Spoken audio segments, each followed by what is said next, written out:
His Worship Councillor Tara Shalefu, the Mayor of Ongwediva, and other mayor present, Councillor Fabian George, the Chairperson of the Ongwediva Management Council, and also in equal measure, all other councillors present of the Ongwediva Town Council and other local authorities present, Commissioner Naftal Zakaria, the Oshana Nampol Regional Commander, Commissioner Ismail Basson, Nampol Regional Commander Umsati, all other commissioners present,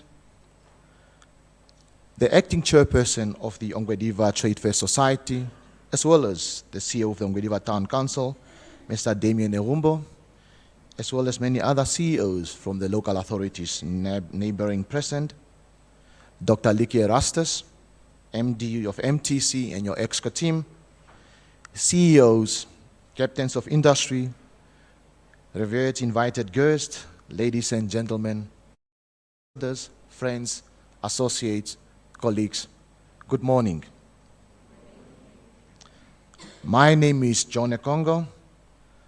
I'm the Corporate Affairs Manager at MTC, and also this morning I bear the distinct honor and privilege to be your Director of Proceeding this morning for this conference, and I shall be equally assisted in equal participation by Mr. Theo Ishuna, our Corporate Accounts Executive, who will also be serving as our moderator for the panel discussion. Welcome to the inaugural MTC Ongwediva Annual Trade Fair Tech Hub Conference 2024, where innovation meets inspiration. Today, we gather to explore the transformative power of technology and its profound impact on us as Namibians. In an era where digital advancements shape every facet of our lives, from healthcare to education, business, entertainment, technology stands as a beacon of progress and a bridge towards endless possibilities. It bridges gaps, it fosters connections, and it drives solutions to the world's most pressing challenges. As we embark on this journey together, we shall delve into groundbreaking innovations, hear from visionary leaders, and witness the future of technology unfolding before our eyes. Our discussions will highlight how technology not only enhances our daily lives, but also empowers us to create a more inclusive, sustainable, and prosperous Namibia for everybody. In hindsight, what is the importance of this conference? Ladies and gentlemen, if you may ask. We attach to this conference the firm belief that it is crucial that it will not only facilitate knowledge exchange, also drives economic growth, because we've brought together various industry leaders, researchers, academia, policymakers, private sector, and public sector to collaborate and discuss on cutting-edge advancement and address local challenges with a global perspective. Ladies and gentlemen, we do have a very, very energy-sapping day ahead of us. We ask you can please, we kindly plead to be with us throughout the course of the day. It might be monotonous, but it's also at the same time very exciting. So the program is full and reaching, and therefore, please do enjoy the day with us. Before I proceed any further, just a few house announcements. We do have an overflow area in case you'd like to stretch, have a bit of coffee, or maybe visit the restrooms. It's just adjacent to the western side, and you can access it through the midsection door there. And the loos are also just behind my back here to my right, which is your left. Also, please kindly do ensure that you do have signed in our conference via the link. The program is also available via QR code in case you have not yet. The QR code shall be displayed on our screens momentarily. And also, ladies and gentlemen, for the fun part, keep your mobile device charged, as we shall be running interactive games as well during the course of the day on our platforms. Also, ladies and gentlemen, should you not have received your lanyard, which is the access, kindly do get in touch with our technical teams to give you your lanyard then. And now, ladies and gentlemen, thank you for joining us. Let us embrace the future to unlock the endless possibilities that technology offers. Welcome to the MTC Ongwediva Annual Trade Fair Tech Hub Conference. And to call our first speaker, I have the distinct honor to call the acting chairperson of the Ongwediva Trade Fair Society, and our host, the CEO of Ongwediva Town Council, Mr. Damien Erumbo, for his short remarks. Sir.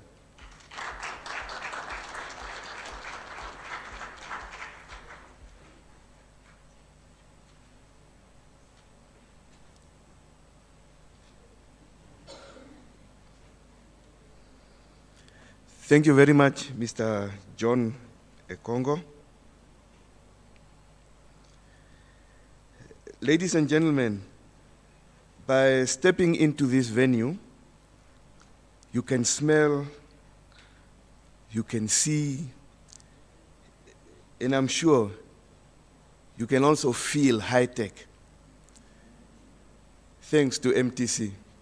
But before we say thanks to MTC, maybe we should also say thank you to Ongwediva Town Council and Ongwediva Annual Trade Fair.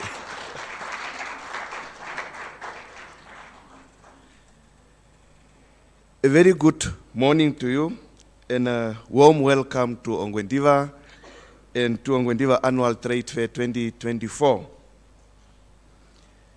We are delighted and feel honored by your presence today at this occasion that marks the inaugural technology conference in Ongwediva, right here at the Ongwediva Annual Trade Fair. The significance of this event is that it resonates perfectly well with the theme for OATF 2024, namely Bridging Tradition and Innovation.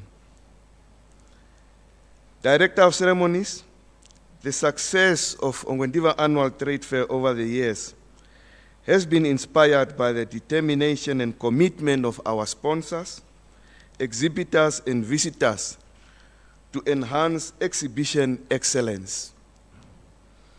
Motivated by each year's unique theme, MTC, for one, has been one such sponsor that has been on the forefront in realizing our themes over the years through their practical and pragmatic approaches at every subsequent edition of Ongwediva Annual Trade Fair.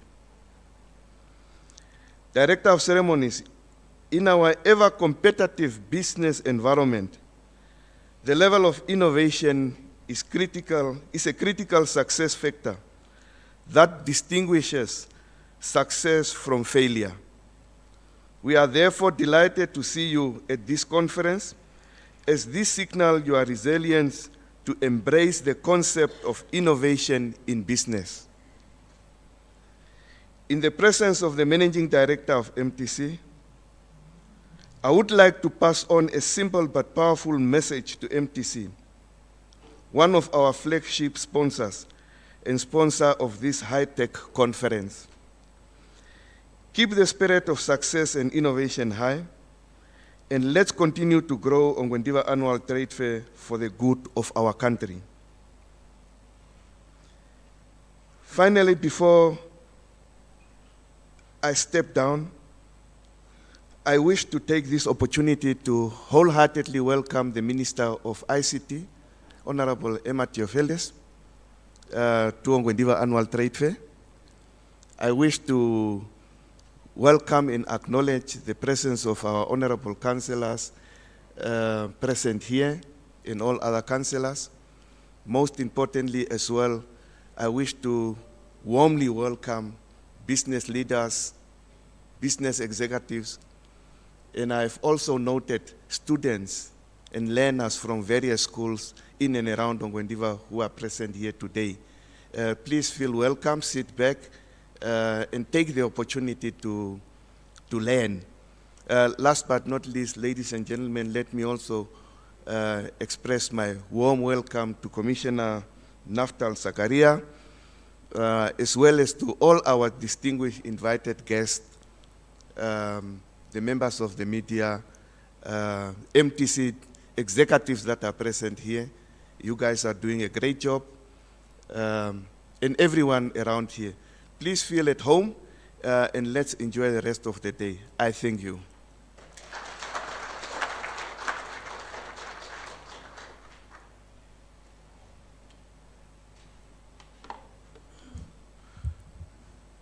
Indeed, Thank you very much for allowing us the opportunity to showcase what MTC and our partners can do.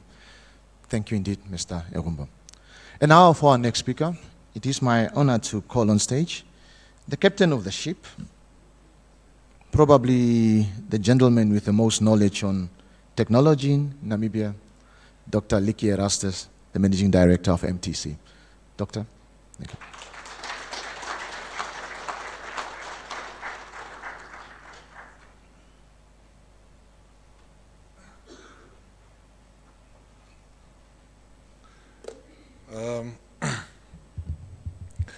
A revolutionary good morning, ladies and gentlemen.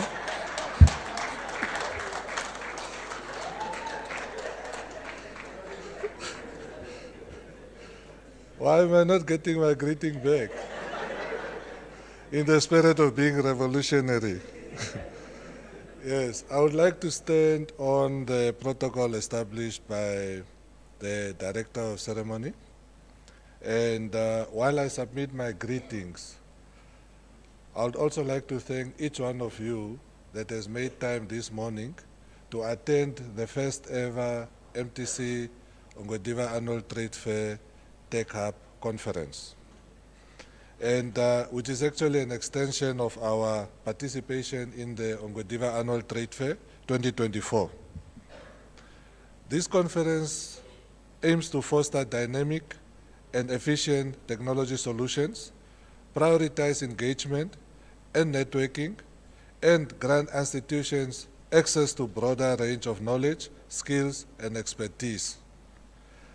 The Tech Hub Conference provides a platform for industry experts, innovators, and stakeholders to come together, share ideas, and collaborate on groundbreaking initiatives by fostering a culture of innovation, collaboration, as well as knowledge sharing. We can accelerate the pace of technological advancement and ensure that Namibia remains at the forefront of innovation.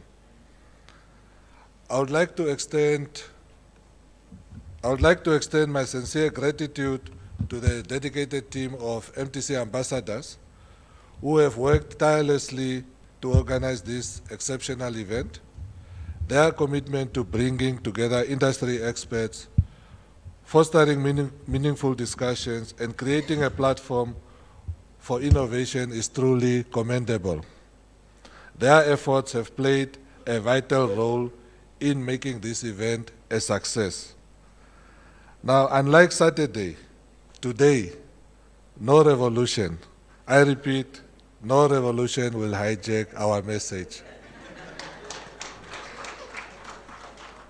Today is just technology as the language of our time, a catalyst for development, and a tool to enhance our competitive advantage as a nation.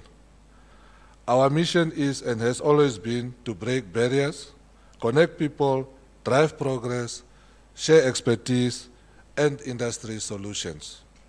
And that is precisely what this tech conference is advancing by bringing industry thought leaders to share insights on essential industry topics while exhibiting some tech capabilities and solutions. Ladies and gentlemen, the evolution of technology is fast, and with almost every aspect of business moving towards digitalization, it warrants that more than often we must convene and share notes on how collectively as a country we are going to forge ahead in driving digitalization and bring about smart tech formulas that solve X in the tech equations of our contemporary business affairs. Whether we are a business or an individual, the market demands that we stay knowledgeable to stay ahead of the curve.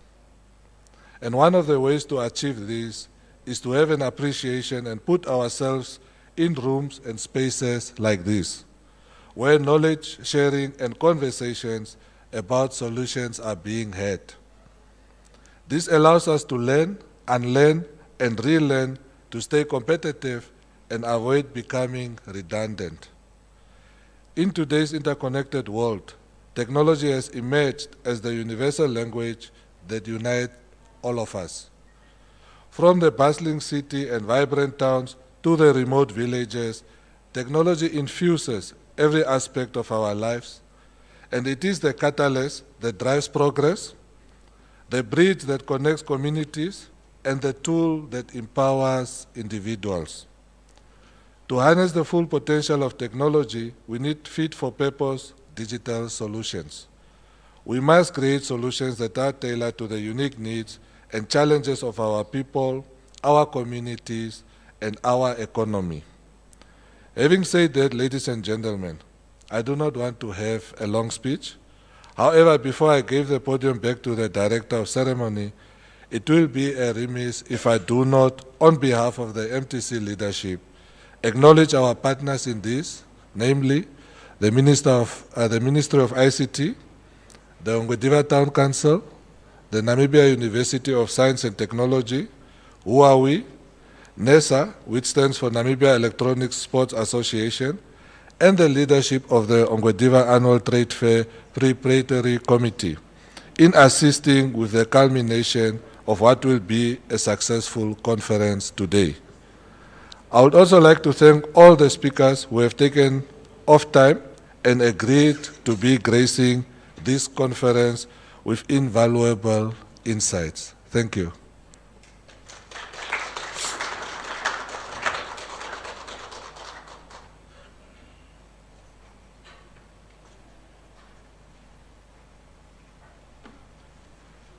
Thank you. Thank you very much, Doctor. Okay, now, ladies and gentlemen, I did indicate to you that we will be interactive. It shall be fun. So the next thing I want you all to do is please take out your phones. Everybody take out your phone. If you do not have data, you can do Tamba in the meanwhile. I must get a salary though. I must get a salary. So if you do take out your phone, please open your camera. We will quickly project a QR code. And this is a game that I want you to play to just see how many of you know really what technology is. So it's nothing revolutionary today. Like Doctor said, it's technology. So Doctor decided that since you got him at the Saturday event, he's gonna get you today. So now, I would like you to just zoom in and screen the QR code. If you can't zoom in, you can also just go on the website there, the URL, and then you put in the game pen. There we go. We've got Mary J on already. Let's go, let's go. So, this is a game that we're playing, and the fastest answers gets to be on top of the leaderboard. And you get to win, airtime. So if you see your name there, we're going. I'm sure there's a lot more people. There's a lot more people than what's on the screen now. Let's go. Let's go. There we go. This screen it needs to get full, my good people. So, 27, 28. If you're not coming, ambassadors, just go around trying to help those that are not trying to get through. But do not stress. Again, if you cannot scan the code, you need to zoom in your camera and then scan this, or go to the website. We are standing at 46 now. I need at least 100.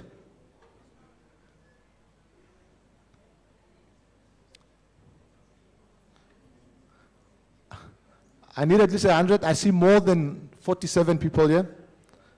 There we go. So Commissioner Sakare is showing that he's very good with technology.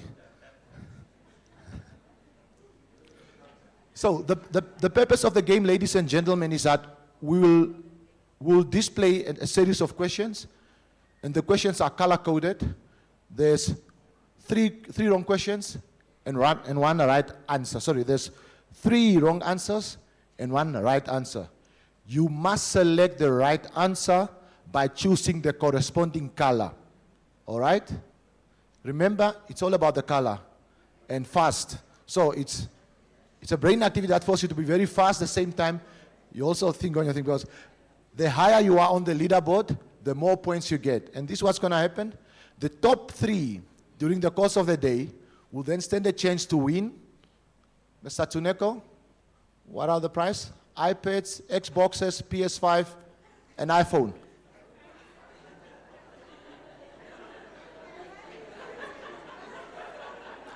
So now we are there.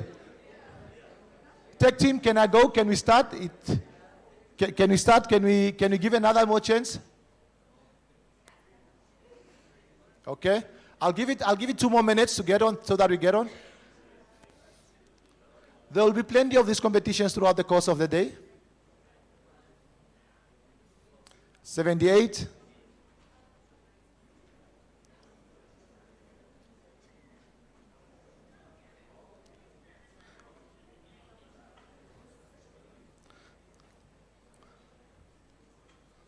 We've got CR7. We don't know now CR7, the correct one.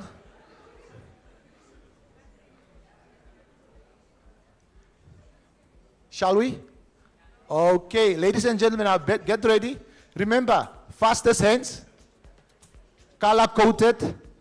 There's always 3 wrong answers and 1 right answer. Keep your phone. By this time now, I don't want your screen to go into dark mode. Time is of essence. All right, if we can start. There we go.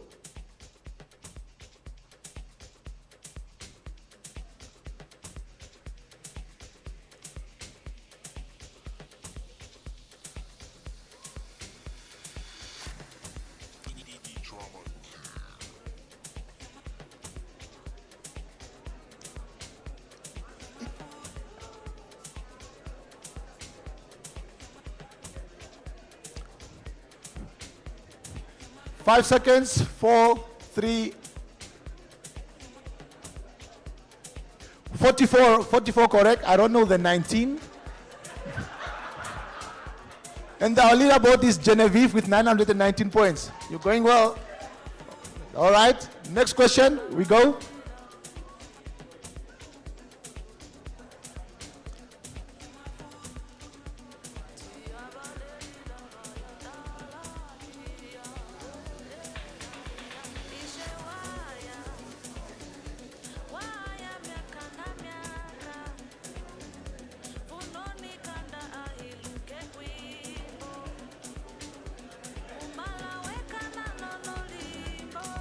That's a good answer, 56.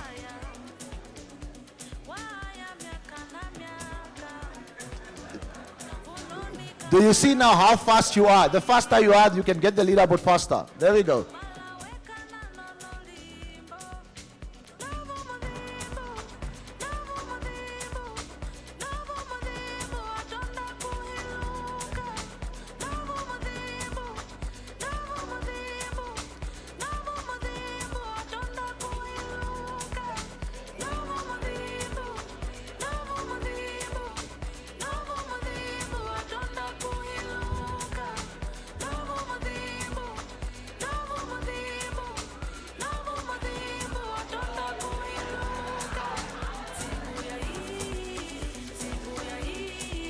There's still plenty of time to redeem yourself. Next question.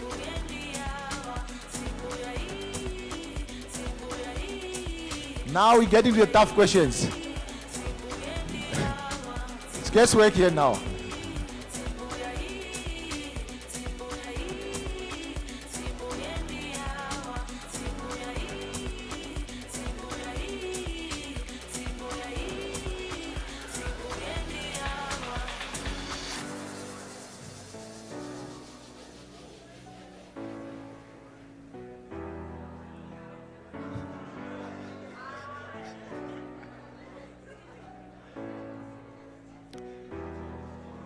Question 5, this one should be very easy.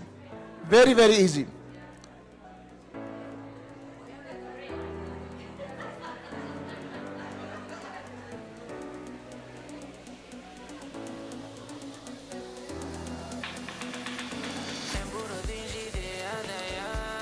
Obviously the red is wrong. Whoever choose the red, please, no.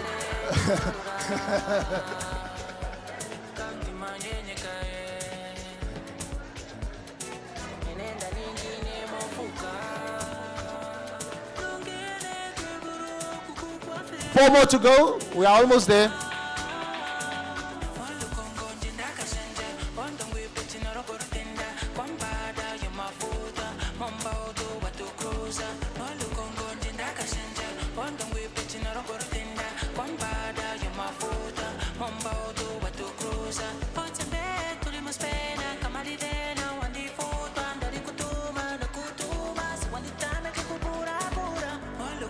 The clue is always look at the picture also, ne?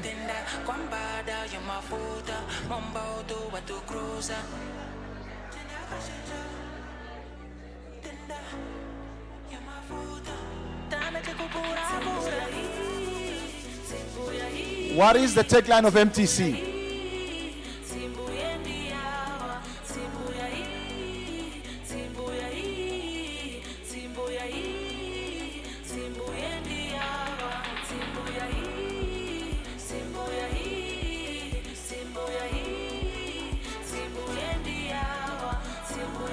There we go.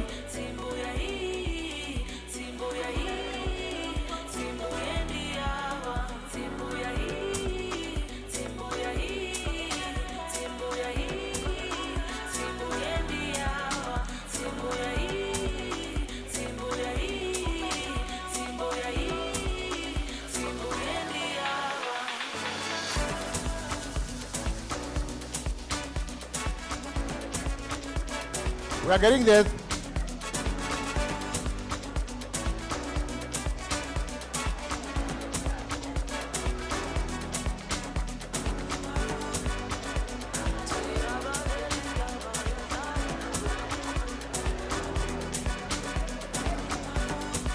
Two more questions, then we'll be done.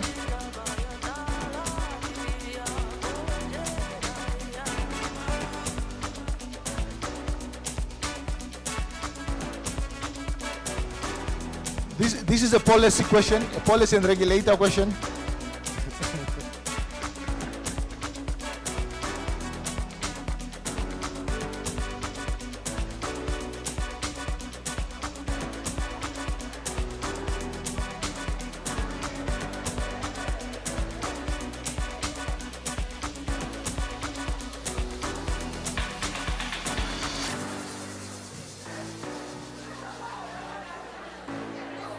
Final question.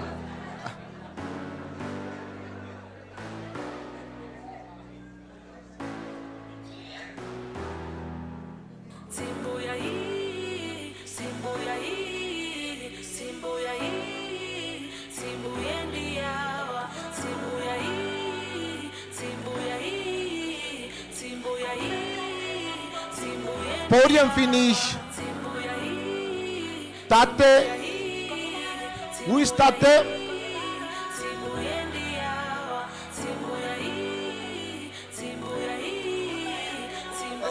And Octavius. All right. So, ladies and gentlemen, I know the excitement. So let's just sit down. Let's just sit down. Let's just sit down. I'm about.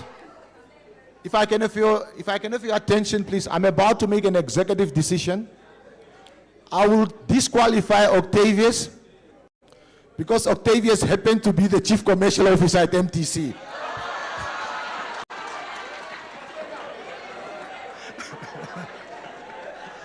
So, Mr. Octavius, please, Commissioner wants to see you before he effects an arrest. There, Commissioner, here, there. All right, so technical, if we can take, we'll then take Dalipo as number 1, Tate as number 3, and then number 4. Who's number 4? Is it Ina?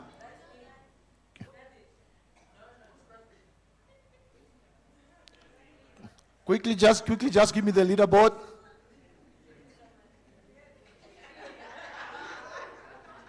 So you see, guys, when a lot of people ask us, but guys, your competition, how do you run them? We use systems like this. So there's no way that I'll put my cousin's name in that thing.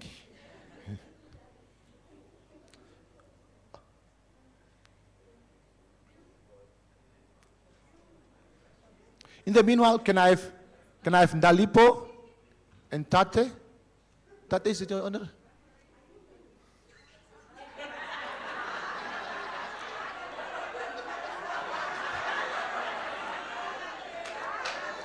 Let me, Commissioner, with your permission. I think there's no fairness here. The gentleman who happened to stand up, he happens to be the Executive Assistant Honorable Minister. So he is privy to the information. But nonetheless, please do come. Dalipo, please come. Dalipo, you can come. And Tate? Yes, I'll only give him credit. Okay? So, Tate is Nawa. I'll disqualify you. Okay. Dalipo, please, thank you. Buddhi Spectra, come please over here. So you hand over this 450 worth of airtime to Dalipo. Okay. Thank you, Dalipo. You can take a picture there quickly. All right, thank you. You remain yes, Buddhi Spectra, so that I just have an access to my. Okay, so Nawa is out, disqualified. Ina.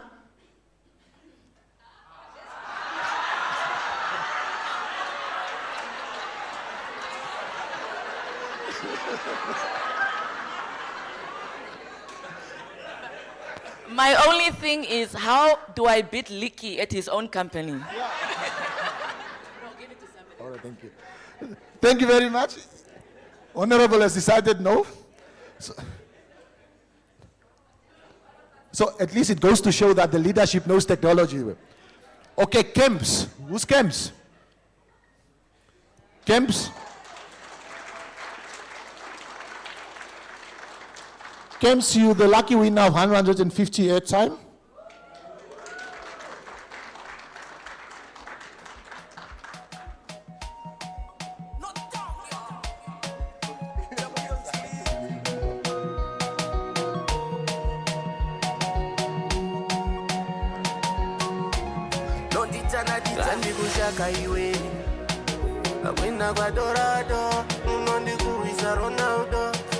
Thank you very much, Kems. And the final, our third place goes to, is it Omeba? Omeba? No. We move on to Michael. Commissioner, that's a very obvious question. We move on to Michael. Do we have Michael?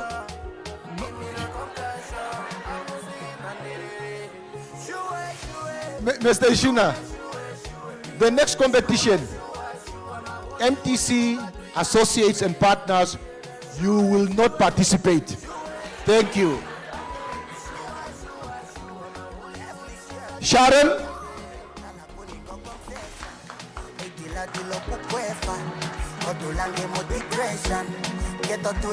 Sharon is the lucky winner of $150 airtime. Baby, send me your location.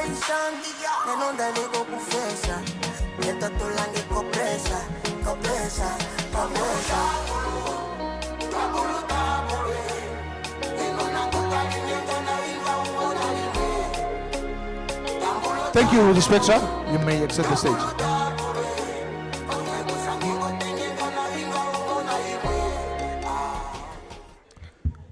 Okay. Now, that was just merely a teaser of what we expect, but it's also a way of keeping you for longer here. Please, so don't exit.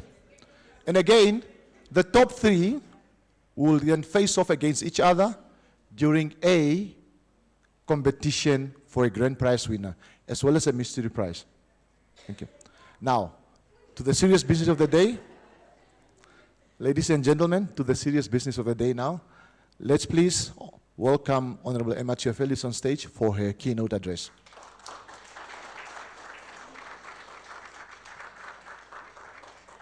Thank you. Please be seated. Thank you very much. I think if this can be adjusted a little bit. Okay. Thank you very much, John. Thank you to MTC for convening this very important convening. Very happy that we could be here this morning, joining not only in the Ongwediva Annual Trade Fair, but also this very important Tech Hub conference as convened by MTC. Please allow me, John, to stand on the protocol as already established by recognizing our men and women in uniform, our honorable councillors and leadership of the Ongwediva Town Council, all partners, I see the regulator here, learners, students, citizens of Namibia, very good morning. I see we're very excited to win some prizes, which is a good thing. But I'm sure Liki can attest with the revolution coming in terms of the fourth industrial revolution. It will not be an easy task, but it's definitely one we all want to conquer. It is with great honor and rare privilege to be here at the MTC Ongwediva Annual Trade Fair Tech Hub Conference. This platform brings together some of the most innovative minds in our country and serves as a testament to our shared commitment to drive Namibia forward into the global technological era.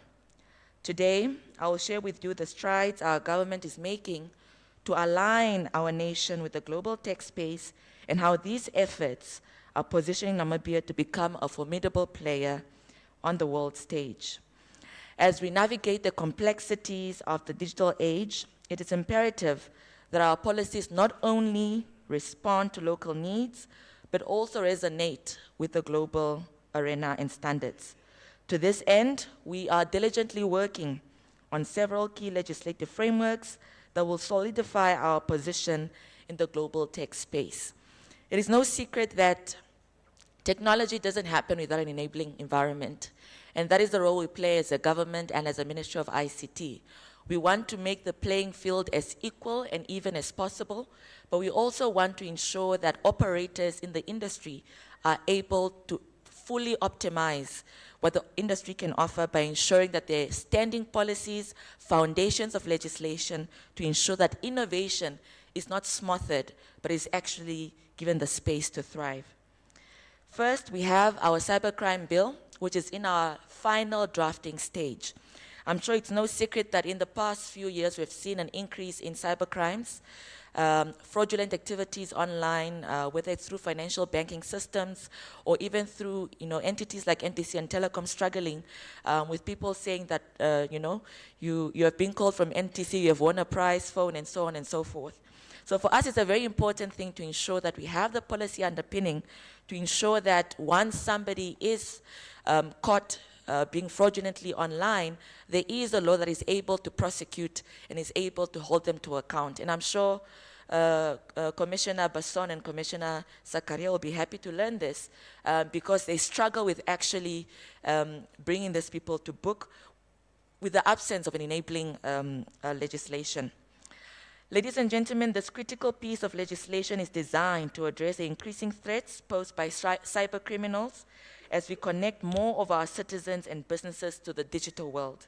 We must ensure that our cyberspace remains safe and secure, and this bill will provide the necessary safeguards to ensure that happens. We have seen that we want to combat cyber threats, we want to protect our citizens and safeguard our national digital infrastructure. We need the underpinning of such legislation. Next, we have our data protection bill, which is also now before the Cabinet Committee on Legislation, which is the final stage before the Ministry of ICT tables it in Parliament. I am pleased to report that the major components of this bill are in alignment with international best practices, whether it's the European Union's GDPR, which is the General Data Protection Regulation, or aligned to the protections under the International Telecommunications Union, ITU. This alignment ensures that Namibia's data protection standards meet global expectations, thereby boosting confidence in our digital economy and making our nation an attractive destination, not only for foreign investment, but also for local investment and collaboration. We are seeing that as we're becoming digitally connected, more and more data processors are taking our information. At almost every application, people want to know your ID number, want to know where you live, want to know this and that. That comes with responsibility. As a data processing entity, you must know that the data you're taking of an individual, a citizen of Namibia, you must have the responsibility to safeguard. So this particular bill ensures that when we say data is the new gold, it's true. And when people are collecting citizens' data, there must be an added responsibility and an added feeling of responsibility that when they're handling a citizen's data, they must take the necessary precautions. So we want to enable this through this particular bill to ensure that our data as Namibian citizens is protected. And when this data processing institution wants to share your data, you must be informed as a citizen. What are you going to use my data for? Who are you sharing it with? What are the reasons you are sharing them, my data with them? So it's very important under the provisions of this law around data protection. We are also finalizing our National Emergency Telecommunications Plan. This plan is very important because it puts us at a position where we know that without telecommunication, the country could come and stand still.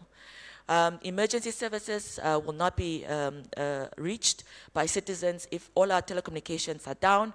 If there is a natural disaster of big proportions that shuts our telecommunications down and literally puts us in the dark, what are our next steps? So this plan is meant to put precautionary steps in place to know that when such a situation happens, God forbid, but when it does happen, we know exactly what to do and what systems need to kick in to ensure that citizens are not disadvantaged, businesses are not disadvantaged, and that we are able to continue as business as usual where the digital economy does not suffer and when citizens will not be threatened, including our national security, ensuring that we safeguard our borders. Ladies and gentlemen, a key project that will be part of our submissions is the development of an ICT hub. And I think you can see even with this conference, with MTC and others, we are moving towards that. Not only working in silos, in the industry, government, public sector players, the regulator, we want to work as a unit, and we can only achieve our digitalization plans and our transformative activities if we work as a unit. So as a Ministry of ICT would like to take the lead, we are actually earmarking a place as an ICT hub in Windhoek. We are already looking at a piece of land where every single person can actually plug in to boost innovation, to boost technological advancement, to ensure that Namibia truly becomes that institution and country that is not left behind where that is concerned. As a ministry, we are also looking at our national digital strategy. We want to map the whole country in terms of digital transformation. It doesn't matter whether it's education, health, mining, aerospace, it does not matter. We want to have a centralized piece of document that says this is where the country is headed. If you're in education, this is how you plug in. If you're in the health sector, this is how you plug in. If you're in the safety and security space, this is how you plug in. So the National Digital Strategy is really this roadmap that we're building for Namibia to say this is where we're headed with digitalization. This is what everybody can do to play their part so that we actually reach those milestones. Additionally, we are on the course to establish a national data center, a national public data center, which is very, very important. About last year, we took a team to Estonia to look at, one, their digitalization strategy and journey, but also how they continuously bring government services online, when 99% of all government services are online. And key component of that is ensuring that the state actually has a public data center to process the information available in the country, but also to create an X-road to ensure that all government services are connected into one place, and citizens don't have to travel a lot of kilometers to access those government services, let alone sitting in offices in queues to actually get those services. We want to cut the amount of time of travel and space of travel. We want to cut the amount of time of getting the service. We want that by a click of a button, 1, 2, 3 times in seconds, you are able to get the necessary government service we can offer. It will not happen all at once, it will happen gradually, but that is definitely the ambitions we have, and we know we will achieve it. Ladies and gentlemen, In the realm of digital payments, the Bank of Namibia is working closely with their counterparts in India to develop a universal payment system for Namibia to ensure that we have an easier way of doing payments. This is important because with the advent of technology, those who are unconnected come connected. Those who had otherwise not participated in the financial sector are now able to, and that's important. It allows the economy to flow much better. It allows more players in the economy because when you transact money, the economy is alive and kicking. So it's important for us to play up our part as a digital component of this entire system in the financial inclusion system, that with digital payments we can actually include those who are not included. And with financial payments, it allows whether those who participate in the formal economy or those particularly who participate in the informal economy to actually get their money's worth as they participate in the entire economy of Namibia. As technology evolves, so too must our workforce. While technology increases productivity, it is ultimately the human element that drives innovation and ensures sustainable growth. By reskilling our people, we are able to safeguard the hopes that we have, that we'll have a citizenry that not only is digitally literate, but can truly harness the potential that technology can offer. Therefore, this is where we work very closely with the Ministry of Education to give them our support to ensure that from a very young age, our children are exposed to technology and not only encounter a laptop as they come to an institution of higher learning. We continuously support them in the efforts that they do. Partners like MTC come on very, very handy in terms of connecting schools. Same with UNICEF with the GIGA project around connection of schools and the availability of electricity in all our schools in the country. Therefore, the Ministry of ICT is developing a national digital literacy framework to guide these efforts to ensure that everybody who actually offers some level of computer literacy training, digital literacy training, they actually do it at a standard. We don't want you are getting 1 week training of computer literacy, but when you come out of that, you're still struggling to handle Excel. So we want actually to have a situation where we have a standard to say, if you're offering digital literacy to citizens of Namibia, and that by 2030, 100% of the population can actually navigate a smartphone, these are the standards we want to create. And when you actually give that training, we can reach that milestone of 100% of every citizen, young and old, regardless of rural, urban setting, can actually navigate the internet and the ability to harness the potentials and the opportunities online. Ladies and gentlemen, Namibia is already leading in future-oriented economies, such as green energy, and this positions us uniquely to also lead in technology. Namibia right now is a hot topic at the global level. I can tell you this, we are not only co-convening the Summit of the Future at the United Nations with Germany, but we are also constantly being invited to platforms to say, one, Namibia is on the youngest continent in the world. Africa in the year 2045 is expected to have the youngest population in the world. Not only that, Namibia is endeavoring to be the global hub for green hydrogen. Not the African, not the Southern African, but the global frontier hub of green hydrogen.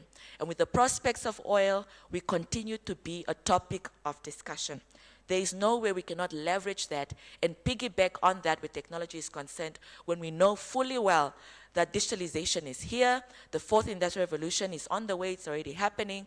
We have already in parts of Asia, they're talking about the fifth industrial revolution. We must seize these opportunities.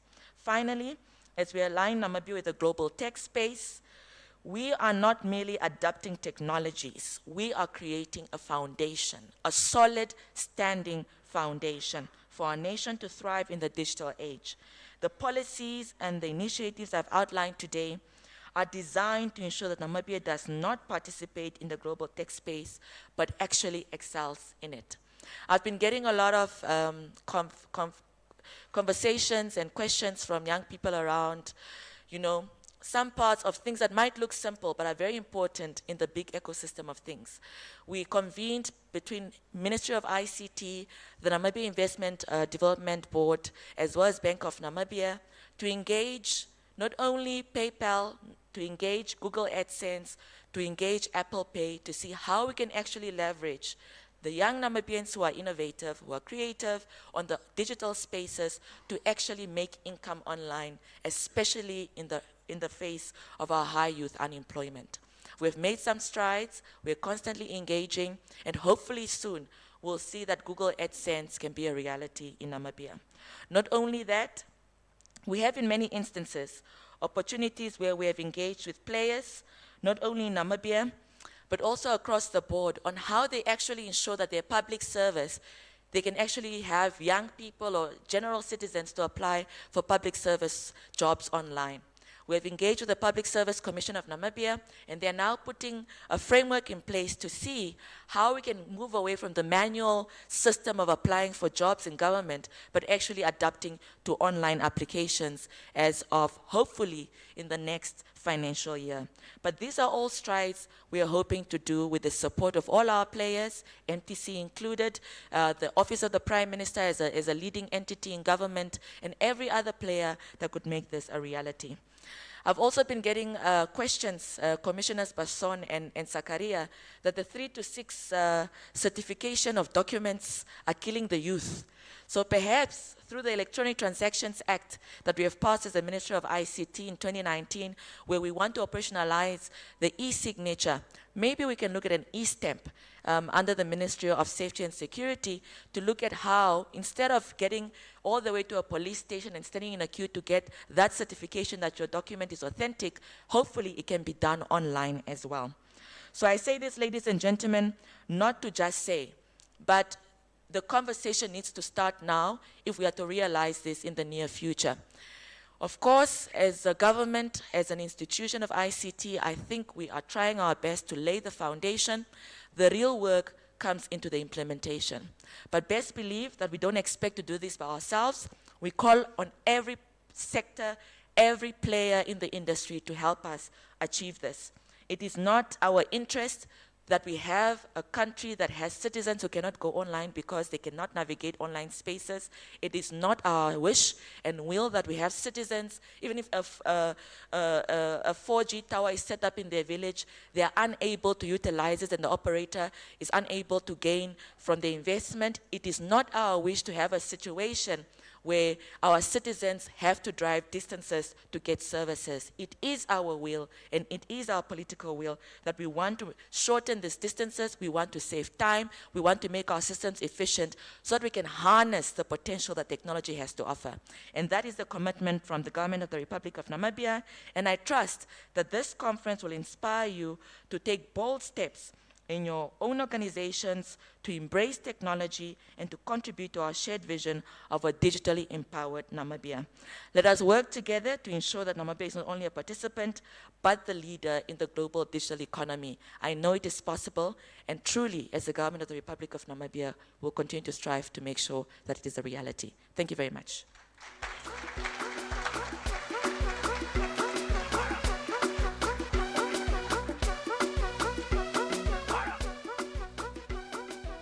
In the old days of feathered pens and ink-stained hands, people struggled to communicate over long distances. They walked miles to deliver messages or relied on letters passed hand to hand. In 1995, the Mobile Telecommunications Limited, better known as MTC, took root in Namibia with the aim to make communications easier and open Namibia to new opportunities. Today, MTC is not just a telecommunications provider, but a leader in the technology space, a digital enabler of choice with the vision to drive an inclusive Namibian digital economy. Hence why we introduce products such as MTC Spectra, Home and Edge, a service which offers the fastest and most reliable internet access in Namibia. For businesses and individuals in the most remote areas, MTC's VSAT provides internet and call connectivity via satellite to ensure you're never out of touch. For the businessman who is always on the go, MTC Cyrus is a phone system that uses data for phone calls. You can save on time, reduce maintenance costs, and enjoy lower call rates. Looking to the future, MTC is gearing up to launch 5G, bringing ultra-fast internet and providing endless possibilities to Namibia, driving progress and innovation with IoT or Internet of Things, smart homes, smart business, machines learning and automation. Our vision has always been to connect Namibians far and wide, ensuring that no matter where you are always connected. MTC, make the connection.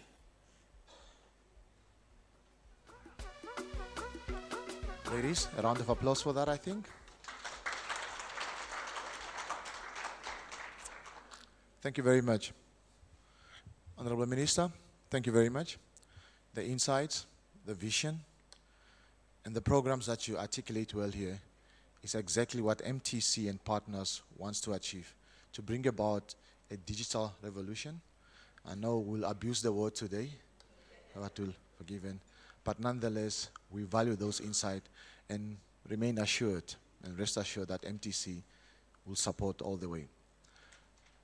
It's now going to 11. We 20 minutes slightly behind schedule, but we will catch in. We do now start off with our expert presentations, and after the expert presentations, we will have 3 presentations, and then we shall get into lunch. Lunch is extended, so it will be 1 hour and 30 minutes to do anything in between which you like to do, run some errands. But in the meanwhile, again, I urge you just for your understanding and kind patience.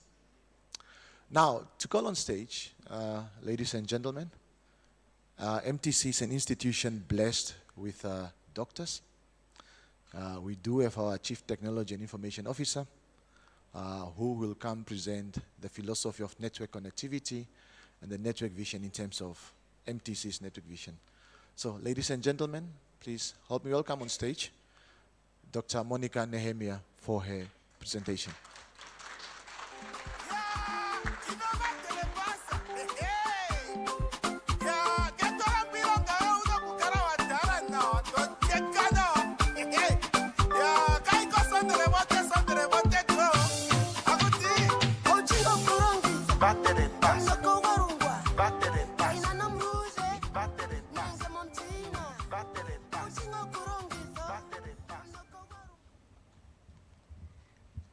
Good morning. I'm standing on the protocol that was established already. I'd like to welcome our Minister, Honorable Emma Theophilus, my MD, Dr. Liki Erastus, the Commissioner, the CEOs, and all our distinguished guests. Thank you.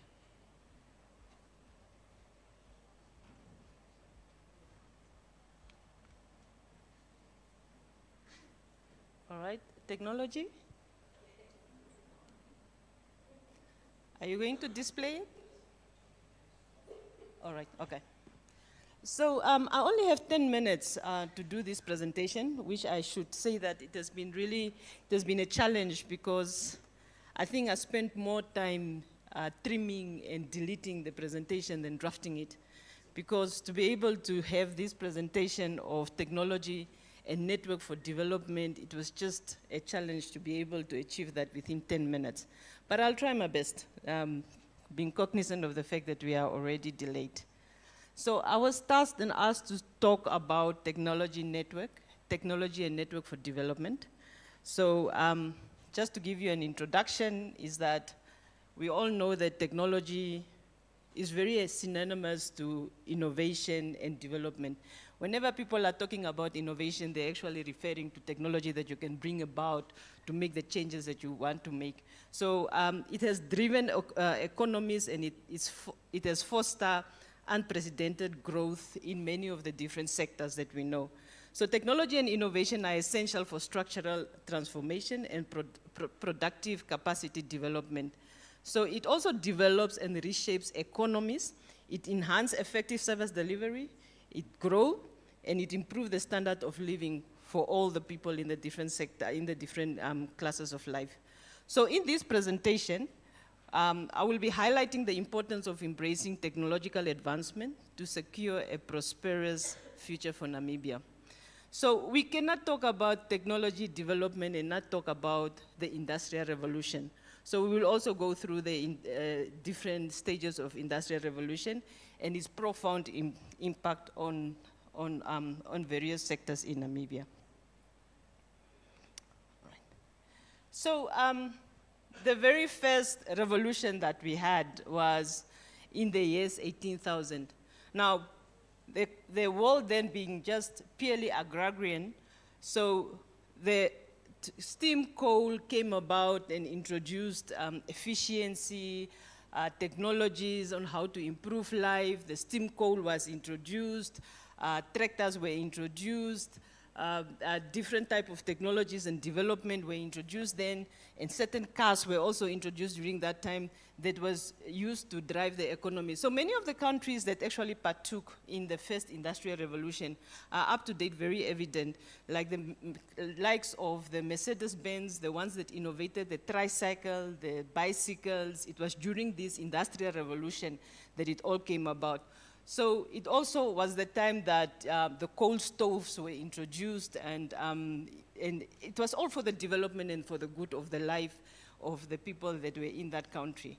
So after the Industrial Revolution came about the second revolution, which was the second revolution introduced in the 1900s. And this is a revolution that we are referring to as the mass production in electricity. So electricity was now introduced during these years.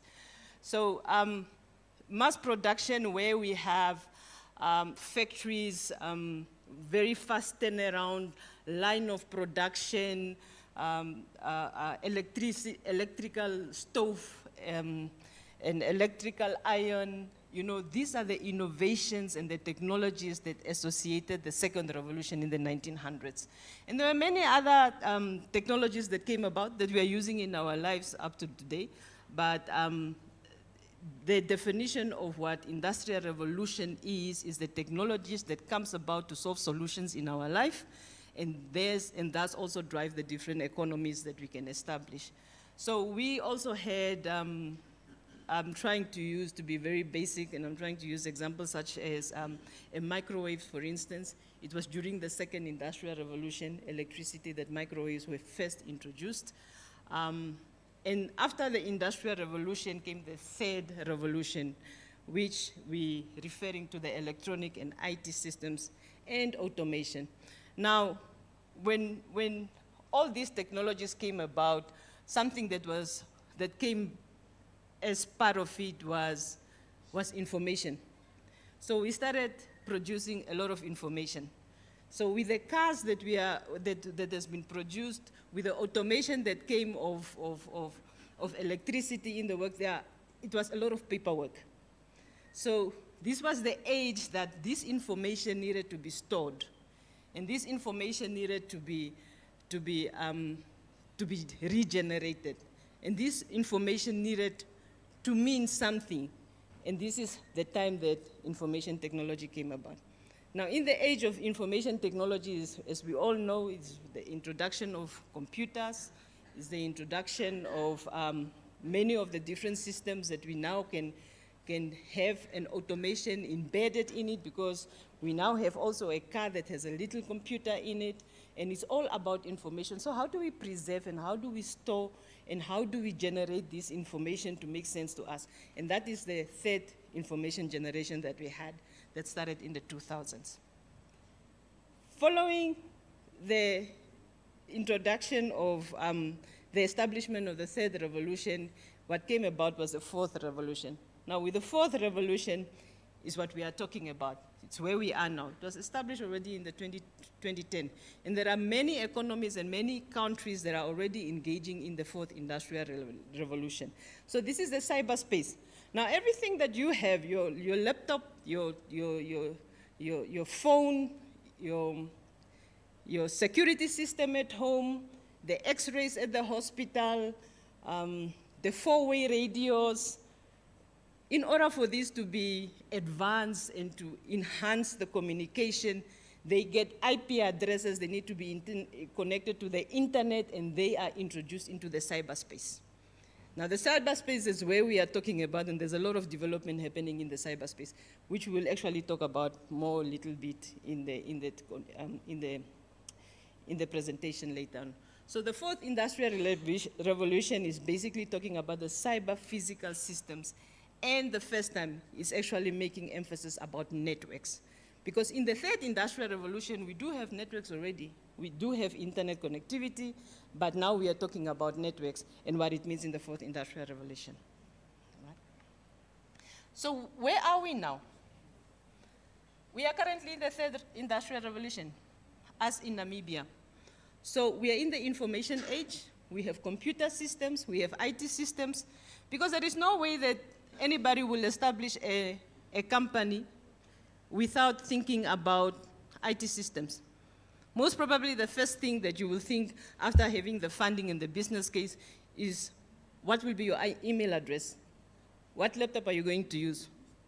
So, and this is how you actually step into being evolved into the third industrial revolution.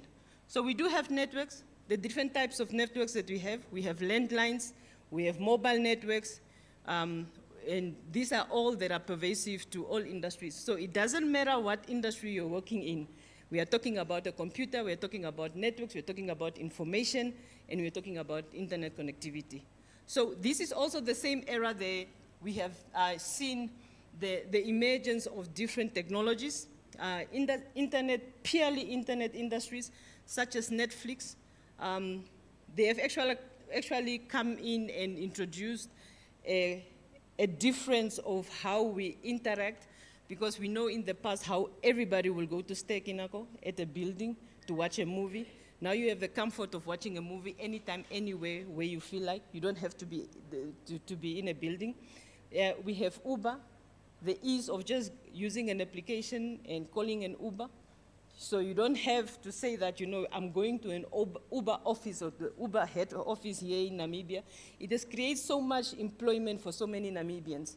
All they need to do is have their car, have internet connectivity, and have a mobile device, and they are doing business. All right? And so we also have Eats. Something new that I came to learn is that there's an app that I downloaded from App Store that has listed all the restaurants in Namibia with all their menus. And all I need to do is just click, it goes to them directly, and then it will be delivered at my house. So for my comfort, I don't have to go to Spare to have dinner if I'm in a hurry. I just make use of the application to do that. Now, with the fourth industrial revolution, as we know that, we are still transitioning to that. We are not there yet, because there's a lot of things that we need to do, and there's a lot of groundwork that needs to be established for us to be able to consume, as it was highlighted by Honorable Emma earlier. So in the fourth industrial revolution, our late president established a task force team in 2021 to assess and see the readiness of Namibia to engage in the industrial revolution. So what they did is that they had engagement with different stakeholders, different industries, to assess what it is that we currently have, and then to see what are the gaps on how we can get into the fourth industrial revolution.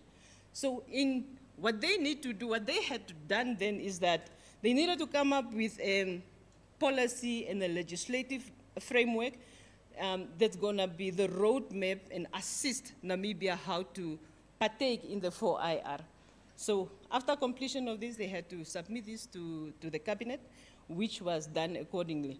Now, for all that, in this engagement of the 4IR, MTC has been a runner in that, as we know that, we are there to serve our customers in the different industries. So we've been engaging ourselves already in preparation of 4IR. And one of the aspects that we've been doing in the specific industries, especially schools, to support e-learning, we have already aggressively deployed only 4G to certain schools, depending where they are, no matter where they are.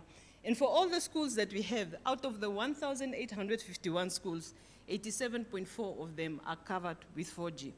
Now, it's one thing to make sure that we have network connectivity to these schools, but what is the plan of the school to consume the network connectivity that is there?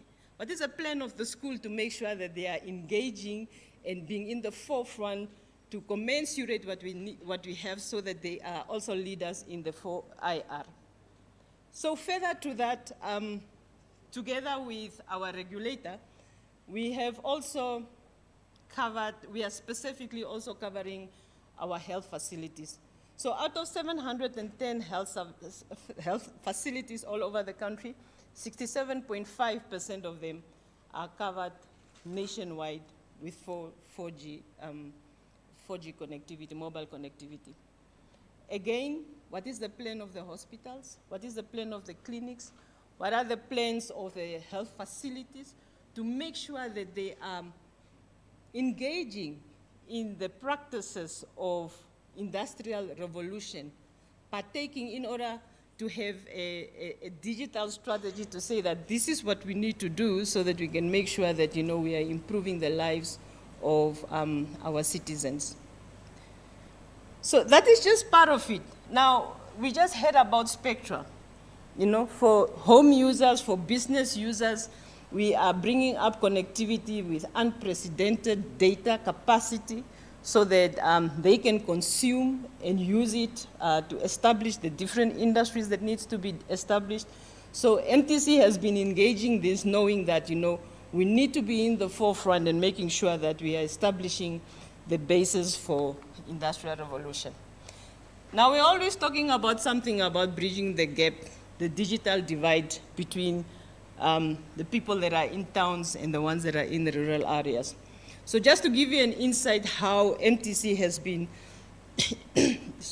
how MTC have tried or is busy engaging in activities to make sure that we bridge the digital divide between the ones in towns and the ones that are in the rural areas.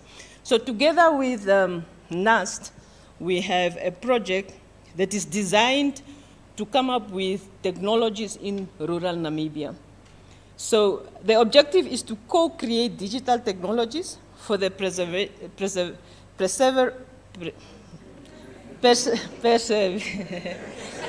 it's because he's looking at me. Yeah, that word.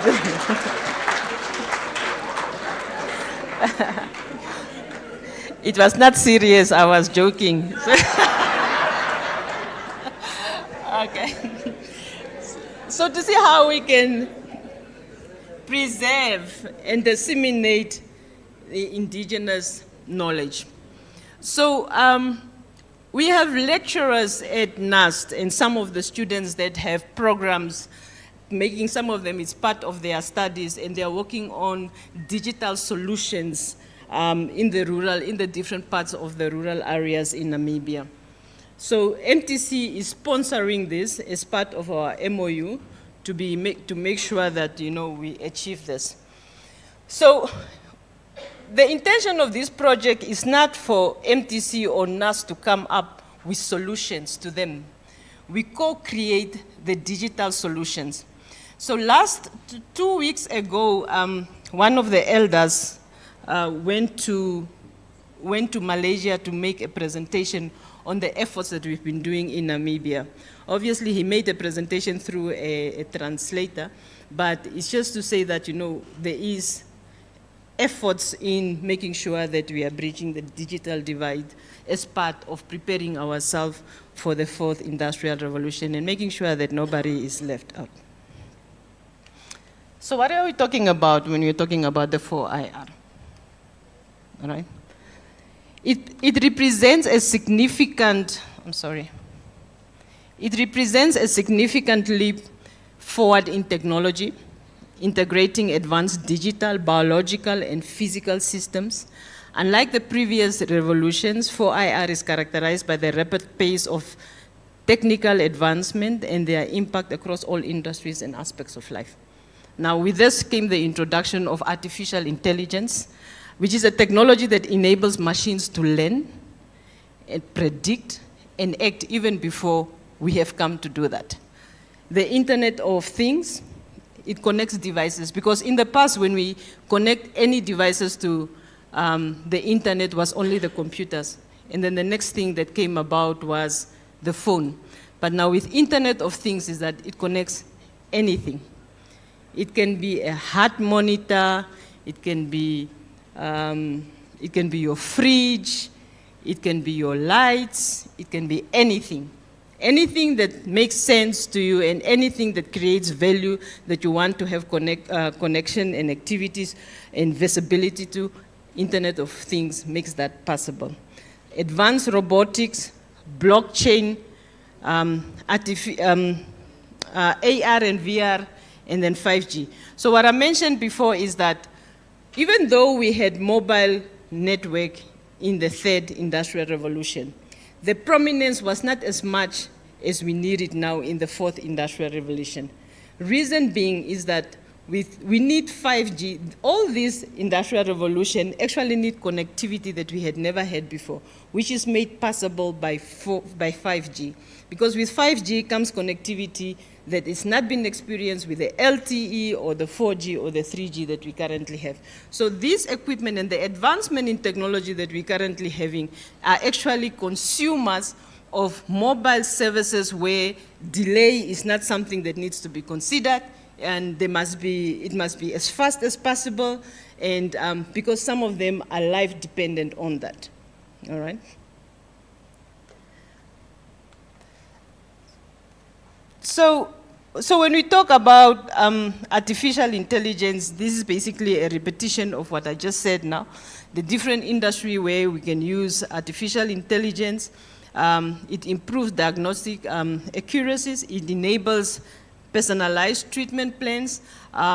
There was a case of the first doctor that had an online surgery making use of 5G technology and artificial intelligence. He was in one continent and the patient was in another continent, making use of artificial intelligence and making use of robotics to have a very complicated surgery on a patient, which was successful. So we're looking at manufacturing. You know, it can predict how whether equipment is going to fail already. It enhances quality control. Some of these we are already experiencing. Through our cars, it will be telling you that, you know, this is about to happen. And then in finance, it can detect fraud in real life. You know, you just get a beep to say that, you know, somebody is busy transferring money illegally, so that you can intercept and make action and take actions accordingly. So for Internet of Things, again, when it comes to healthcare, I think it's going to be a repetition of what I just said now. It's like patient monitoring that one can look at, and then manufacturing, power smart factories. So there are different cases that are actually enabled with 4IR. All right? So in conclusion, the Industrial Revolution is the enabler, the amplifier and accelerator of economic development. This was said by our late President, Dr. Hage Geingob, at the 2022 conference that we had for 4IR.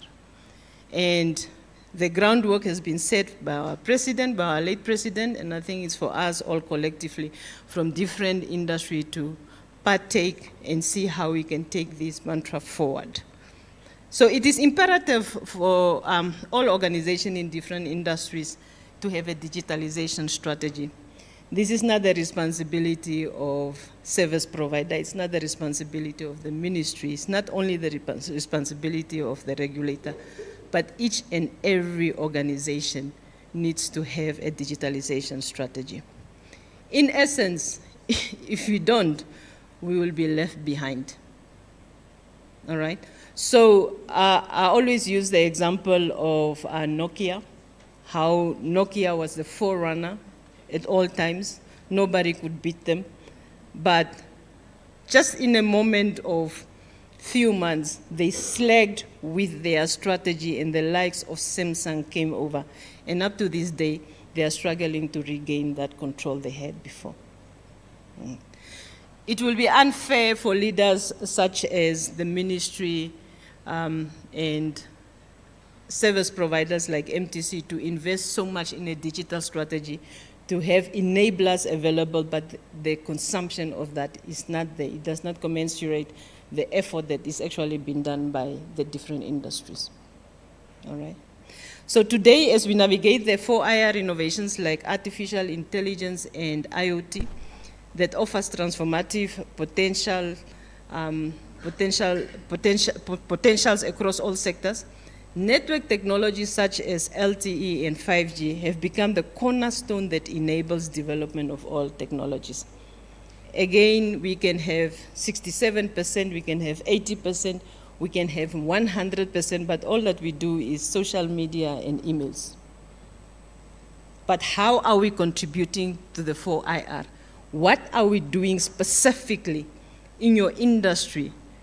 What are you doing specifically in your village, in your social setting, to identify problems that we can actually come up with solutions that can benefit the country and contribute to the 4IR? So today, as we navigate the 4IR innovations like artificial intelligence and IoT that offers transformative potential across all sectors, these technologies not only enhance industries, but they also present opportunities to create a more equitable and sustainable future. So with the emerging technologies, efficient business operations can be enhanced, establishment of new businesses can be realized, employment creation can be enhanced as well, and socio-economic development can also be realized. So as we embrace these advancements, it's crucial to use technology to bridge Namibian economic and societal gaps to drive development and progress. So I just wanted to mention about the efforts again when you're talking about industrialization and the revolution of the different industry and technology where we are. So as MTC, as we know that we are not only there just to bring about mobile connectivity and all that, but we are really plowing into the vision, the national development plans and the vision 2030, and making sure that we are a stakeholder that our nation can rely on. So again, our memorandum of understanding that we have with NAST, we have a tech bazaar, and I'd just like to talk about the tech bazaar that we had last year. So in the tech bazaar, what they do is that they invite all the innovators, technical innovators across the country to come and do presentation on their innovations and their technologies. And the one that I attended last year was actually very impressive, because we will not realize how our young and the youth and our students are really looking at technical developments, looking at innovations that are there to solve problems, Namibian problems for Namibian solutions, Namibian solutions for Namibian problems. But nobody knows about it. In fact, the Tech Bazaar was, we invited a lot of companies, organizations to sponsor, to attend. It was poorly attended. And I should mention that before MTC had this partnership established with NAST, when we were doing it on our own, we had a solution that was designed by a scholar, a student from NAST. And this solution was an app that you can actually take a picture and load it on a platform that will inform the utility service provider. If it's a crime event and you just take a picture, you choose where it needs to report to, it will automatically report, give the coordinates, show the videos. They don't even know that who did it, and the police will get it immediately.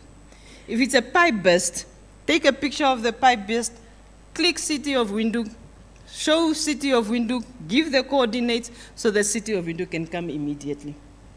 So when I was at this tech bazaar and looking at all this innovation that these youth have come up with, some of them have come up with a machine a machine where when you segregate only plastic, reusable waste, recycling, recycling machine and all. It was so innovative.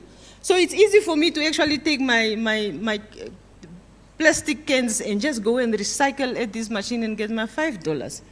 Nobody has this idea. That boy had that idea. Brilliant. So when I was at that tech bazaar again, and I was just wondering that, what happened to that boy that had that application? And the reason how I actually remembered him is that I had a pipe burst in front of my house. a very big pipe burst because it sprout out of the ground and the tire and the tarred road was damaged. So I actually came across it when I was driving. So obviously I couldn't stand in front of, in the road. I went in the house, tried to get the contacts of City of Windhoek so that I can call them and tell them about this pipe burst. I came and I tried to take a picture, but you know the impact was not the same anymore. The way the water was flowing, if I had sent it that time, City of Windhoek would have been in a rush. But now that I came after 5 minutes, the water has subsided. And I was just remembering that, you know, we had an innovation. If I had that platform at that moment while I was in the middle of the road, I could have done that. Now, the call is upon the different organizations and industries to support such, because the efforts are there, but the support is not sufficient. So we had a call upon that in the next Tech Bazaar, we'd like to call upon organizations to sponsor the first 5 winners. And all we are asking is that assist these youth to register their IP, to register an organization, to give them a startup, and let them go into the market. Because we are not encouraging them. One of the biggest findings from the 4IR report is that we don't have the skill set.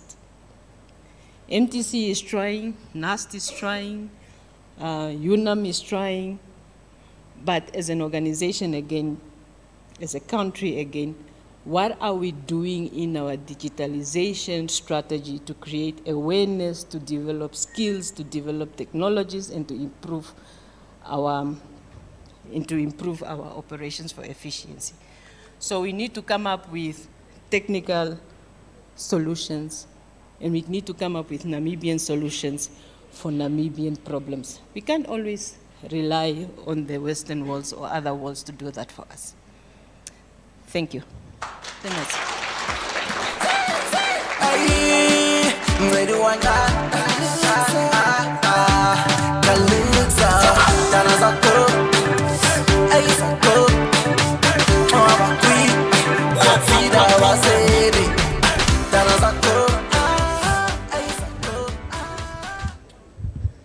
Ladies and gentlemen, thank you very much, Dr. Monica Nehemia, for your presentation and delivery. Ladies and gentlemen, may I kindly ask for indulgence to say that rather take your notes. We shall have a panel discussion, and then we can expand on those questions that you have from the speakers. The very same speakers that presented will have the opportunity to be part of panel discussion, and then we engage the questions there so that we're in the interest of time. Is that okay with you, ladies and gentlemen? Thank you very much for your understanding. And to my next speakers, I'll be very strict afterwards. 15 minutes, 20 minutes, if less, but 15 minutes I'll support that. Thank you. So I was seeing a lot of people starting to doze off. I do not want you to doze off. So I want you to be engaging and as interactive and as focused as you can be. So we are about to do something here. And I do not know what it is, but let's just be all engaging. So for our next break, it's not a game. I would like to call on stage an amazing young man, an absolute magnificent talent, but also Mr. Irumbo, born, bred, and raised in Ongwediva. Ladies and gentlemen, Tangeni, the magician.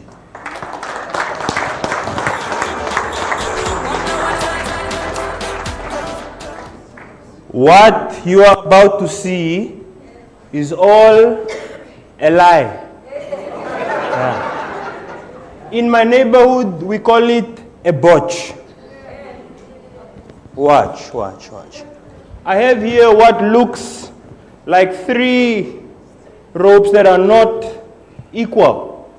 But in actual fact, these 3 are the exact same length. But it's a botch. Now you are in the botch. That's why it looks like that. Watch. This one looks like it's short. This one looks like it's... And then this one looks... Watch. This is just a botch. With a simple... This is how I undo the botch. It's just a simple knot so that the rope remembers that it's no more, it doesn't have to lie anymore. And now we bring out the truth. Okay. So, that's the one. There's the other two. The three. Now this is the truth. Okay? This is the truth. Okay, and remember, this is the botch. Okay, this one. And then that one. And this one. Yeah, this is the botch. Thank you, thank you, thank you, thank you.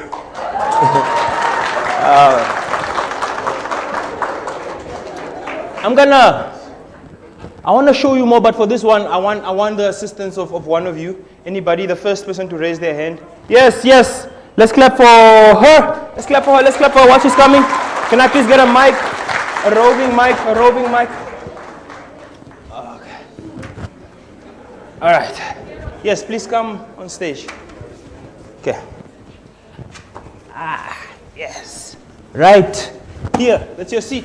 I should sit there? Yeah, yeah. Okay. Watch this botch. Check, ne? Okay, this is not a botch. It's actually news. Some good news. I checked the other day. Okay, this is the latest Namibian Newspaper. What does it say? What does it say? Now your airtime can upskill you. Now your airtime can upskill you. So these guys, ne, they decided to open a school. These guys now opened a school. MTC is having a school. Next thing you are studying at MTC, doing your MTC is gonna open a campus. University, MTC campus. You are there studying finance at the Tamba campus. Watch this. Watch this, watch this. Take this. Hold like this, and then you tear it up. Tear it up. Yeah. Does it look like does it seem like that piece is like it's being torn? Yeah, I see it. Yeah, that is a botch. It's in your mind. That I'm tearing it up. Yeah. This as well. All of this. It looks real, but a botcha. Check. Look. Hold all of this. Hold all of this. Make a ball. Make a ball. Yeah. Even these pieces that you think fell, make a ball. Press hard. Okay. Now, if you don't want to be botched, this is now real life advice. If you don't want to be botched, while the person is botching you, in your head, just sing a kindergarten song. Yeah. Is they talking? You're just there, ba black sheep. Yeah. In your head, they won't get through. They can't read you. Okay? Are you singing the song? In my head? Yeah, in your head. Yeah. Okay? Everyone, yeah, in your head, and then slowly the botch will start to watch. Are you singing the song? Okay.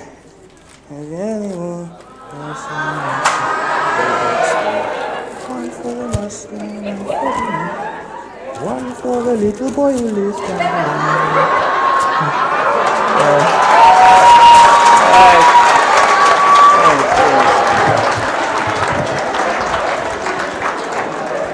Okay. I'm going to show you more. Now I want you, I would like you to pick out two people that you don't know, maybe male and female, young and old. Just pick any two, point them out. The willing people, raise your hands. The uncle with the blue shirt. And one more. And then the lady with the hat on. Let's give them a hand. There they come. Okay.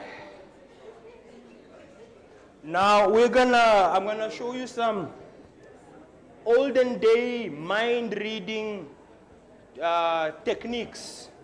Okay, so what I do is not the technology of the stuff there. It's olden day technology where, oh yes, please come on stage. Back then, they couldn't understand it and they couldn't come up with a name for it. They were saying these guys had Bluetooth. Yeah. That guy is using Bluetooth.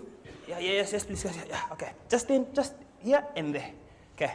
Okay, I have this book with a couple of towns from Namibia.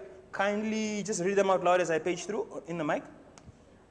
Mariental, Otavi, Sokopmun, Karibib, Vento, Grundu, Kahao, Enana. Okay, so we have a couple of towns here, a couple of towns, yeah. So you hold like this, one hand on top, one under. You open any page, but only the three of you should see. And then I'm going to read the mind, the minds, the three of you's minds. So you hold like this, one hand on top, one under. Okay, you open and then you close. You just, with your thumb, you open the first page you open, any page. Is the one you look at, wait for me to look away. And then you show the two of them. Don't let me, okay, you can go ahead and do it.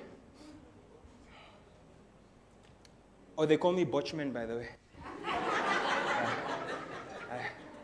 Yeah, done? Did you open and close? Only once? Yes. Okay. Now just think of that town, the three of you. Did you all see it? Yeah? Okay, think of it. Think of it. Can you move?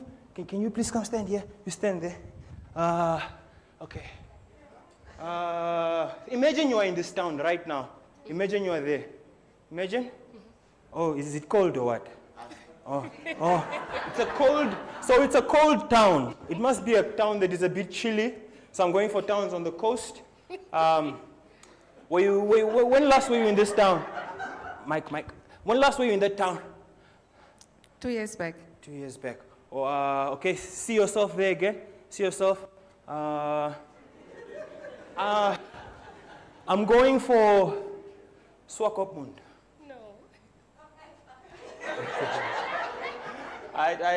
Can you confirm if it was Swakopmund or not? It was. Thank you so much. Thank you.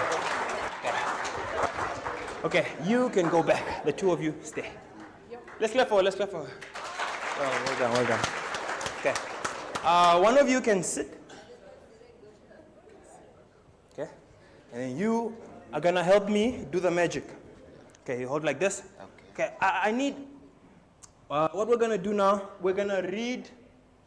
I'm going to teach you guys how to read her mind. You are going to do it with me. So if I get it wrong, it's not my fault. Okay. Think of any name. Family, friend, any name. Just let me know. Ooh, yes, this is the part where I need a borrowed pen. Borrowed pen to prove that my pen doesn't have any, because I've heard. Thank you. Okay. You have a name in your mind? Okay, think of the name, think of it. See this, is it someone you know? Or is it just a name you made up? It's someone that I know. Does the person know you as well? Yes. Okay. Okay, watch. Okay. The only way we'll know if I actually got the name right. You write his or her name here. Don't let anyone see. And if the name we get doesn't match this name, then we know wrong or right. You write the name inside the circle, capital letters. You close 1, 2. No one should see. We're going to move away. There are no cameras behind you or anything. Just make sure no one sees. If there are cameras, make sure they don't see either. Okay. While you're writing, the two of us are going to look away. You write the name in the circle. You only fold it twice. Yeah. By the way, I just do... Oh, don't look. You shouldn't look. Yeah. I only do tricks on stage, by the way. I can't do those things of bringing back lost lovers and stuff like that. Yeah? Okay. Just write however, it's fine. Yeah. Okay.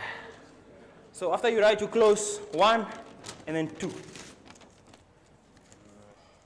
Yeah, but I can come perform at your parties at home and stuff. Okay.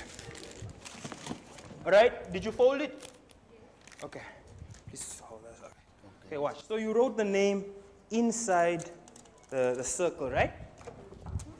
Inside the circle, you closed 1, 2, no one saw. Okay, did you close 3? No. Okay, watch. Nothing here.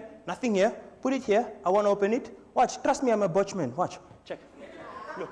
You see the fingers? You can come closer if you want. Okay, watch my fingers. I'm going to tear it up, make sure I don't look or anything. Take these pieces. You can tear more if you want. But in the end, just make a ball. Take this, make a ball. Did you write like a real ID name or a nickname?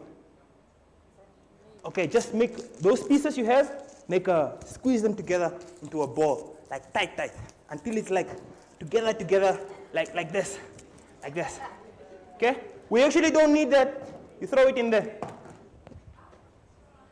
Inside. Okay. You didn't see what she wrote? No, I didn't see. Okay, we're gonna read her mind. Please come stand here. It's easier when you see her from far. Okay, this is yours. Okay. So this is called her baseline behavior. The way she behaves when nothing's happening, she's relaxed. I mean, she's a bit tense, she's on stage. Okay, now we're gonna read for the stress. Okay.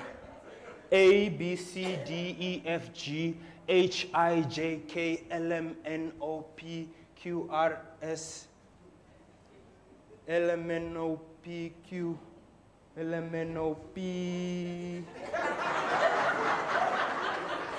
Okay. The name starts with a P. It starts with a P.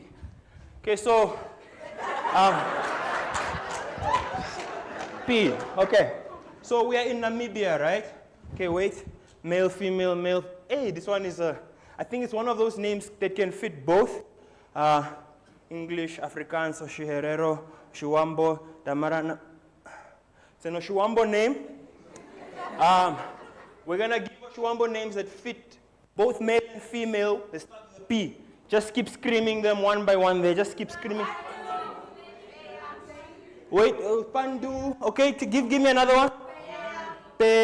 Wait, Pea gave a bit of a what we call a micro. So give me a name that starts with a P. P-E. P-E.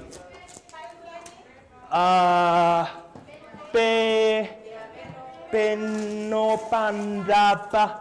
P-E at the beginning. P-E.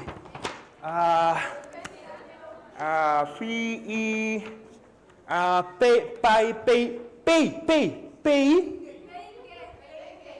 Penge. Yes, Penge. Okay. Thank you. Let's clap for her. Clap for you. You can keep this. Hi, this is for you. Okay, this is also yours. Okay. Yes, please come on stage. All right. So yeah, my name is Tangeni. They call me Botchman, yeah. In the olden days, can you kindly just that couch there? So please sit at that couch. Yeah. In the olden days, when they were trying to figure out this stuff, the main source was from trees. But this stuff can kind of get me in trouble, ne? But watch.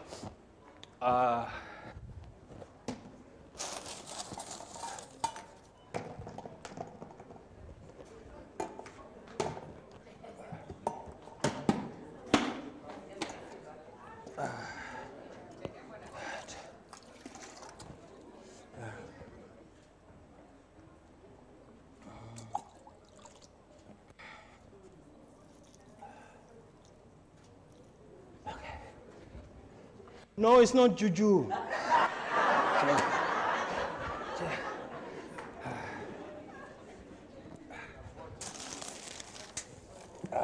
Yes, it's a botch. I call it botchcraft. Watch.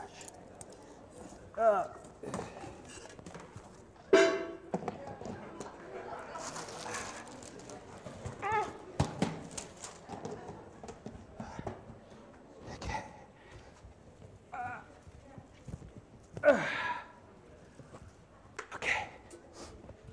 So first I just need, so they use these trees are believed to be aware of what's going on around. They can hear everything.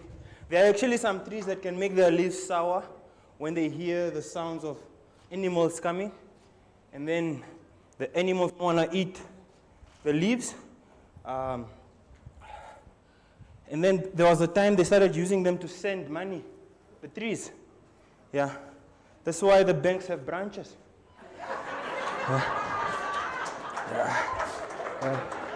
So you just You just have to first make, you have to make the connection. Yeah. Sorry, you guys can't stand. There's Bluetooth going this way. Please stand on that side. More. Okay, watch.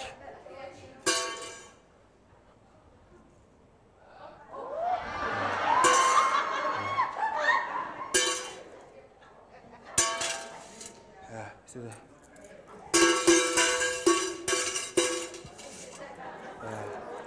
See that?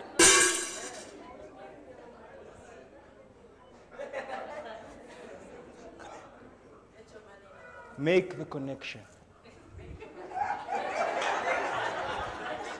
Okay, hold. Put in. Thank you. Thank you, man. Thanks, man. Thank you. Wait.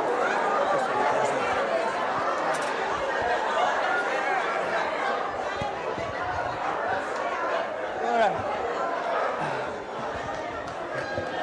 Now, this kind of stuff can get you into big trouble. Yeah. Because this money is not taxed. Yeah. But don't worry, it's gonna stay here, Mos. Okay. So this is how they'll deal with you in the olden days. If you went around practicing stuff like that, they would beat you up. Please choose a partner to come tie me up with. Anyone, just choose one person. Anyone? Yeah. Okay, the lady. Which one? This lady. Straight. Okay. All right, let's clap for her. Let's clap. Yes, both. You can come both. Okay. Yeah. All right. So in the olden days, they would burn you, or they would beat you. There was actually one article on Open File where they were beating this other guy. Yes, welcome. So you're gonna tie me up. Just hold like this. Have you ever tied up? Okay, no. Wait. Please tie. Like you hold your left and your right. Okay, like and your right here. Then you tie up my wrists. And then you please support with your finger on the top of the knot. Pull more while she's supporting. Pull more, no mercy. It's a witch. Pull. Press hard. Then you tie again for the second time. Okay? While she's holding for you. Okay. Yeah. Yes. Wait. Okay? Okay, then you pull out. There we go. Okay, that's good. Okay, you see that cloth over there? Please take it and open it up. And you just cover my legs and arms here. Your body is no, this side. No, like all the way, cover all the way. Okay, it's fine, I'll do it. Like this. Check.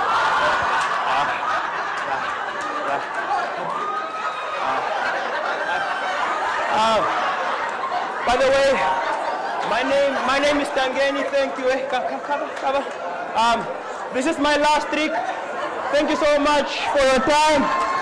Take this. You can cut. Yeah, I need to go. Cut. Yeah, cut.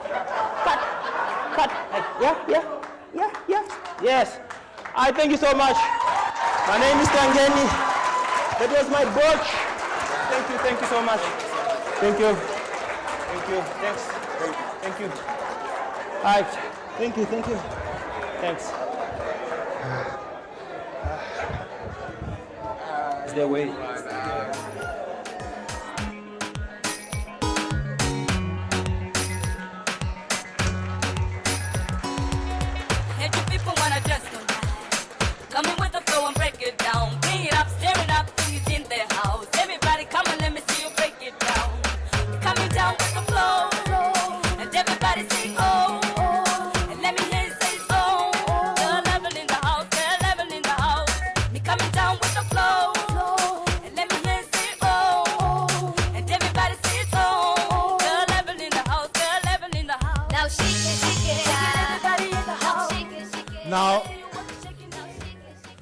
Hence we say breaching tradition with innovation. Thank you once again, Tangeni. Okay. 2 more presentations, a panel discussion, then we get into lunch.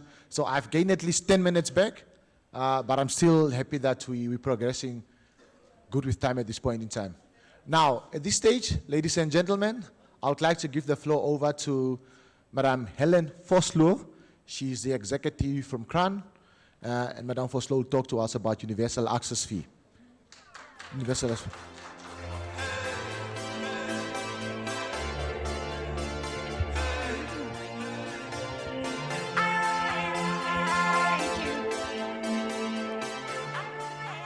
Thank you so much. I don't know how I'm supposed to compete with that.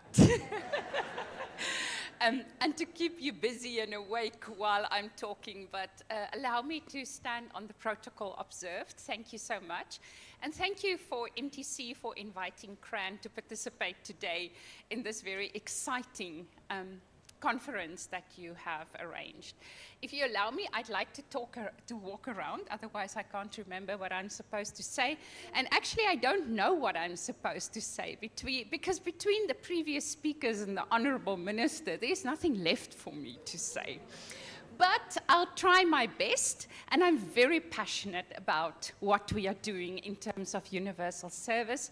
It's been on hold for many, many years because of many, many reasons, but finally we are there, and I'm so grateful to the Ministry who has arranged with Treasury to provide some funding towards the Universal Service Fund, which means that we can finally move forward. And how am I supposed to use this thing? Remember, I'm blonde and I'm old. Yeah, I don't know. You have to tell me which button to press, please.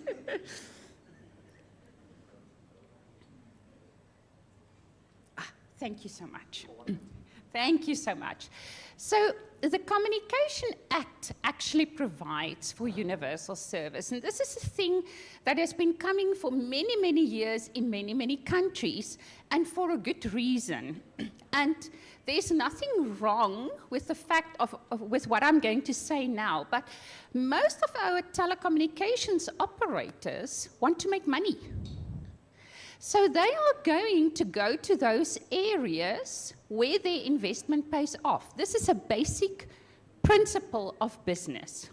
But unfortunately, we have all over the world people who are living in faraway communities and who will not have the access to these services if something is not done by someone to assist to get these services to be rolled out. Now, the Universal Service Policy, which was published in 2013, indicates what are the priority areas where universal services should be rolled out, of which the first one is schools or all educational institutions. Then our SMEs, because business makes the world go around.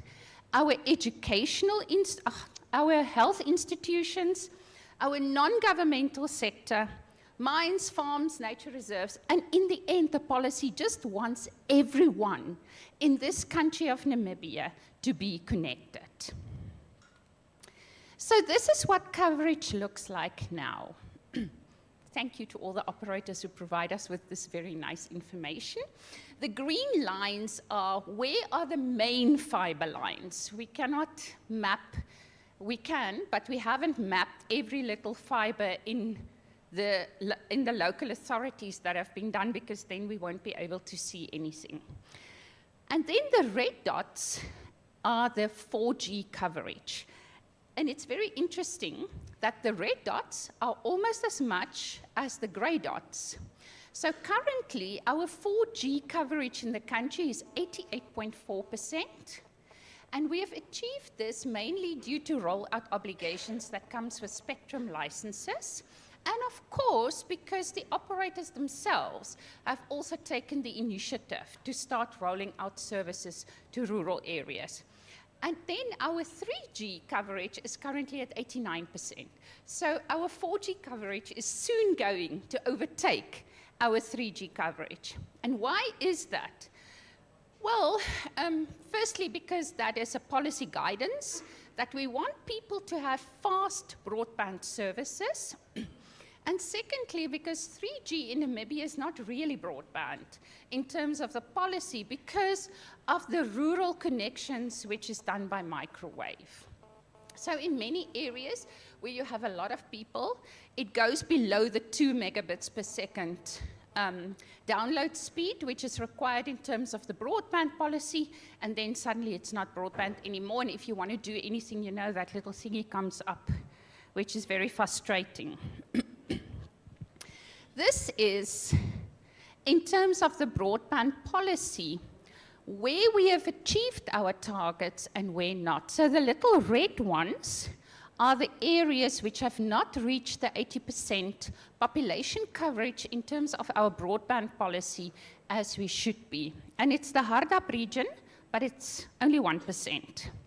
Then we have Kunene, but Kunene has increased from 44 to 49%. But we must remember, Kunene literally has population levels of 300 people living in a community. So how do you provide broadband services to those people? Because it makes no commercial sense. And this is where the Universal Service Fund becomes a very key player in this thing, because now we can actually, from a policy perspective, engage operators and tell them, give us a solution for this specific area. The Universal Service Fund is technology neutral. So we can say, what do you think will be the cheapest way to provide this community with services? And it can be VSAT, it can be fiber, it can be a tower, whatever. If you have the spectrum and you have the solution, the Universal Service Fund will provide the subsidies to ensure that this community gets the service, and at some other stage, when this becomes commercially viable, the Universal Service Fund will withdraw. If it doesn't come viable, we will continue with the subsidy. So initially it will be for 7 years, because within 7 years, according to the financial statements of our operators, they pay off a tower. After the 7 years, if the operators comes to us and say, it's still not commercially viable, then we will think about a new subsidy to provide, because we don't want that service to be removed at any stage from the community. So let's talk about digital inclusion, because we can't talk about 4IR if we don't talk about digital inclusion. And what is digital inclusion? It is about ensuring that everyone has equal access to the benefits provided by the digital world. Now, this is a very heavy thing, because if everyone in this community doesn't work together, we will never be able to reach this. And it is important that we bridge the gap between those that easily can access and navigate online and those who can't. So it is not only by providing the service, it is also making it easy for people to use, making it easy for the gogos in the village to use a banking app. So shouldn't we start thinking about things like language? Because maybe those people there far in the village away do not understand the English banking app of FNB or Standard Bank or Nedbank. Maybe it needs to be in a different language. And we should have a language option.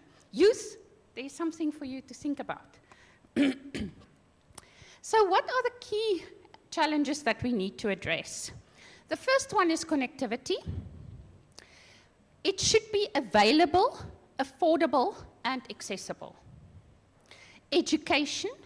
Digital inclusion isn't about the access, it is about the ability to use what I have.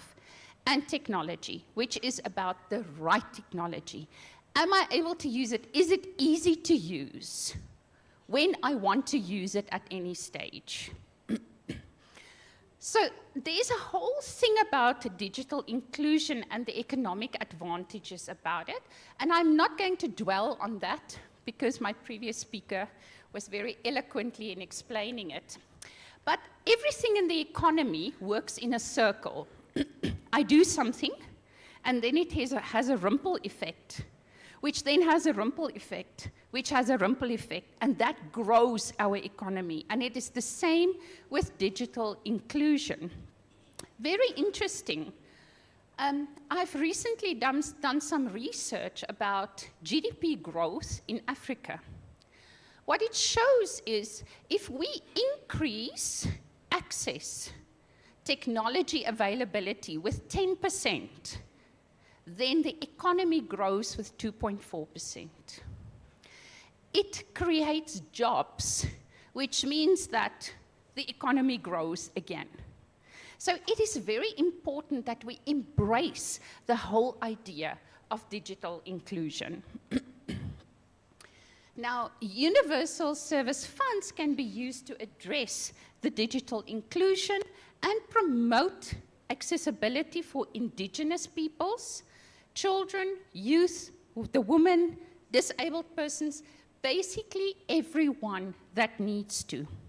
And these funds are made then available to the licensees to encourage them to provide these services until they become commercially viable. Now, people with skills can access job markets, participate in e-commerce, the youth and e-commerce. Guys, I walk into my office and these ladies wear the most beautiful clothes.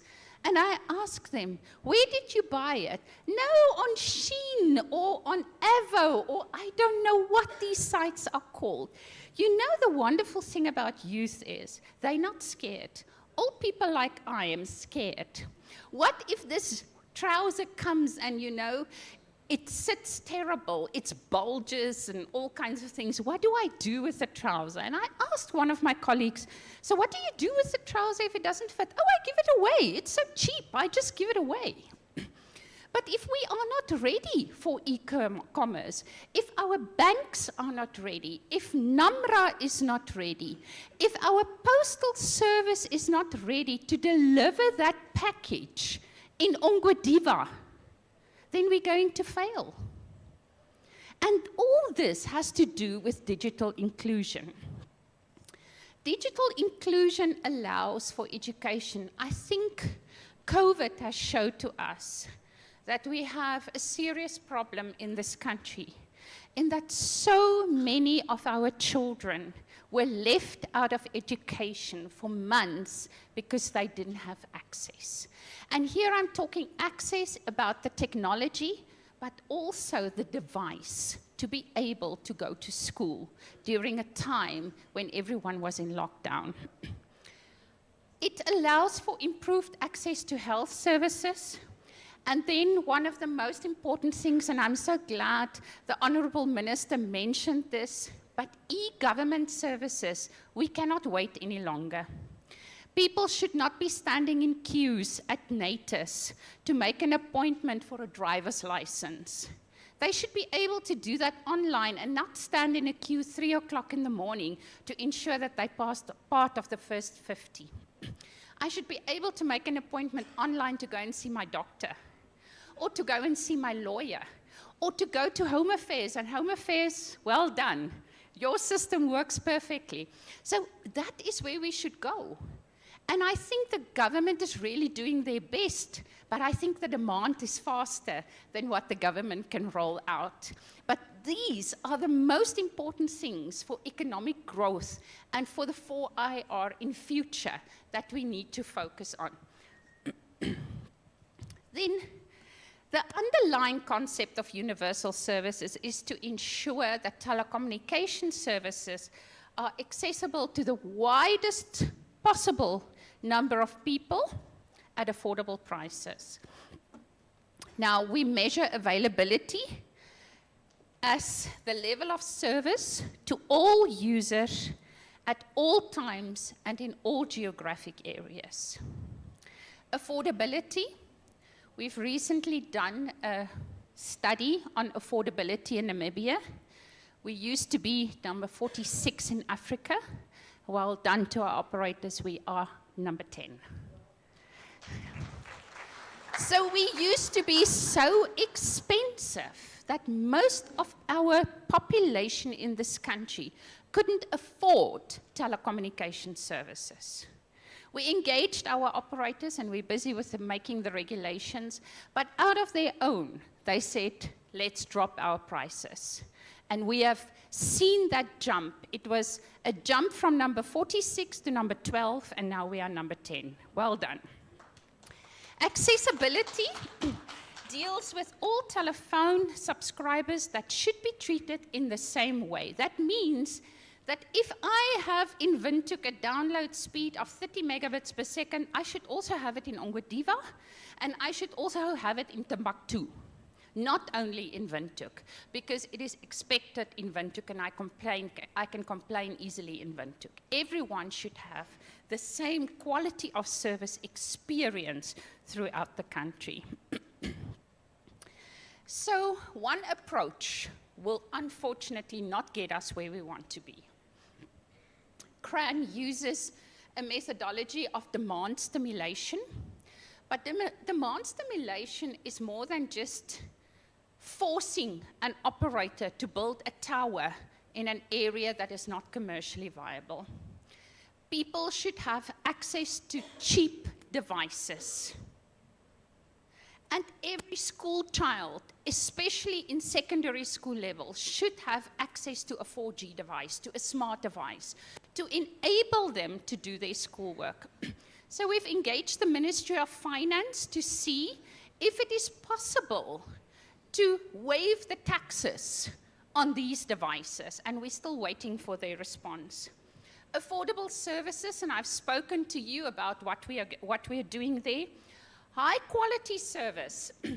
CRAN is in the process of reviewing the quality of service regulations. Soon it will be a whole different story. Digital literacy. My colleague will talk about digital literacy, but you know, today, I see it in my own household, we call our children to help us to work the smartphone because we don't know. But those little ones, they're 2 years old. I saw it on the flight yesterday. They're 2 years old, and they can operate that phone. It's amazing.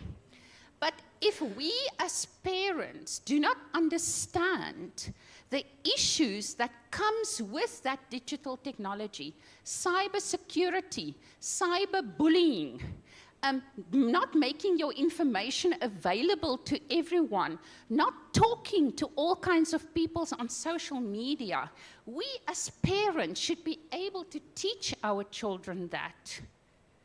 But we as parents lack the skills. So digital literacy is not only providing the information in schools, we should also provide it at adult level. Because it's very important that we as parents can sit with our children and say, you cannot talk to anyone, because it might be some or other, I don't know what. The commissioners are here to know these things. And while, like I said, promotion of e-services are very important. It is therefore very important that we, as a whole community, work together to ensure that Namibia can enter the fourth industrial revolution. We as the private sector, as regulators, as government, as sponsors, as international organizations, all need to work together to be able to achieve this. I'm not allowed questions and answers, so I thank you very much for your attention. It's just another one. Yeah.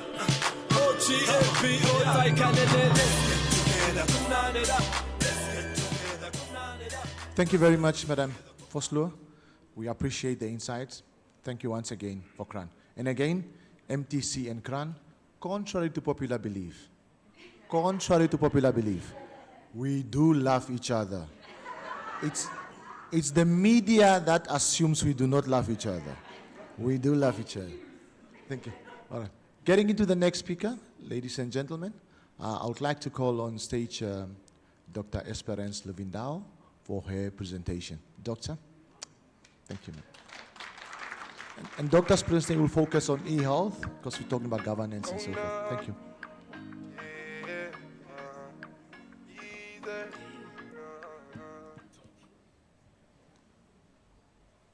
Is it 12 o'clock? Good afternoon, everybody. Good afternoon, everybody.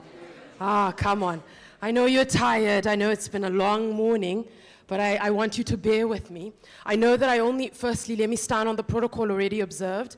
That's very important. So we do have people in our midst that I would need to recognize, and we recognize you, so we stand on that protocol. I always tell people that when I am asked to speak, I feel that when you are given an allocated period of time and you go over that, it's a sign of disrespect to the people that are listening to you. So I'm going to try my very best to speak fast so that I can cover everything and not disrespect you, if that is okay. So please bear with me. I'm going to sound like I'm rambling a little bit because we have a lot that we need to get through. Ignore the board for now, don't mind that. Let's just quickly touch on. So a couple of years ago, healthcare workers and tech people decided that, do you really need to go to see your doctor in person for you to get a consultation, right? And so then the aspect of teleconsultations became a thing. And then people said, okay, fine, I can send a text to my doctor or a WhatsApp message to my doctor, and then I can have a conversation with them.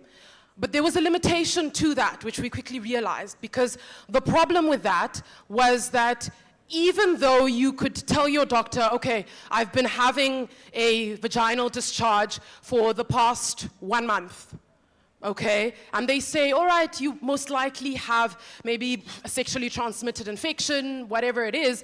It doesn't solve the problem full circle because I'm not giving you the medication. So you can maybe speak to your doctor, but the limitation there was you still had to go to the hospital or travel long distances if you lived in an informal settlement to get to the hospital where you would need to see another doctor and be told, okay, fine, this is what you have. These are your medications. And so true to me, I went to the drawing board a couple of years ago and said, okay, fine, how can we ensure that patients after consulting their doctor, and we're talking about informal settlements, okay?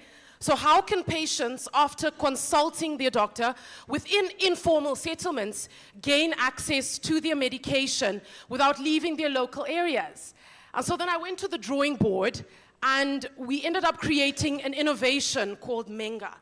Now, Menga is something that we've been working on for the past couple of years, and basically what it is it's a box as big as me. I didn't bring it today. It's probably a little bit taller than me. And the reason I didn't bring it today is because it weighs about 286 kilograms. That's very heavy. But basically what this box allows you to do is, once placed in strategic locations in local supermarkets and things like that, within these informal settlements, it then allows a patient within an informal settlement to consult their doctor via text messaging, all right? And then, through biometrics, they will be given access to the medication. Now, it's important to understand that this innovation is different because it offers you access to medication in real time. So we know that within digital health, there have been developments that sort of offer a locker system, right? But this innovation was unique in the sense, or is unique in the sense that it allows you access to medication in real time. And what does this mean? It means if you have somebody within an informal settlement that, we hope not, but is sexually assaulted, they would then be able to quickly consult with their doctor through text messaging and then gain access to their post-exposure prophylaxis and STD treatment and all of that by simply chatting with their doctor via text messaging and then going to one of these little boxes that are situated in the local area in a little supermarket, and they would then be able to gain access to their prescribed medication. Now, I'm going to park that story there, and then I'm going to come back to it, okay? So let's talk about the second part of this, which is a very crucial part when we talk about digital health and telemedicine, and that is legislation, okay? It's a very important aspect, very important. And so a couple of weeks ago, I was fortunate so I got an email. And this email was from the Africa CDC. And what they did is they appointed me to what they call the Africa CDC Health Tech Expert Panel. And what this basically means is we are a group of so-called experts, apparently, who sit together and vet digital health solutions in Africa. And what we're trying to do is come up with unicorns within healthcare, right? So how can we make health tech a billion-dollar industry? So that's basically the job. And one of the most important things about this is that we have different people being represented on this panel. However, my perspective was one of not just a healthcare worker, so I didn't really introduce myself. I am working as a medical practitioner, so I currently work as an emergency doctor at a local hospital in Windhoek. Apart from that, I brought the perspective on the panel from an innovator's perspective, right? Because remember, I just spoke about the story where we created this box, nearly as tall as me, to be able to allow patients in informal settlements to gain access to prescribed medication without leaving their local areas. And one of the things that I brought up in our first meeting about 2 weeks ago is the aspect of legislation. And that is a very big issue, okay? A very big problem. How many of you would believe me today if I told you that still now in Namibia, we do not have a legislation on telemedicine? Are you aware of that? You're all aware of that. Are you all aware of that? No? So some of you were not aware of that. Okay? So that is very important, because what the issue of legislation speaks to is it basically allows that there is protection because there are rules and regulations governing, protecting both parties. So you're protecting the patient, but you're also protecting the healthcare worker. And so when we go back to this box of mine called Menga that we designed, one of the biggest problems was, yes, this can save millions of lives. Yes, it's creative. Yes, it's innovative. But the problem there was, well, we don't have a legislation on telemedicine. So until we have that, we cannot bridge that divide and use it to save the people that it can really help. And that's a very big problem, because studies were done to show that about 30% of healthcare costs can be reduced, right, just using telemedicine. That's not very important to you guys sitting here. It's very important for people sitting in informal settlements that don't have medical aid, that live on the minimum wage, and that cannot afford basic health care. And then another study by the World Bank showed that countries that have embraced e-health policies have managed to increase access to healthcare in remote areas by up to 35%. Once again, that is not necessarily the most important thing for you guys sitting here, but it's very important for those people sitting in remote areas, sitting in your informal settlements, and people living on the minimum wage that once again cannot afford to, and I've been very fortunate to work at quite a few hospitals in the country. I started at a hospital not far, Onanjokwe Hospital, then I moved to Oshakati Hospital, then I moved to Windhoek, and there you see where the digital divide really is, and where it really operates, and the people that it really affects the most, okay? So, let's talk about the issue of connectivity very quickly. I said I was going to speak fast. So the issue of connectivity really is, or can be summarized like this. And the reason I spoke about legislation is because you cannot speak about digital health without speaking about legislation, and you cannot speak about legislation and all of that without speaking about connectivity and the role that it plays. So let's go back to that story I started with in the beginning when I spoke about this innovation that we've created, 284 kilograms, nearly as tall as me, right? That allows patients in semi-rural or informal settlements to gain access to prescribed medication. What was one of the flaws, I would say, in this innovation? So from the patient aspect, you do not need internet, you don't need to have data. So you communicate with your doctor through text messaging. Okay, that's fine, that's all good and well. But one of the greatest limitations with a lot of advanced digital health solutions today is that a lot of the more advanced ones need data, they need internet. And that was one of the limitations of this box that I spoke about, because yes, the patient does not need internet, but that box must be placed in a supermarket or somewhere that has connectivity.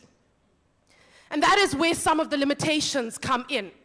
Can we do without these limitations? Yes, we would probably go back to the drawing board over and over again and say, well, how can we make sure that we don't need this? However, with more advanced technologies and digital health technologies, we cannot negate the fact that internet and connectivity is a crucial aspect. One of the technologies that have been developed on the other side of the world is a little device that people within informal settlements can put on their chest. And this little device, what it does is it will tell you if you are having a myocardial infarction, which means if somebody's saying they have chest pain and they say, well, it's radiating to my left arm, it feels like an elephant is standing on my chest. The first thing, if you are a healthcare worker, you would say, okay, you're probably having a myocardial infarction, which is a heart attack in simple, right? Now, the important thing about this device and the creativity thereof is that what it allows is your doctor, let me say Esperance is your doctor, and she's sitting all the way in Windhoek at Mediclinic. And what she can then do is she can read your ECG, so read your heart functioning, all the way in Windhoek. And from Windhoek, she can then say, okay, this person is having a heart attack, or this person is having a myocardial infarction. But the problem with that is there must be connectivity between the two, because the doctor then needs to communicate with the patient or the people around the patient and say, okay, this patient needs aspirin urgently, and also we need to get the ambulance there immediately or fly this patient out. So like I said, the more digital or more advanced digital solutions, unfortunately, still need good connectivity. And it's important that I say good connectivity, because with digital health, not all connectivity is good connectivity, right? So if you're speaking to your doctor and your doctor can't really hear you and you're saying you have no allergies, or your doctor thinks you're saying you have no allergies and you are saying you're allergic to penicillin and I prescribe Augmentin, it's a problem. So good connectivity is key. Good connectivity is important, okay? Now I'm just quickly going to go over to the slide. I will be rounding up very shortly. So what you see here is very interesting. So a lot of the times, you know, the previous speaker was saying that she doesn't know how to use this. And I'm looking at this, and I'm thinking to myself, wow, okay, where do I press? Please don't laugh, guys, please. He says the forward button, like it's so easy. Okay, thank you. Okay, good. So what you see here is I am an advocate for regular health checks. So I always tell people, if you haven't, let me quickly ask the question, because I'm speaking fast, so you guys will forgive me for that minute, okay? How many of you here have been to your doctor in the past year for your full body checkup? 1, 2, I'm skipping honorable, no, that's a no. 1, 2, 3, 4, 5, 6, 7, 8, 9, 10, 11. In a room of over 100 people? Now, I once had a talk, a couple of weeks ago, I was having a talk, and it was online, and we had guests, and I was talking about the importance of health checkups. And somebody said to me, they said, Doc, I understand what you're saying, but what you're saying is not feasible for every Namibian. Because the honest truth is, when we go to the hospital and we tell them, I'm here for a full body checkup, they look at you like, what's wrong? Is there anything wrong with you? And you're like, no. But I'm here for my pap smear and my bloods and my... Right? And when I listened to this, it for me was a reality. But at the same time, what I realized is we cannot continuously blame just the sector or the public health sector, because you must understand that the public health sector right now is overstretched. And with a limited number of resources, we have to do what we need to do, right? And so I thought to myself, how can we use technology to bridge that gap? And this is one of the solutions, because what this solution here means is that for my ladies, your annual body checkup includes bloods, it includes a pap smear, and it includes your pelvic abdominal sonar. I've had patients come to me and say, oh, I've been having this low abdominal pain. We've tried everything, we checked, I know I'm not pregnant. I had a case a couple of weeks ago where we had a patient whose belly was as big as a 22-week baby. And you know, 22 weeks, for those of you that have been pregnant, is quite big, right? It's quite big. And we thought to ourselves, okay, what is happening? Pregnancy test is negative.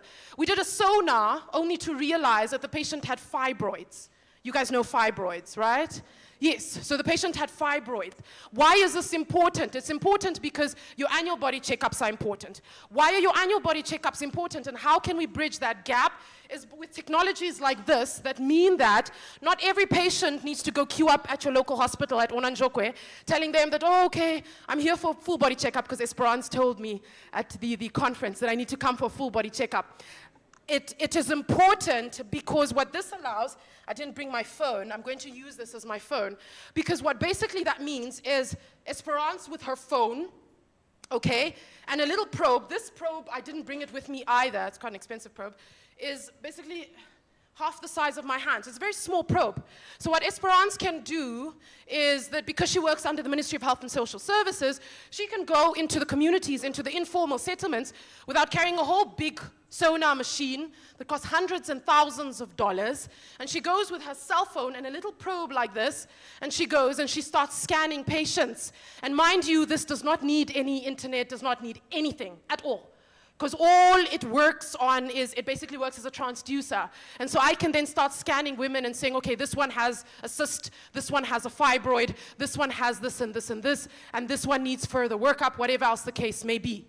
So this is the importance of digital health, and this is how digital health and new technologies, right, can reduce the burden on public health systems. I will quickly just go on to the next slide. Okay. So I love talking about this one because in 2022, I was fortunate to meet the founder of this. This is called PillBot. And in 2022, I was fortunate to speak at a health tech conference in Dubai, GITEX, one of the biggest in the world. And there I met the founder of this PillBot. I don't know how many of you, and I'm not going to ask because it is a little bit invasive, but I know that a lot of you here have had to undergo a scope. Which means sometimes your doctor will say, okay, fine, we don't really know what's happening. We've done sonars and everything. We need to put in a camera, a pipe, up the top, and then down through the bottom. Yes? Have you guys heard of that? Yes, okay, good. All right, so that is very invasive, and I don't need to tell you why. It's very invasive. And nobody wants that, and a lot of the times health-seeking behavior is affected by things like that because people are like, well, I don't want to go to the hospital. The same Esperance I saw at that MTC conference is now the one to put a pipe up my... No, right? So then that becomes a problem, and it affects health-seeking behaviors. And mind you, that is a crucial way through which we can detect cancers early and all these things. So what did then this company do? They said, let's create a pill. This looks very big. This is the size of your nail, your pinky fingernail. It looks big on screen, it's not. It's the size of a normal pill, okay? And what it basically allows is that I now can have a patient sitting in Onipa who needs an endoscopy, a scope, and I simply ask them to swallow a pill. And this one pill can show me everything from their mouth to the end of their alimentary canal within 10 minutes. How does it exit? I love that. That's a good question. Okay? It exits the normal way. So the normal way you pass is the normal way it exits. Yeah? You get me, right?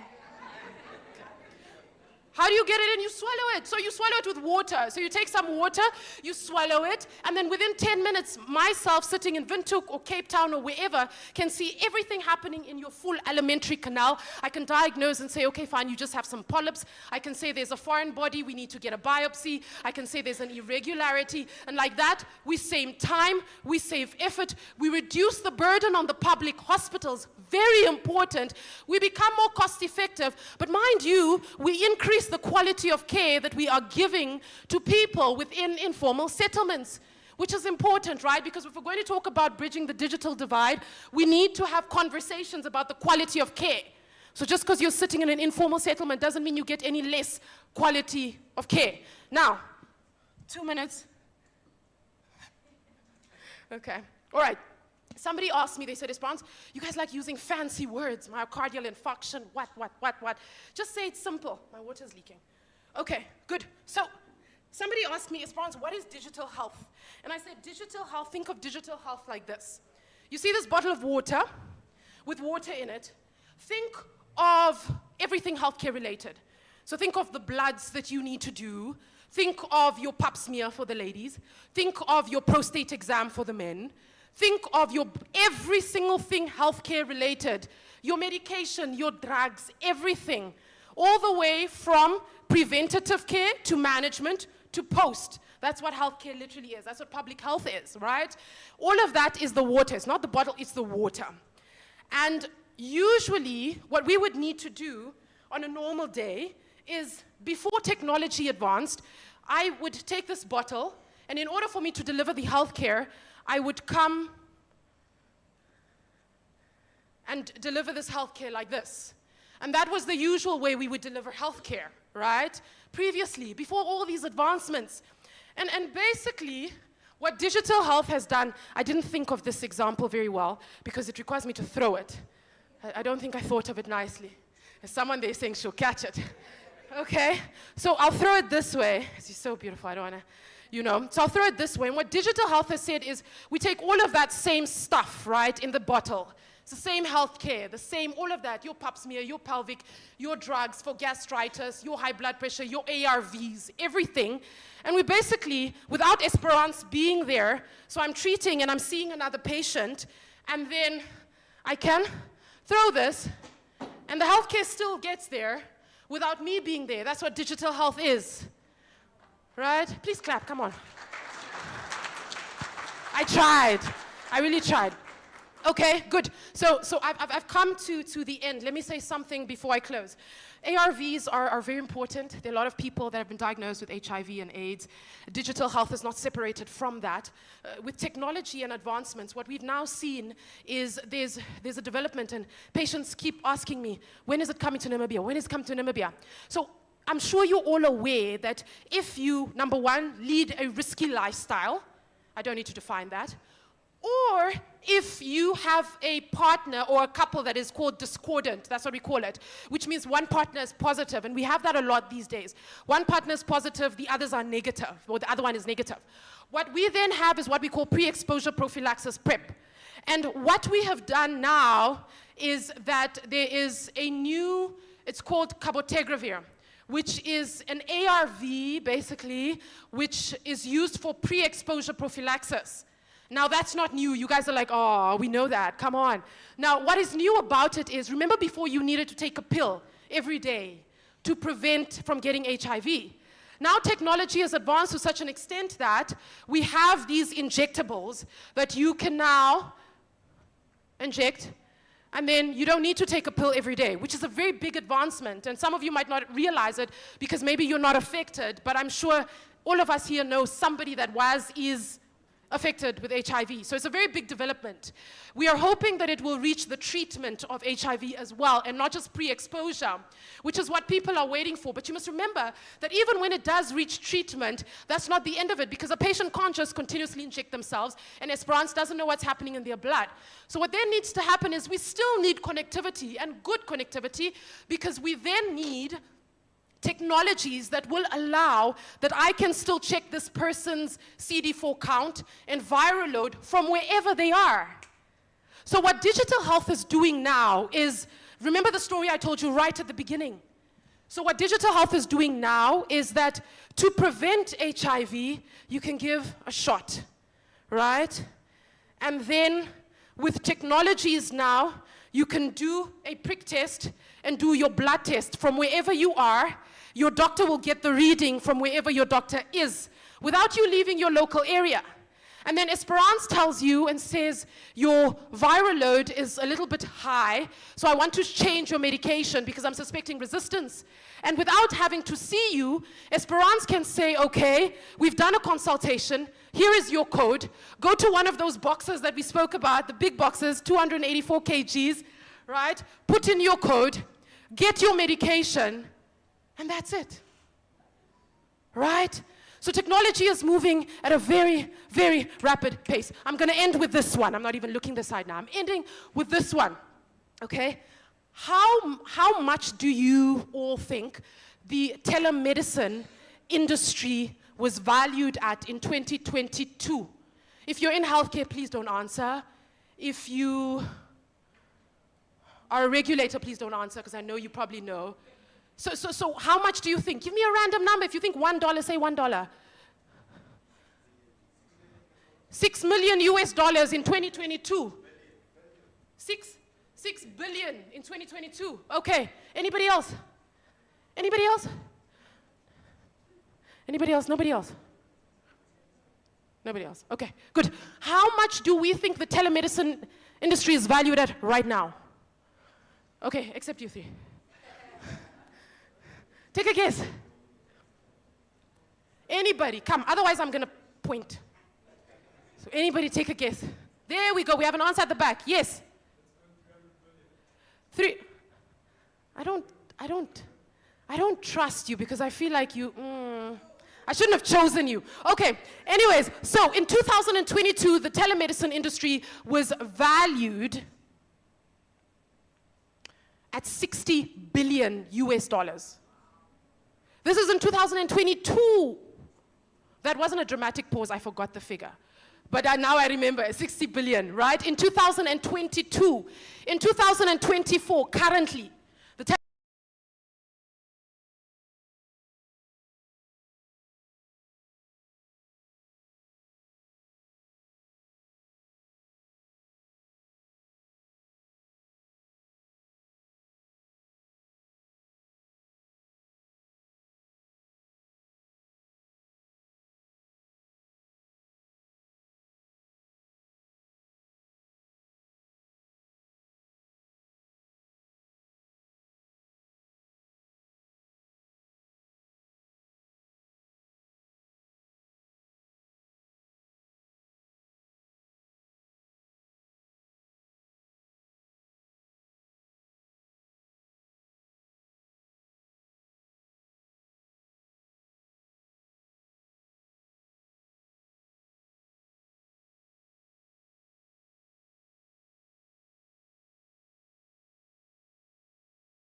ono banga batwetera malaiti kwali olona wanda kuhuma kunka ujigoro urahuma kambo wavuga uyashabye malaiti wataburi bambira waliga munaga botu gaboto mwana ajigoro waboneka gabotu mabusa go waranga ari clean na tari clean arari bonya kambo ingagura tu.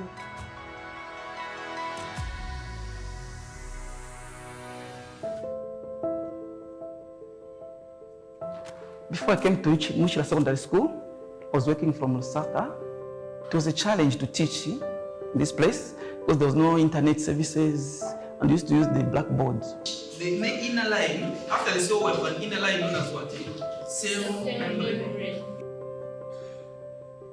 So the coming of the Idea Hub is very interesting because it shows the 3D diagrams.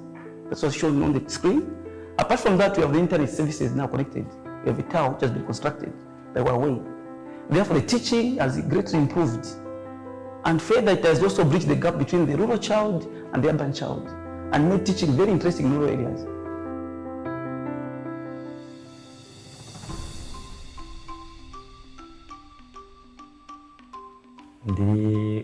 Ndi muntu uyita business.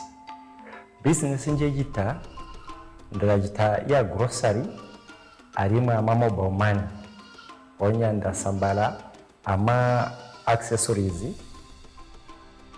Onya ataragogo tujana uti kuzoka matariro network agali tiari gaboto ino maganibo akutwetera tawa ojani oti ibuboto bwabola ambuza kumatariro bayujana mapenzi ono potendera ono mbobo bintu hiuba oba owe hakutuma mali utaoni eni zitambwa bwajindi network ilibo gaboto muntu uli wonse uli kono.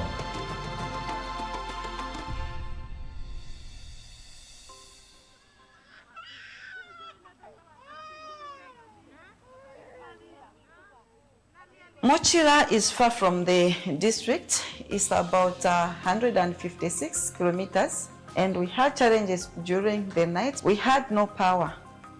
When you have a critical case, we were depending on phones to screen our patients. If it is to suture, you suture the client using a phone.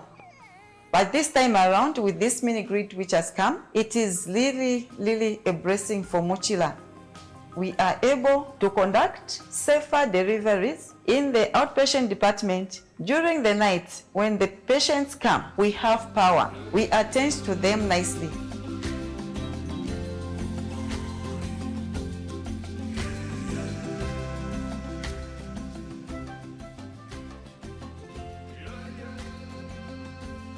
Now I'm closer to my dream of becoming a doctor.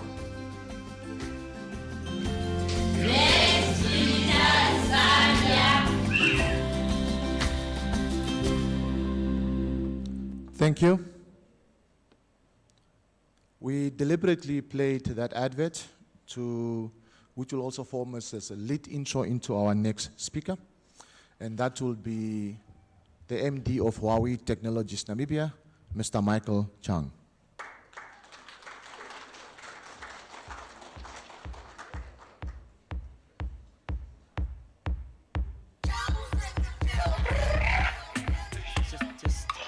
I know how to use this before I go there. All right, thank you very much, Director of Ceremonies, Honorable Minister Emma Theophilus, Managing Director Dr. Ligi Rastus. Thank you very much for having me. I don't want to stand here for too long. I don't want to stand between you and lunch. So I will try to finish my, my case study within 6, maybe 7 minutes and 120 seconds. Okay, so the previous video that we showed as a cooperation we did with Zambia government in Zambia for a digital village initiative. So basically that covers a lot of topics that my previous speakers has mentioned. But everything all together, all the telemedicine, smart education, everything has to be built on top of a very inclusive connectivity, a very well-structured ICT infrastructure. But my topic today will not be duplicating to my previous speakers. I will be focusing on the utilization of digital infrastructure in the vertical industries. For instance, today I'm going to talk about the mining industry, the mine industry, because it's very important for our population to be covered and to be educated. It's also very important to enable, together with our operator and partners, to enable our industries to move forward, to engage their digital transformation journey. In that case, we'll have inclusive improvement as the society towards a fourth industrial revolution. So I'm going to start. Let me just make sure okay, great. To begin with, I want to introduce you with this architect for intelligent mines, because like I said, everything is based on the ICT infrastructure. So basically, if you look at the bottom of the architect, it's LTE, 5G, fiber to the mine, fiber to the machine, and Wi-Fi 6. So basically, whatever we are doing now, we have to have a very inclusive, a very well connectivity at the mine as well, because most of the mine, for instance, in Namibia is located in very remote areas. There's no public coverage. Even there's a public coverage, we don't know if the capacity or the latency that can meet the requirement from the public network. So on top of that, we'll be able to have our cloud infrastructure, which very luckily we have already built a very cutting-edge cloud together with MTC, so that can serve the nation. From that cloud infrastructure, we'll be able to provide all different high-level cloud services to enable different applications for the mine to utilize to have their digital transformation. For instance, if you look at in mining industry, we have two major typical scenarios, which is underground mine and open pit mines. They require different applications. From the data center and the cloud, we will be able to provide application enablement and data enablement to make sure that all the traditional applications that are utilized in the mine will be cloudified and digitalized. So here is an example, a journey of how do we digitalize open pit mine. If you look at the bottom of the slide, that's our ICT infrastructure, like I said, all kinds of connectivities, data center, and cloud. But on top of that, that's a process of how do you set up a mine. From mine design to intelligent drilling and blasting, mine engineering, and all the way to the overall comprehensive management systems and intelligent campus management. So if you look at each and every step, we have different digital tools that enable the whole digitalization. For instance, if you look at the drilling and blasting, it's a very dangerous process. Basically, every few years, we would have some incidents in Namibia that happens during the blast. But by doing this, by putting our digital applications into the mine, we will be able to greatly reduce the personnel number of personnel that is on site. So we'll be able to move all the operational workers, operational personnel from the site to the remote office where they can enjoy very good air conditioning and very safe environment. That can also increase our efficiency because we are using multiple sensors and monitors to help us to remotely control the whole process.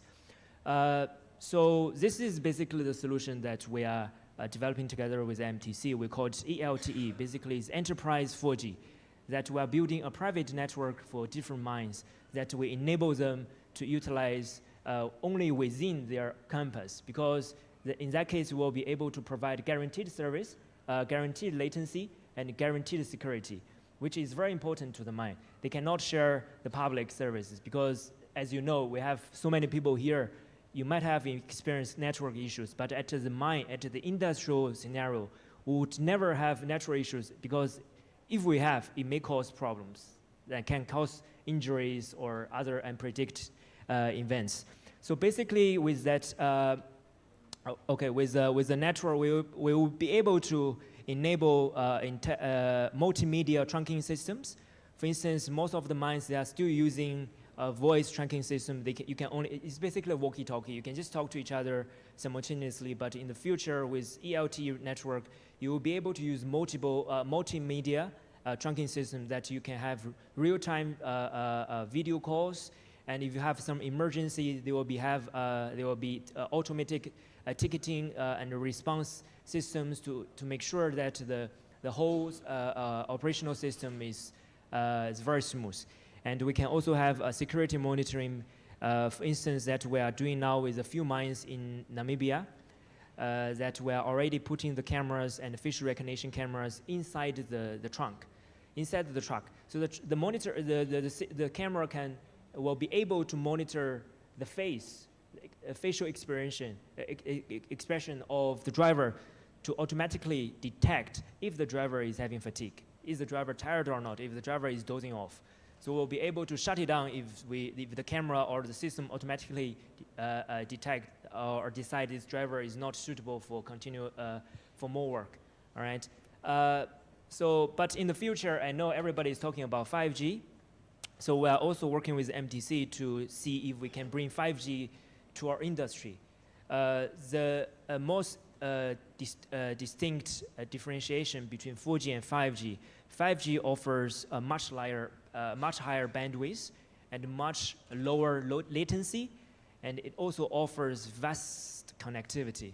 So that will enable us to do IoT, to do machine-to-machine connectivity. For instance, if you look at the biggest mine in Namibia, they probably have more than 100 mine trucks. They have different light-duty vehicles. They have all different kind of sensors in the mine, in the whatever equipment that they have. They could have probably totally more than 20,000 sensors that need to be put.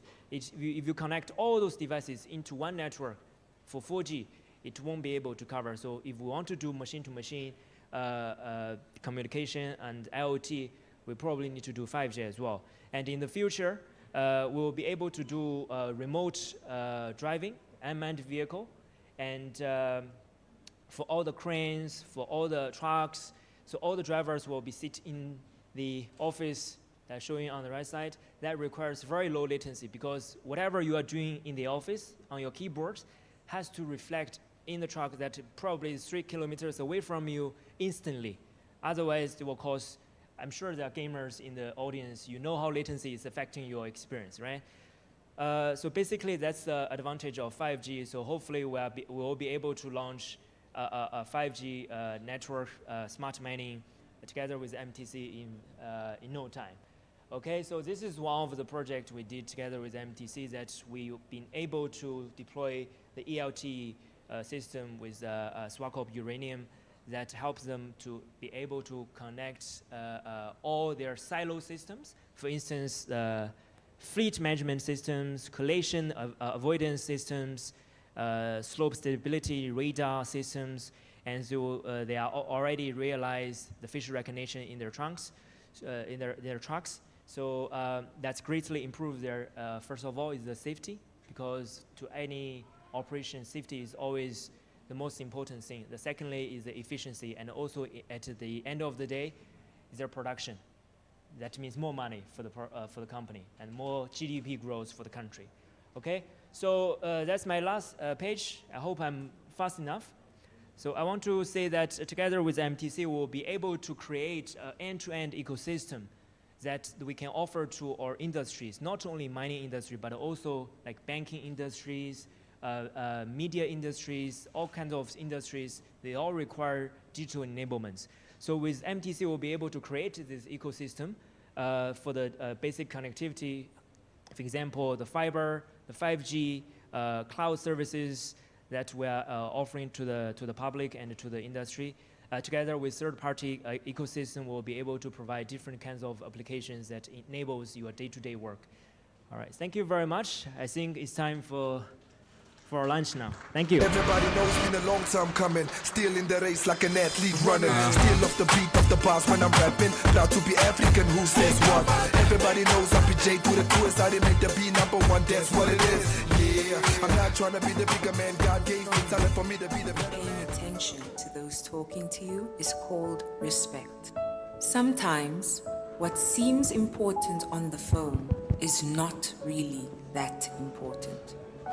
Your cell phone has already replaced your camera, your calendar, and your alarm clock. Don't let it replace your family. Try to put them in a half set. The most important thing we can ever give each other is our attention. Give the people in your life the gift of your presence by putting down your phone sometimes. MTC is asking you to disconnect, to connect, to spread the love. MTC, make the connection. They say that the future of Namibia belongs to the youth, and that is why we are preparing our children at a very young age by showing them love and affection. There is nothing as powerful as giving every child an equal chance of excelling academically. Then we realized that once they matriculate, they need a good tertiary education. We give them scholarships and thus removing the financial burden so that they can be focused on chasing their dreams. Just as they look forward to graduating, they realize that they can't do so without an internship. That's why we introduced the MTC National Internship Program, placing over 160 students at various institutions. But what good is a graduation if your grandparents cannot witness it with their own eyes. That's why we are giving them back the gift of eyesight. We invested over 10 million to build over 300 low-cost houses through Shack Dwellers Federation. With rising unemployment, we know that we need to create jobs. That's why we give unemployed youth an opportunity by empowering them with necessary skills and financial resources. Our ambassadors are now fully on board and committed to our collective vision for a better Namibia, doing good for society and helping us make the connection. Namibia, this is our story, and we are committed to creating the Namibia that all its citizens will be proud of. MTC, make the connection.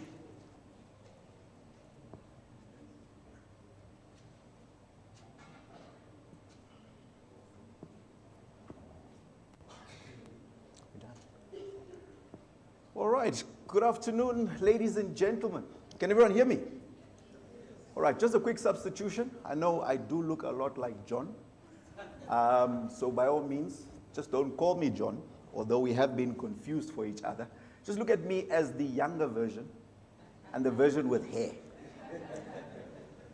No offense, my brother. So please allow me to stand on the protocol that has already been established by John.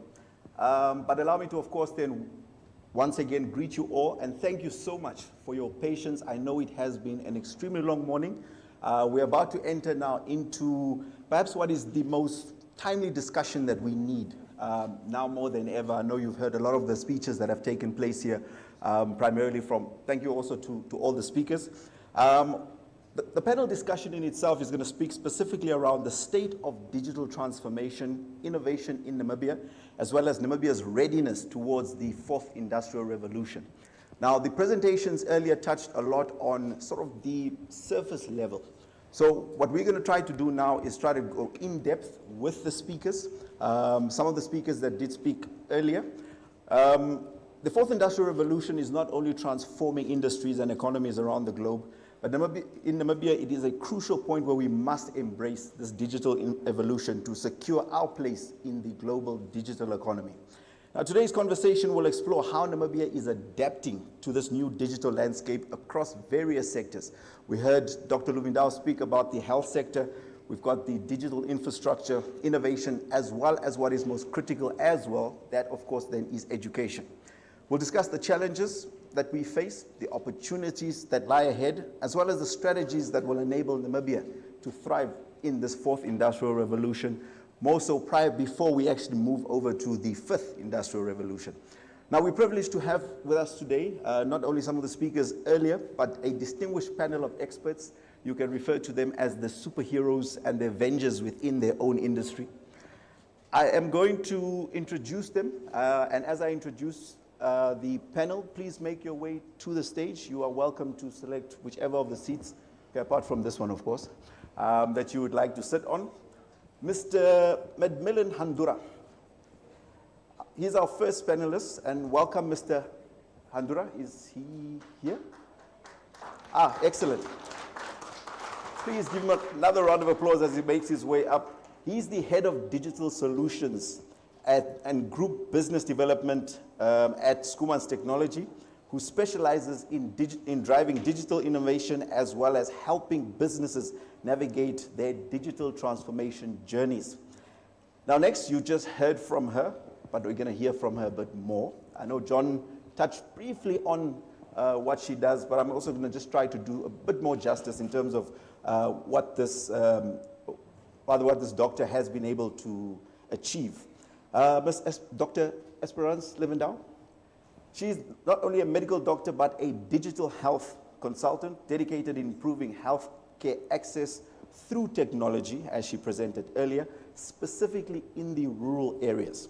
Now, as an international health advocate, Dr. Levendau is of the belief that promoting equitable healthcare access, regardless of the socio-economic status. Now, through her healthcare organization, One Step at a Time, which was founded in 2019, it concentrates on mass health education, outreach, as well as providing free medical advice, which is obviously very critical if we look at the landscape and how expensive medical services are, not just in Namibia, but around the world as well. She is an honoree of an award from the Queen of England in 2002 for the impact in health, as well as a spot on the prestigious Forbes 30 Under 30 in the healthcare category in 2022. So please give another round of applause. Professor Atli Kamundani. Joining us is the associate professor. He's an associate professor of the School of Computing at NUST, a leading expert in artificial intelligence, as well as Internet of Things, being IoT, cybersecurity. Of course, he plays a key role in shaping the future of the digital education and skills development in Namibia. Please give our professor a round of applause. Welcome, Prof. You briefly heard from her earlier, and I'm not going to make any reference to what the word that she struggled on, because this happens to be one of my bosses. Dr. Monica Nehemia. She, of course, is the Chief Technology Officer, Chief Technology and Information Officer at MTC, where she drives innovation and oversees the development of cutting-edge telecommunications technology in Namibia's largest and mobile telecommunications company, but of course we are better known as a digital enabler. And of course, last but not least, it almost sounds like I'm going to introduce her as though she's a boxer. We have Africa's reigning youngest minister. I say it again, Africa's reigning youngest minister. Until another country out there tries to replace us, we've currently got Africa's youngest minister. Honorable M. Phyllis, she of course is Namibia's Minister of ICT, who is also leading the charge in our country's digital transformation and ensuring that Namibia is ready for the fourth industrial revolution. In fact, we speak about Namibia being ready.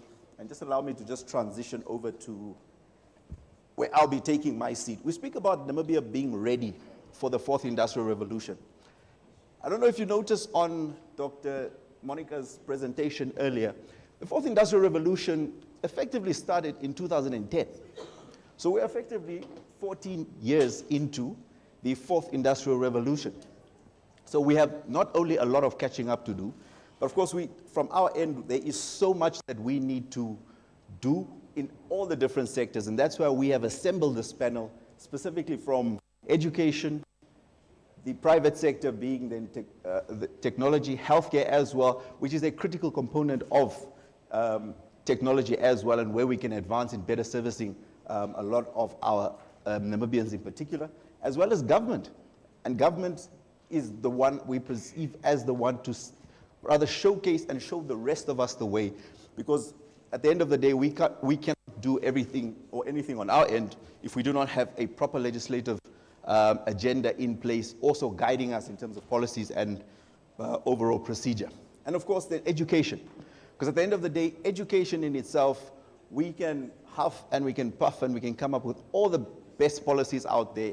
If our youth, if our electorate is not educated on what technology is and what drives this particular sector, we are going to find ourselves, 20 years from now, still speaking about the fourth industrial revolution when the rest of the world is probably sitting at the 16th.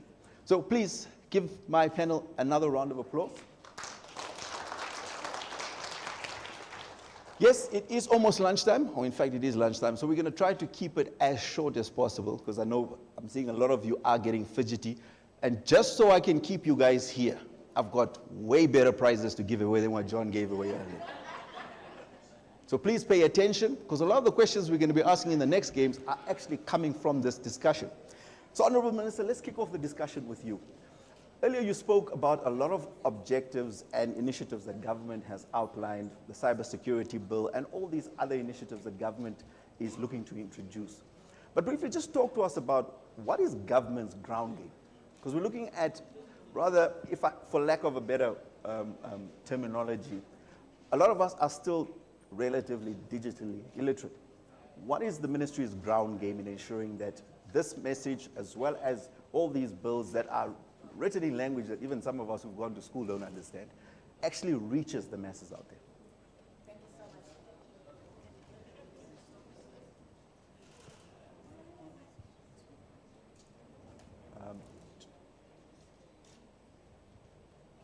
can just switch the mic. Is this what? Okay. Thank you so much, Theo, and good afternoon to everybody once again. Yes, so definitely, the government at this point and the ministry, what we're trying to do, one, is to keep up with the technology. As we know, almost every month there's a new development.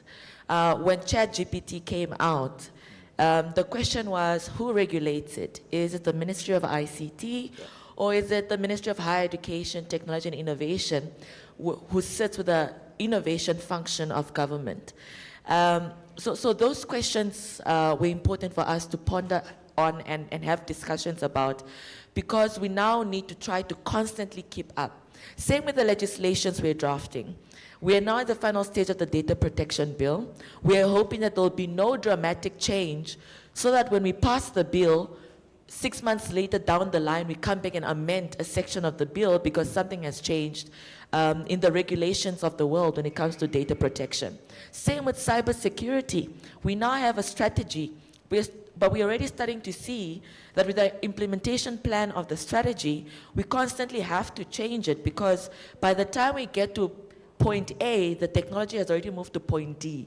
And we must keep up, and we must continue to do that. So the grounding of government is, one, to ensure that every citizen is connected, but when they are connected, they're not only digitally literate so they can harness the potential of technology, but they continue to stay safe. Because that's what we're seeing now more and more often, that citizens are getting online, children are getting online. In fact, in our cybercrime bill, there's an aspect around child pornography and child grooming, because many children are going online, their parents are not so digitally literate, they're not well versed, so they don't know necessarily where the dangers lie, and therefore they cannot protect their children. So how can we try to delay the debut of children to going online, or the places they can go online, to ensure they are well protected?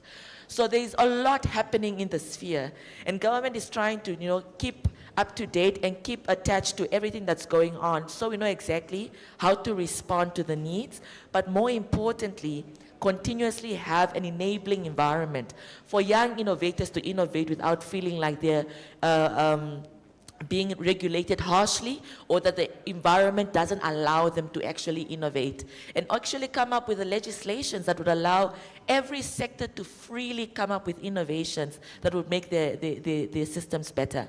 So it's more like a catching up game, but I think we have the potential to leapfrog. The same way we leapfrog with mobile technology, where we didn't need to have every house to have a landline for citizens to actually use connectivity to speak via telephone. Everybody now has a mobile phone, and we want, of course, that to be the innovation that will drive us to this fourth industrial revolution we're talking about. Thank you so much, Honorable. Just to cut you off, audience, please just give us, I can guarantee we're trying to push as quickly as possible. We just want to keep it down as well, because we are live streaming, and this is being live streamed across the country. So there are those out there who want to listen and hear this information that is being shared here. So we're just going to ask you to please just bear with us, please. Thank you. So, Doctor, you are here from the health sector in particular, and just building on the overview that the Minister just mentioned now, access to information being critical, healthcare in itself, from what you described earlier, is extremely expensive. Digital medicine that is being brought in itself is a growing and fast industry in itself, going from 6 billion all the way up to 263 billion, I believe you mentioned. So it's an expensive exercise, but at the same time, where can government and the private sector come into play here to assist, particularly then doctors as well as the healthcare sector in particular, to get this information out there? My voice is quite loud. Yeah. So thank you so much for the question. I will summarize it and say that the role of the government really is, and I think that what is very important is we need to stop segregating tasks to a point whereby, look, one of the things I said once, I said, we are consistently telling young people to innovate. We're telling young people, you guys are complaining you don't have jobs, but you're not doing anything, you know, and you guys are just sitting at home, you're not being creative, you're not. But then the problem is when they do it, what is the resistance that they are met with? And I think that's important because, yes, I am a professional, but I always tell people my age is not a secret. It's been plastered all over. And so I am 30 years old. so I'm young. I like to think of myself as a young professional. And I have I would call it, I don't know if you would call it a luxury sort of, but what happens now is I'm able to sit in some places where there are a lot of older people, but then at the same time, I still go back late with my peers. And one of the biggest issues is there's really no connection happening between government and young people. So Esperance and Hoo are in their little corner and they're creating and they're doing all these things, but you see, you know, and I won't necessarily say government because then it looks like I'm targeting. So let me not say that. But what is happening is there's a disassociation between the young people that are in these spaces and the people that are leading and the people that are in power. A lot of people always say, yes, but you know, you must understand that a lot of these people grew up at a different era, which is fine, we get it. But at the same time, we need to be open enough and open-minded enough to say that, yes, we come from different eras, we come from, you know, different times. However, we now are in a position whereby we're talking about Fourth Industrial Revolution, others are talking about Fifth Industrial Revolution. How do we meet each other at the table and sort of come together? And so the role of the government, I would answer that and say that, number one, having an open door policy is important. An open door policy means that if some from the informal settlement comes up with an innovation to improve, whether it is the health sector or the education sector, how do they have access to the people? How do they have access to the minister? They probably wouldn't. I mean, unless you're attending a conference like this and maybe you pass and you say hi and you know, she starts talking to you, you probably wouldn't have direct access to her. So there's a break in communication, there's a break of access. The people that are on the ground doing the work a lot of the time don't have access to the people in power. And that becomes problematic because we then say, no, young people are not doing this and that. Meanwhile, they are working and they are innovating, but there's a break in communication that we need to address.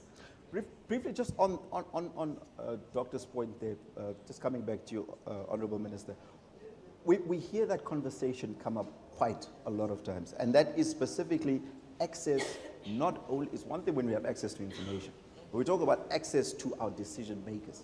I mean, it's election year now, and you're seeing obviously a lot more of our government officials on the ground engaging. But what can be done more from government's perspective to ensure that the youth in particular, we're constantly hearing the narrative around we are the future and we are set to take over, actually have that platform to be able to provide their input in the decisions that are currently being made? I think there are many avenues. For example, I can speak from the perspective of the Ministry of ICT. We have a very robust network of young people in our programs that have access to the Ministry of ICT. Majority of the ministry is young people, and that was a deliberate effort to ensure that the ministry, because it's forward-looking, it has access to the young minds who can drive the innovation it needs. But secondly, I believe there are many platforms in which young people can access their leadership. Starting from local authorities, we have local authority councillors here that citizens could have access to, constituency councillors. Myself as a minister, I probably have the most open door policy for as many young people as possible. My contact details are on my social media platforms. I get a lot of DMs, I get a lot of emails, but maybe it's because of the generation I'm born into. Yeah. But generally, I think there is a lack of information that would make people believe that they cannot have access to their leaders. And there's also, because of our cultural setup, we always feel people who have titles and positions are not necessarily people you can approach and talk to. So there are a lot of issues from both ends that contributes to the disconnect or possible disconnect. But I can guarantee you now, with the leadership trajectory set in stone by His Excellency the late President, almost everybody has access to the leader that they choose to have access to. If they're relentless enough, because a leader is only one person. If 10,000 people come at you in one day, it's not practical. But if there's somebody with an innovation, I can tell you now, they either made their way to the Ministry of Youth, they either made their way to the Ministry of Trade, they either found a way to speak to their local councillor. I cannot believe that nobody in that ecosystem has given that young person an audience.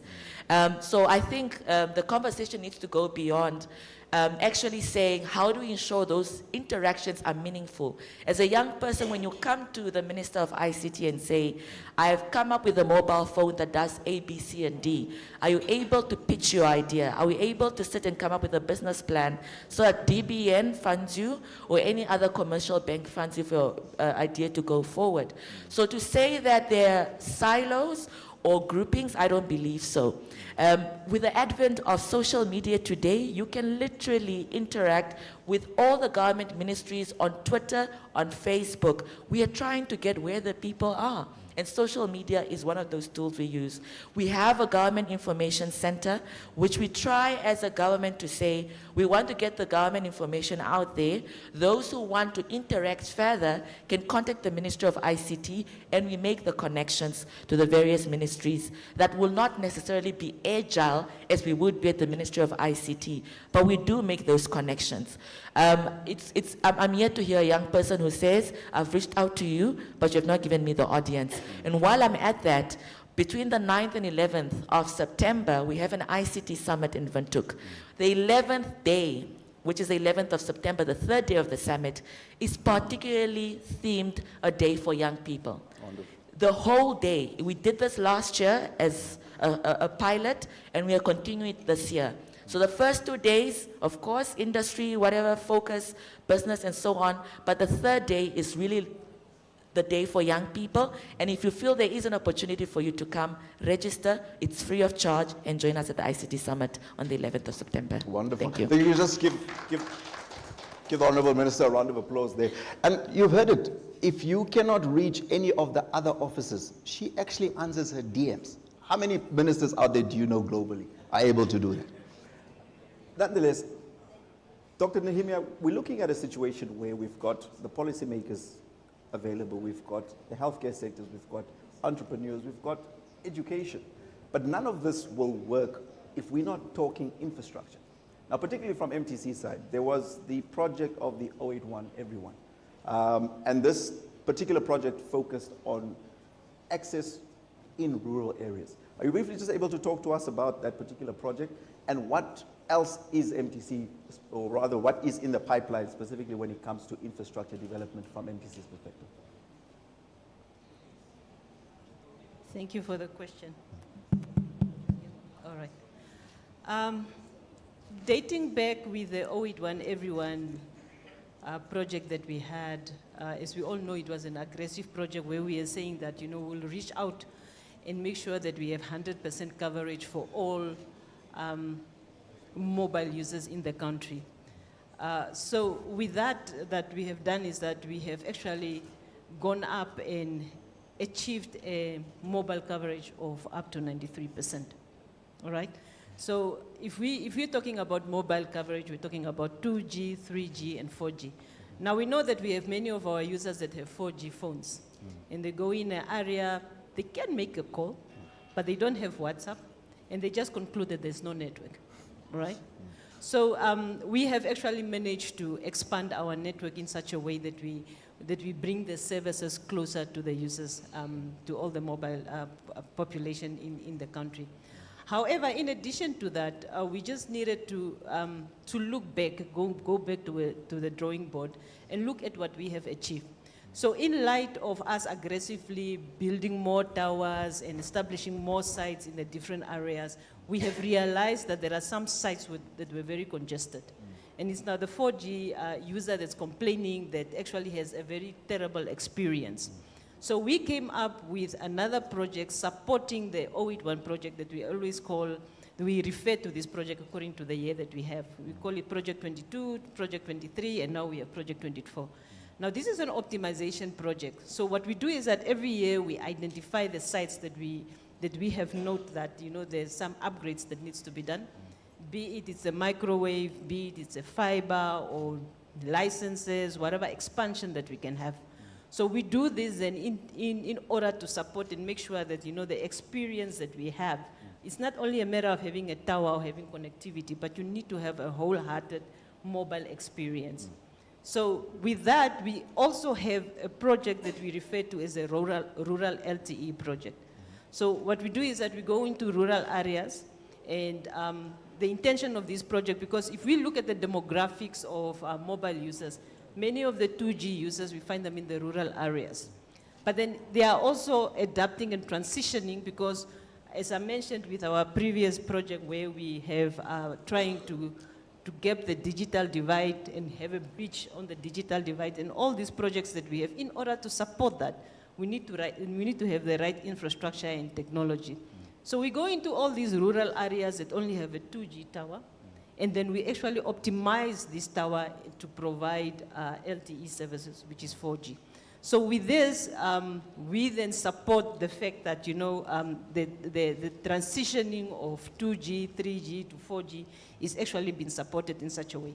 However, as I mentioned that, even though we're putting ourselves in a position where we are aggressively deploying all the different technologies, and we are aggressively supporting all these efforts that we have with innovators and developers, we want them to commensurate what we are actually deploying out there. So we found ourselves in a space where we had 4G deployed, and 66% of the sites that we have were 4G.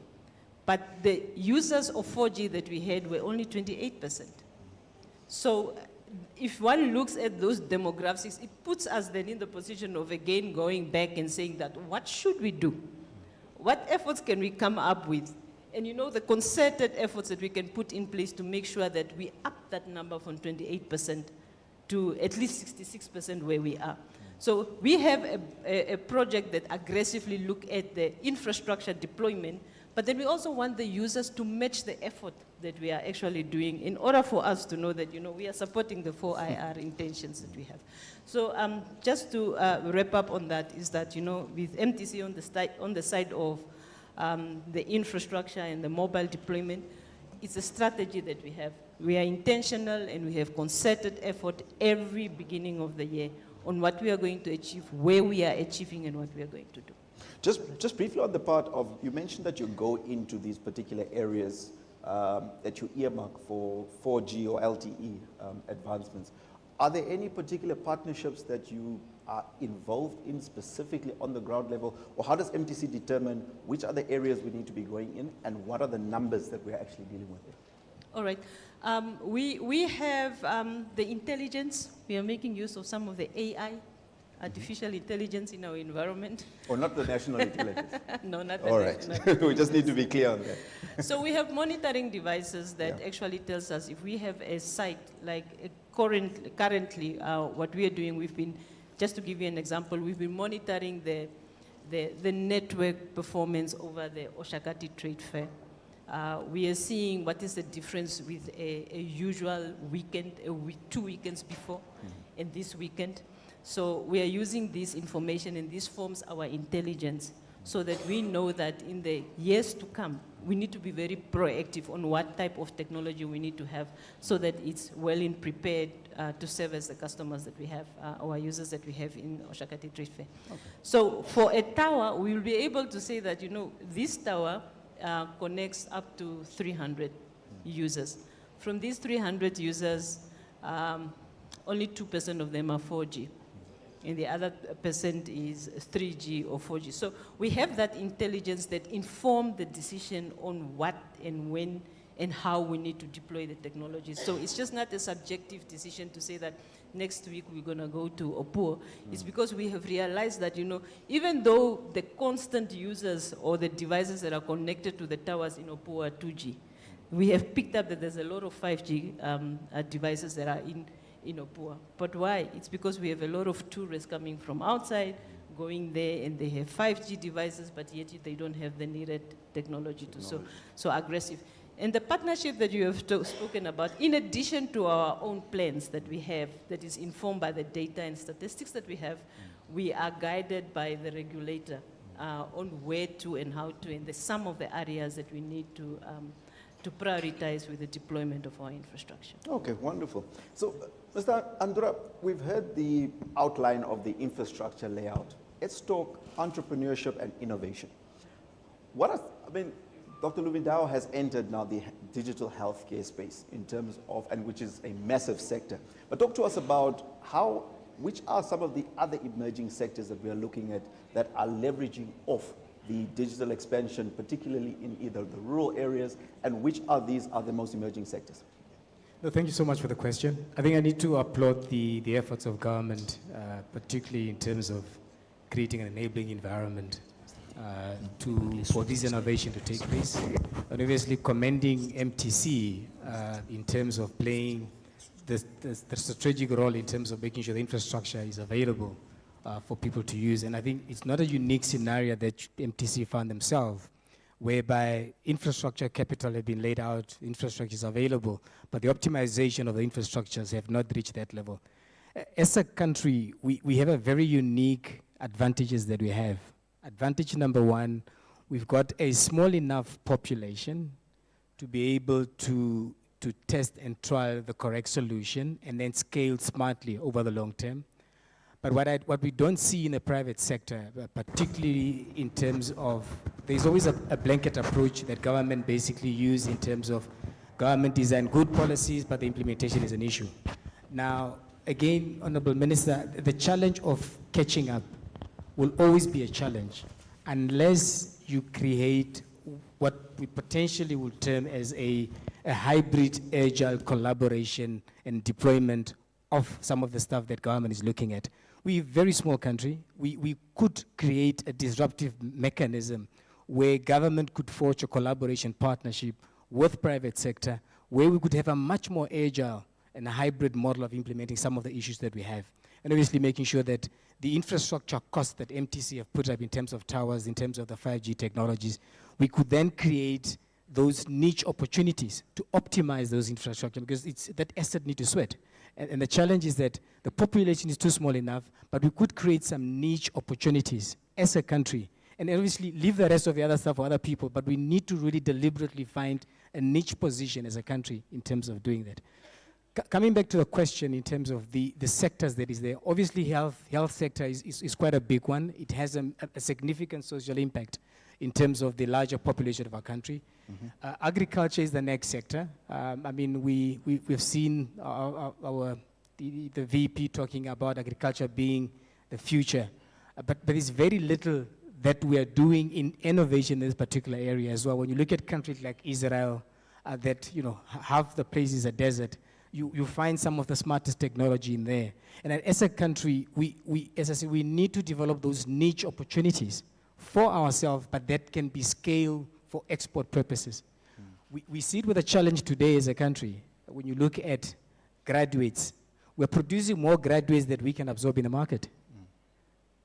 Now, how do we as a country define what our niche could be? If we could start looking at benchmarking to countries where that have a relative population size, that they have a relative, obviously not the GDP figures, but particularly Estonia as an example, we could then position ourselves as an export of this technology.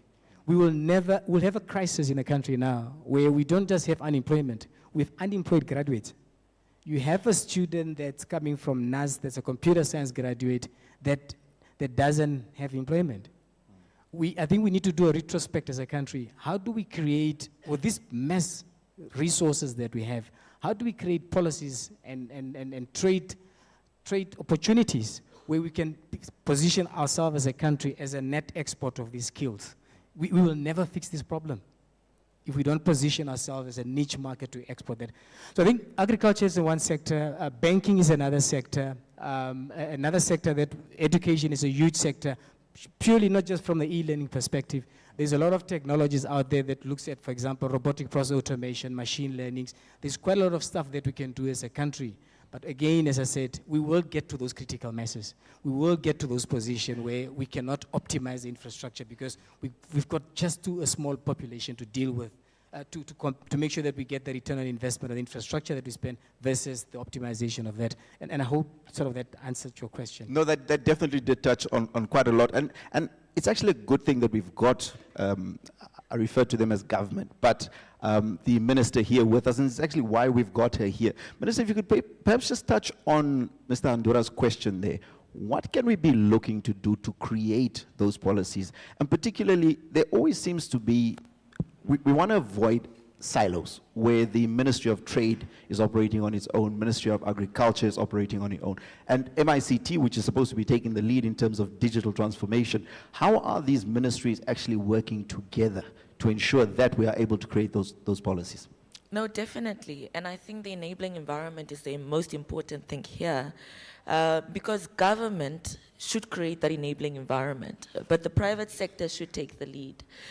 For example, when we collaborate through our various stakeholder engagements with the private sector, it's an opportunity for government to go to industry and say, okay, we of course are projecting this type of policies to cover this type of areas. But the private sector says, okay, good and well, government, but look here, this has the potential to create jobs, or this has the potential to create problems in how you regulate the industry. This has the potential to do A, B, C, and D. So we try to have those stakeholder engagements every quarter so that we check in with one another, both government and private sector. What we need to boost, and I fully agree with Mr. Andura, is the public-private partnership between government and the private sector. As government, we don't have the amount of money to actually invest in a technology that could change an entire industry like agriculture. That is the role of the private sector. And how do we ensure that government then facilitates, whether it's the funding from the African Bank or World Bank or whoever, who would then be able to give us that kind of money that would then change an entire industry or an entire sector. The same for the lessons we learned from Egypt and Israel as the examples in terms of high-tech technology on how to grow food even in the most remote of places. That requires money. Money government doesn't have to just then implement. So what, a business organization then has a case to make to say, look, let's get into a public-private partnership with government. Let's go out into the world and find this money together and then invest in that type of technology. So I think it's definitely something that we'll need to then have a serious conversation about, both government and private sector. Just like private sector can't do it alone, government can't do it alone, but it's definitely one that we continue to have. But on top of that, as a government, our role will continuously be to have the right foundations in policy. If there is a policy that is going to hinder a business actually growing, the government is ready to look at it. This is why, for example, every ministry is now encouraged, one, to have a public relations officer, just to ensure that information gets out, whether it's information or data to businesses that need that information to come up with a business case and so on and so forth. Second, a digital transformation strategy. We saw it succeed with Home Affairs. You can now apply for passport at Home Affairs online. We are now helping Home Affairs with coming up with a digital identity. The idea around it is to ensure that you have one digital unique number, whether it's an ID number or whatever number we're going to decide would be the most ideal for our use case as a country, so that it's linked to not only your driver's license, it's not only linked to your passport, and so on and so forth. Because now, with Home Affairs, they have your information from basically birth to death, but you still must go back and apply for an ID when you got the birth certificate from them. You must still go apply for a passport when you got an ID from them. So we are constantly, trying to ensure that systems are interoperable, that they're able to speak to one another, and Home Affairs being the human register for all Namibians who in terms of citizenship are such a great start so that everybody can plug in. When a child goes to education, and we need to track them in terms of, did they make it to grade 7, did they make it to grade 12, did they go to an institution of higher learning? Home Affairs Citizens Register becomes an important tool, and a digital identity becomes that. So we are coordinating. We're trying to work together. We're trying to ensure systems speak to one another, and that is the efforts in which the national digital strategy that the Ministry of ICT is developing is meant to ensure that everybody plugs in, regardless of whether you are dealing with natives, you're dealing with borders in immigration, or you're dealing with NAMRA where tax is concerned. And I think I'm just going to come in here for the general public, and I think I speak on behalf of everyone. We look forward to the day that we can all just use one card for all these things. Because now you have to walk around with a voter registration card, an ID, a driver's license, a medical certificate. If we can just have one digital document, now is the time to actually take that forward. I mean, we've already set the standard, particularly in SADC, between ourselves and Botswana, by using our IDs as a passport. Maybe I can add, with the 5G, I think it's possible. So I'm looking at eyes at MTC to support government, because the systems would be high-tech, and the better the technology, the better government can achieve that. Well, the challenge has been set, and we've got all the players here in the room. In fact, the regulator is also here. Professor Atley, the Honorable Minister spoke about education. Mr. Andura also briefly spoke about we're constantly bringing out graduates that are graduating that unfortunately do not get jobs. But I think a lot of what we don't speak about is also, are these graduates employable? So when we talk about leveraging of innovation and being able to bring about the or graduates with the right set of skills that, whether it's private sector or government, can actually drive us forward, what exactly is happening within the education sector? And I mean, ultimately you speak on a tertiary level, but what can we also be looking at more from a primary school level? Because ultimately we want to ensure that come the time that they reach your classroom, for example, we've already got a basic understanding and knowledge of what technology is, so it's just easier for them to be fine-tuned. So what are we looking at in terms of that sector? Thank you for the question, and I'm trying to reconnect back to all the conversations that have been happening so far, and it's indeed a great question. One, to ask, are we really producing graduates that are employable? That's number one. Are we really imparting the right skills that are needed in the market? That's also number two. So if I am circling back to the previous discussions, there's been a lot that has been said around. We have policy, we have infrastructure, we have all these aspects. There are also forces that also play a role in terms of how also the education system operates. We don't operate in a vacuum. To underscore especially the aspect in terms of the right skills and looking at digital innovation, looking at emerging technologies as we finding themselves in the market to date.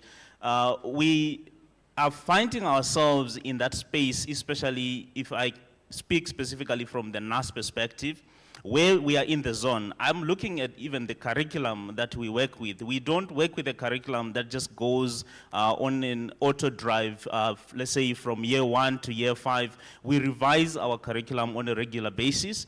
And I can even attest to some of the processes that we have been doing. We now even have a Bachelor of Artificial Intelligence that's going to be offered at Namibia University of Science and Technology. We have a Bachelor of Data Science. We have Human-Computer Interaction, some of the new programs and degrees that are actually coming in, being informed by what industry normally requires. The process in terms of how these programs are actually developed, it's a consultative process where we actually reach out to what we refer to Program Advisory Committee, which is made up of industry partners from different sectors, representing different portfolios, etc. We actually get informed in terms of what's really the need in the market. So as such, we wouldn't find ourselves with a program that's just going to produce a graduate for the sake of producing a graduate. We are being informed by the demands on the ground.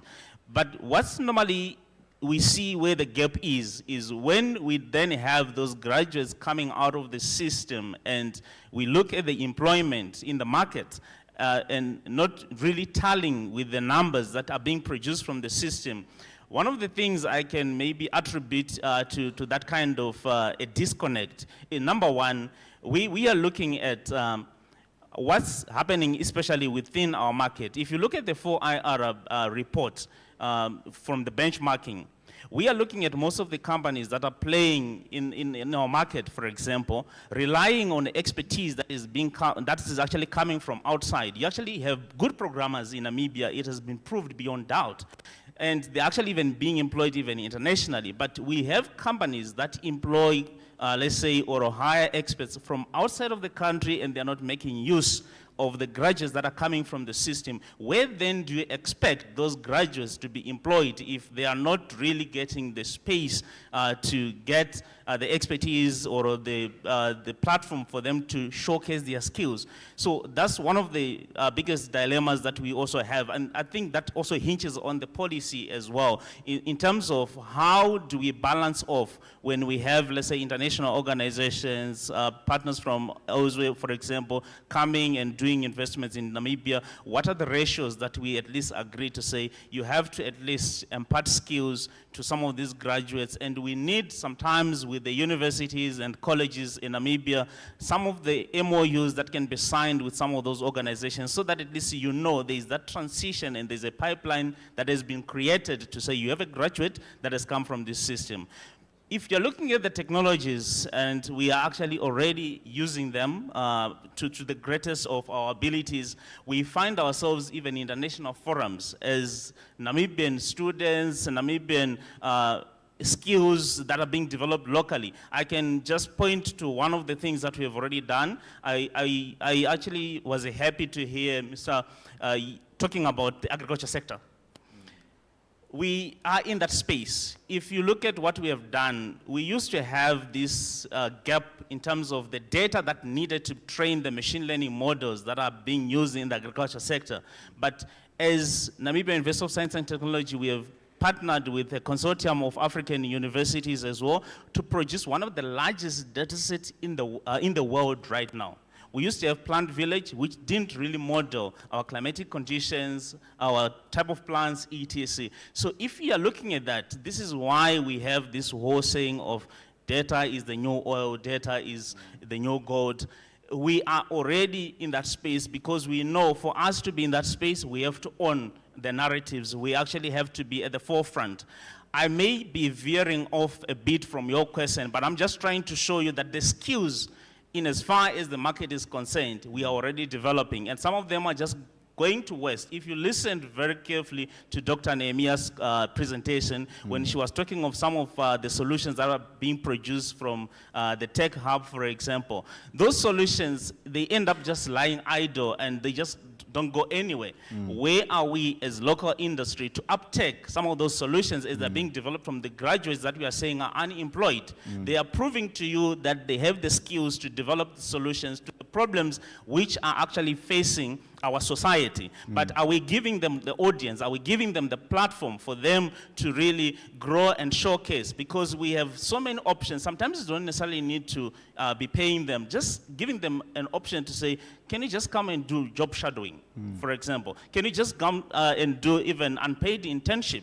MTC is playing in that space, trying to really make sure that they also alleviate this unemployment and the internship challenge as well, which is one thing, at least if we find more companies following suit in that space, we might actually be reducing this challenge, because it's one thing to actually point at the problem and say we have graduates that are being chunked out of systems from universities and unemployed. What are we doing as private sector to make sure that we consume those graduates? What are some of the avenues that we are creating so that at least while they are within the system, you can already pinpoint to say we might need adjustment in terms of the way you are doing program 1, 2, 3, and so that at least that is adjusted instead of waiting to then sit with a problem, and we are then just trying to address the symptoms instead of addressing the root cause of where the problem is coming from. 100%.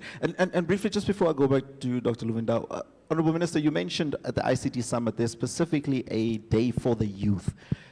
Going to the point there that Prof mentioned on giving the youth the platform to be able to showcase what it is that they are able to do. I mean, we've seen on social media all sorts of technological designs, equipment that are coming out from students, as well as those are in high school as well. Is there a platform at the ICT Summit to be able to allow the youth to come and showcase? And how do they then sign up for this particularly? No, absolutely. We already have a call out. Just go to our MICT social media platforms, whether it's on Instagram, Facebook, and Twitter. We have a call out for young innovators to come and showcase. Because what we try to do is we usually have a small cash prize as what we could offer as the organizers of the summit. But after that, we have then industry players, whether it's the universities of Namibia and NAST, or industry players who can help these young people then turn their innovation into a business plan that can be costed so it can be funded. And that's usually where the problem comes, because now the idea goes to, usually we take it to the Development Bank of Namibia because the commercial banks are a bit more tricky. But then it doesn't usually go through, because some innovations would require millions of Namibian dollars to invest, and somebody has to take that money to invest into that idea that is not, and you know, because it's an innovation, it's not been tested, it's not been done before. And that's where usually the situation becomes a problem, because they showcase, they win their first prize, second prize, third prize. We sit down with them as a ministry with the support of industry players who can then help us map out the practicality of that innovation and cost it so it can be funded. So definitely at the Ministry of ICT on the 11th of September, please register, come and showcase your idea. This year we're trying to go bigger and better. We're trying to invite international partners who can possibly be funders.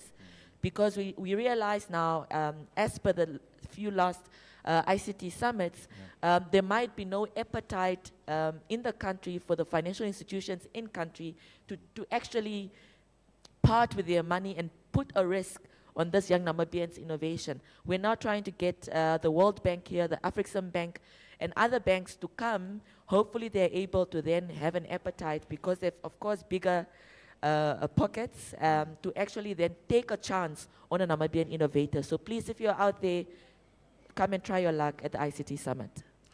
Well, the youth, I saw quite a number of them in here earlier. You guys have heard? Have you guys heard? Okay. Well, in fact, we're also fortunate to have a young person. I mean, I didn't know she was 30 years old. Can you please just give her another round of applause, guys? No, seriously. We're talking about youth at the forefront of technology, because for the most part we hear our elders always talk about, no, we don't understand these things, but all good and well. You have had a concept that I'm sure a lot of people didn't believe in the beginning, when you launched Menga, which is obviously Namibia's first telemedicine project.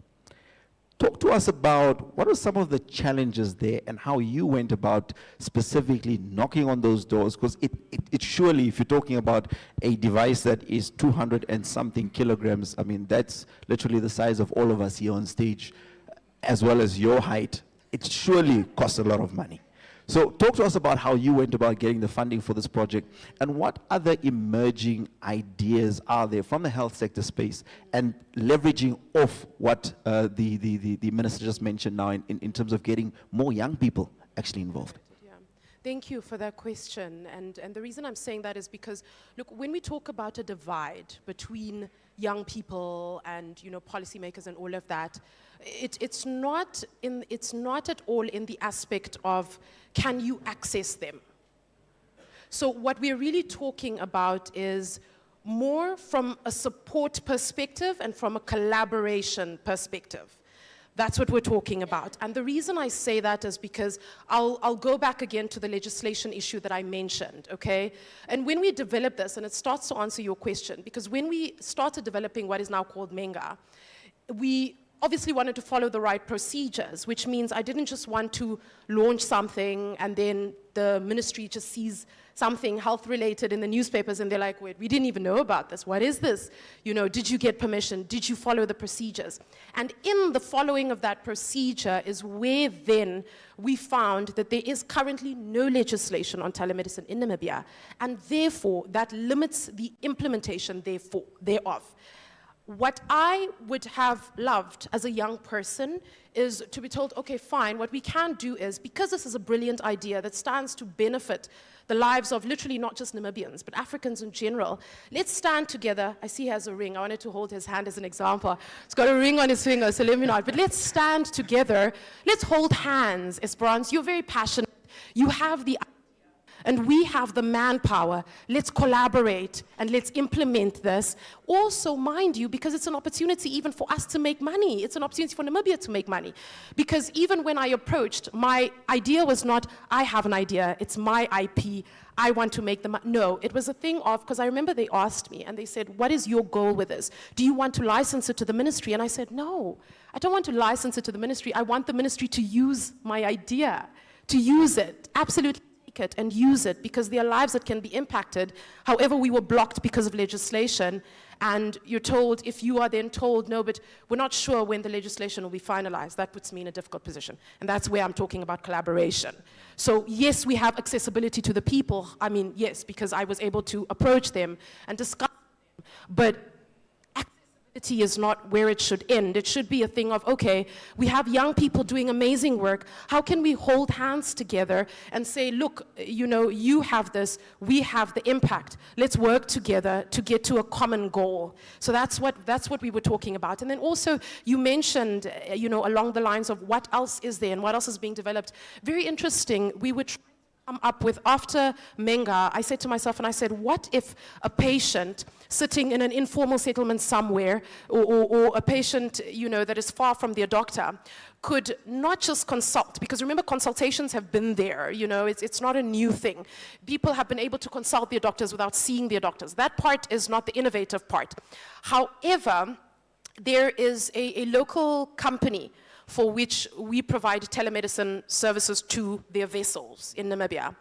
And what basically they have done is they procured something from overseas. It looks like a little suitcase. Now, that suitcase blew me away because it was actually something I was thinking of innovating. And when I saw it, I was like, oh, man. But what this basically is, it's a little suitcase that you open, and then one of my doctors that work for me is able to not just speak to a patient on the vessel, on their vessel, but through this suitcase, I can do an ECG for the patient. I can listen to their chest, so I can listen to their heart, I can listen to their lungs, I can look into their throat, I can look into their ears. And when I saw that, I said to myself, technology has really moved. And because a lot of the times we were saying that, oh no, teleconsultations are so limited, because what if you miss something with a patient? What if a patient is having a heart attack and you just say, oh, okay, it's probably just pericarditis, prescribe some medication. And so technology is bridging that gap. And that is where the conversation then comes about collaboration, to say that, like my fellow speaker was saying, to say that, there are a lot of young people that now we need to find ways to say, yes, these people can access us. Yes, these people, but how do we work together? The Ministry of Information, Communication and Technology has this idea, and that's something I was also thinking about doing, and I have a brilliant way of how we can do that at a very low cost. And so we hold hands together and we partner and we collaborate beyond and above just accessibility. Yeah. I love the word that you use, collaboration. And Mr. Andor, I'm going to put this to you now. Not that I'm picking you out because you are here from the private sector. Doctor, I know you are also partially private, but we're going to specifically take it to the private sector.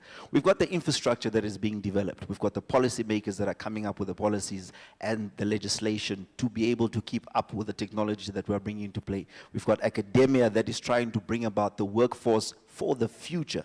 And as well as our entrepreneurs that are actually going out there for themselves to actually try to bring a lot of this technology to us. But we don't hear a lot from the private sector. And most importantly, on a collaboration side. What can the private sector be doing more? Because we hear a lot of the times we hear about businesses doing it in isolation. And yes, there is ultimately competition between entities at the end of the day, but leveraging on collective resources, because we are a small country. What can private sector be doing better? And what are some of the steps that we can look at to better collaborate? Yeah, no, thanks for the question. I think from a private sector perspective, one of the biggest sort of impediment for private sector to do the required investment in this particular sector is the economics in terms of commercial. You do find, for example, that private sector want to engage into a particular, for example, in the ICT sector or the agricultural sector in terms of technology. But then the limitation of the commercial doesn't allow you to make that investment. So the investment is not sound enough due to the population size that we have. So that's sort of one impediment that always sits in a way in terms of us, the private sector, participating. However, there's sort of low-hanging fruits from a private sector perspective that we can really participate in, not really to sort of pay sort of corporate responsibility sort of taxes, but there's really good stuff that we can do at private sector level. And a good example is our partnership with MTC and NUST, where we have a hackathon on a yearly basis, where these young people have been brought together, exactly what we've been talking about. Now, what we are saying is that once the ideas are there, so what? So we have then said, let's elevate that conversation. Let's elevate that conversation by taking the winner group out of that competition. Let it become our responsibility with MTC as private sectors. Let's invest time, money, and resources behind that. The problem that we've been selected is having a social developmental impact. Now, a good example is for last year, the team, the winner group out of the hackathon, have came up with an idea that will be looking at cattle theft in the agricultural sector. Now, the police is, the challenges that they have in terms of dealing with cattle theft in rural areas, issues about the car is not available, issues about connectivity, you are in a remote area, you can't, have access to that. So we are looking at, let's take the problems that we need to find, and then that problem is really going to look at how do we enable police to actually close that gap that they have with the new 5G that you refer to. Let's look at the application of IoT and the rest of other technologies and develop a solution that can aid our police stock theft specifically. Because that's the area, because our households and our communities are dependent on these animals. That's where their livelihood is. So the impact is enormous when we do that. The 5G needs the application and the volumes in make sure that we can realize that particularly. So those are some of the issues from a private sector that we've engaged ourselves. Obviously, the IP remaining with either us as a private sector, but the research and everything around it sits with academia, but the value is delivered through the social impact of that. So I think those are the issues that I think on a private sector that we are engaged with and try to make that particular contribution in respect to how we can make a positive contribution into the sector. I think just briefly on the part of, we hear a lot about Namibia as a small population, Namibia is a small population. I mean, in the space of 10 years, congratulations to all of you actually. I mean, we increased our population by 1 million. So whatever you guys are doing, continue to do it, because private sector needs the numbers in terms of consumers to ultimately sell. But I think when we need to also obviously ultimately come together, and particularly on the side of developing our rural areas, because the numbers are sitting there. A lot of, when we talk about the general populace, more than 50% of them are still sitting in rural areas. Well, I think if we are able to develop a lot of our rural areas a lot more, bring these services to the rural areas. I always used to think my grandmother was broke. That woman at any given moment could show you money. Money that sometimes you as a person who you think is actually working is not able. So they survive on minimal. So I think the more we expand our services into the rural areas, it's an untapped market that we can actually look at in terms of leveraging and growing our consumer base for our products. Now, thank you so much to my panel. I want to give it over to the audience. For those of you who have been listening, and I hope you have been listening, because like I said earlier, I've got far better prizes than John to give away. I'm going to let you guys know. I've got Xboxes, I've got PlayStation 5s. So the kids who are here, the parents who are here, you can actually go and give your kid an early Christmas present. A couple of hampers as well. But do we have anyone in the audience who has a question? I know agriculture was also brought up here. The police, your spokesperson is actually already here on stage for government. But hey, if there's any questions that you would like to ask, you are more than welcome to also do so. Do we have anyone in the audience who would like to ask a question? And do we have an additional mic? Can we just get a rolling mic? So I'll have 3 or 4 questions depending on who wants to ask questions, and then we can officially then wrap up our discussion.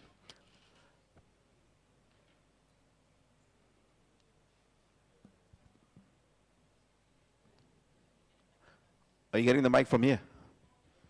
Oh, okay. I can just get one of them, then we can just split those ones there.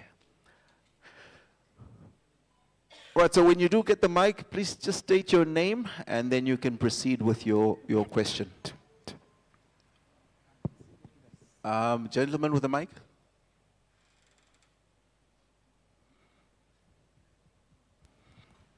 Okay, just give them a couple of seconds. So just raise your hand again. Who was that wanted? Okay, the gentleman here in the front with the striped shirt, black and white stripes. There we go. Thank you so much, ma'am. Hello, thank you for the opportunity. I want to talk about what Kran said.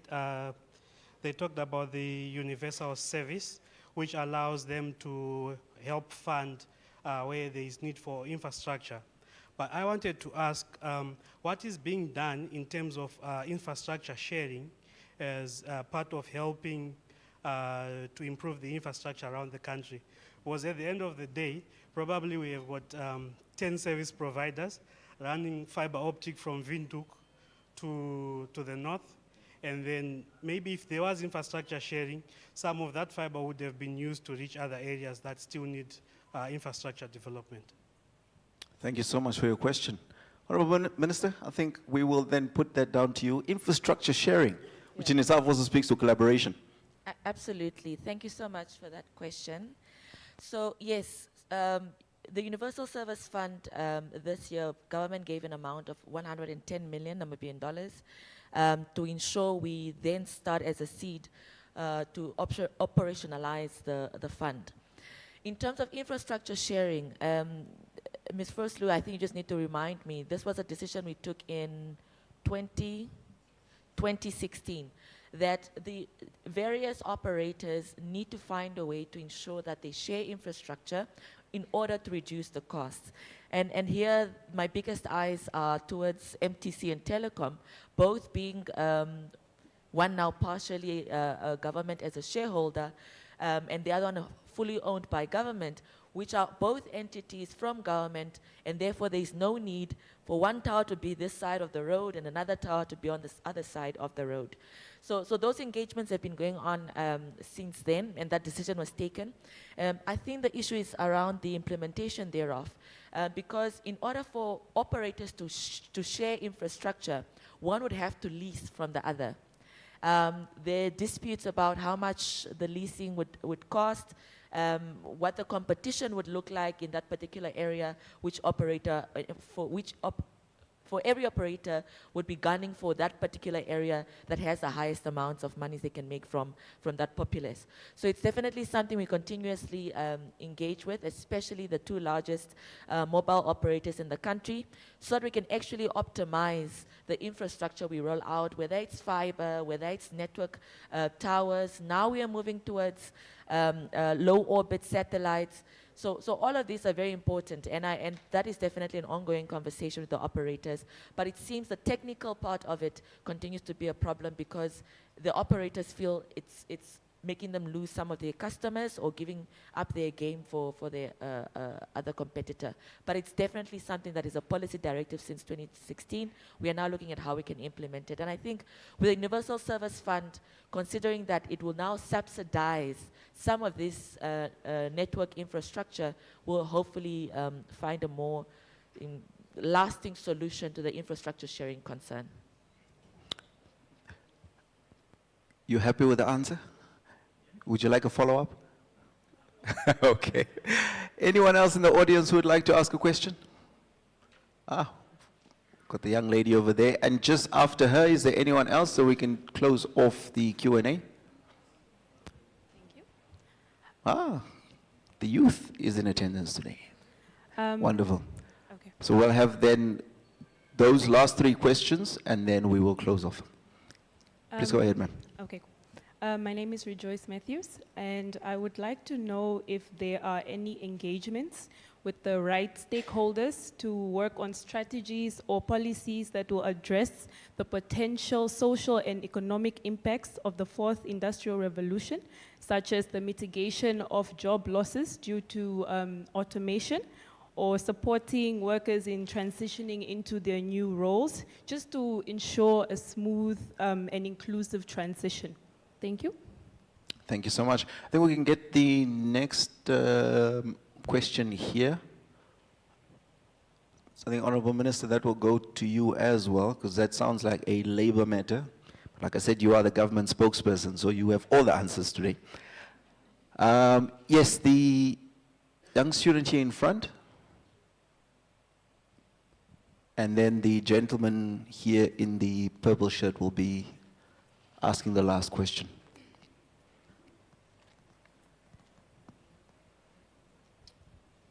My question goes to everybody on the stage.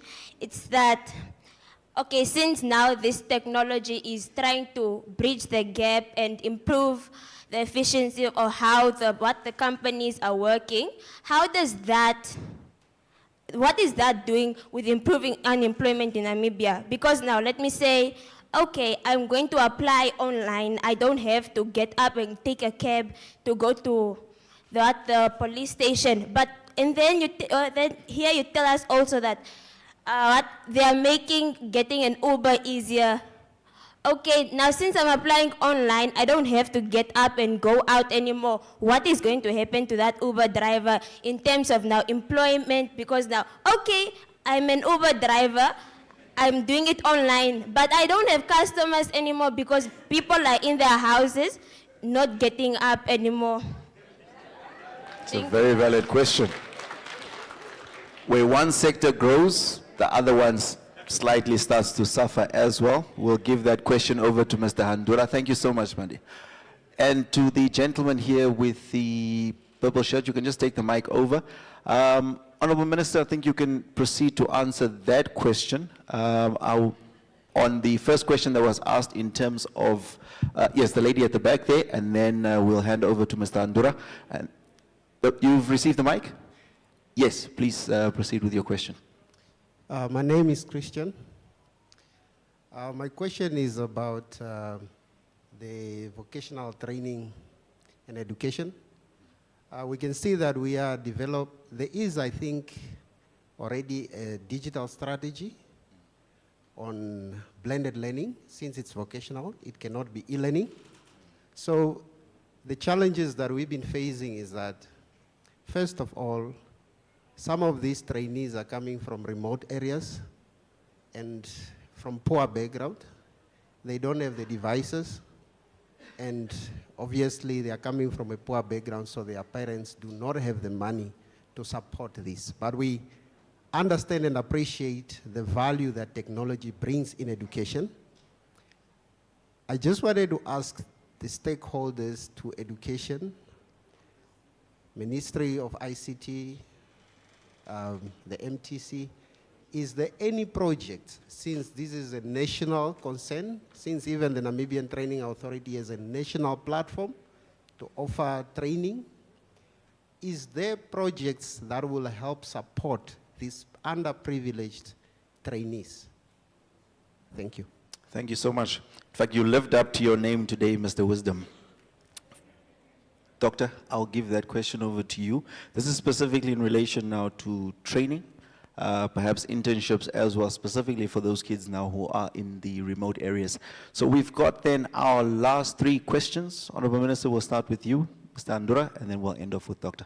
Okay, the question came from Rejoice around the future of work, especially around technology really becoming especially with artificial intelligence, there's scared concerns that our jobs will go. I mean, we are seeing, for example, when you look at deep fakes, it's basically a virtual person, but the way they speak, their mannerisms, it looks like it's a human being talking, but it's actually not. So the creative industry will be impacted, whether it's the film industry or animators will be impacted, and their jobs could possibly be taken away. When ChatGPT came out, there was also panic around, okay, how can we properly actually train our children in universities if an entire thesis can be written by a chatbot like ChatGPT? So all these concerns are valid. But I think I would like to be on the side of optimism and to believe that we have the opportunity, knowing full well that technology is coming to change. I think it's also coming to add value. We have Uber that changed the transportation industry completely, and others came in like Bolt and Yango.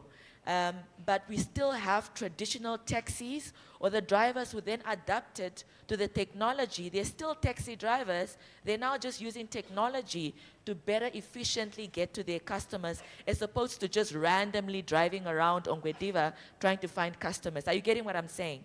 So the same with other industries. I believe that I think it would be in a positive side to actually then combine technology with the traditional basic industries to enhance the ability for us to make an income, to enhance our efficiencies, to enhance our quality of life. So yes, the concerns are there. I truly believe that some manual jobs will not be necessary anymore, but we have, because of that knowledge, because we know, we have the opportunity to then retrain. We have the opportunity to ensure people actually get the necessary training to adapt to the new technologies. What I can say from what the Ministry of Labor is doing, and if I can recall correctly, they had ILO meetings in Geneva recently where they're looking at world standards in terms of what jobs can transition technologically without actually having job losses at a big number that will create a crisis. But also secondly, they're now looking at conventions to say, can we safeguard some industries to say that technology does not take them over immediately? It would need a gradual, response, and that these sectors will be protected from a domestic point of view. For example, for us, we could say our informal traders.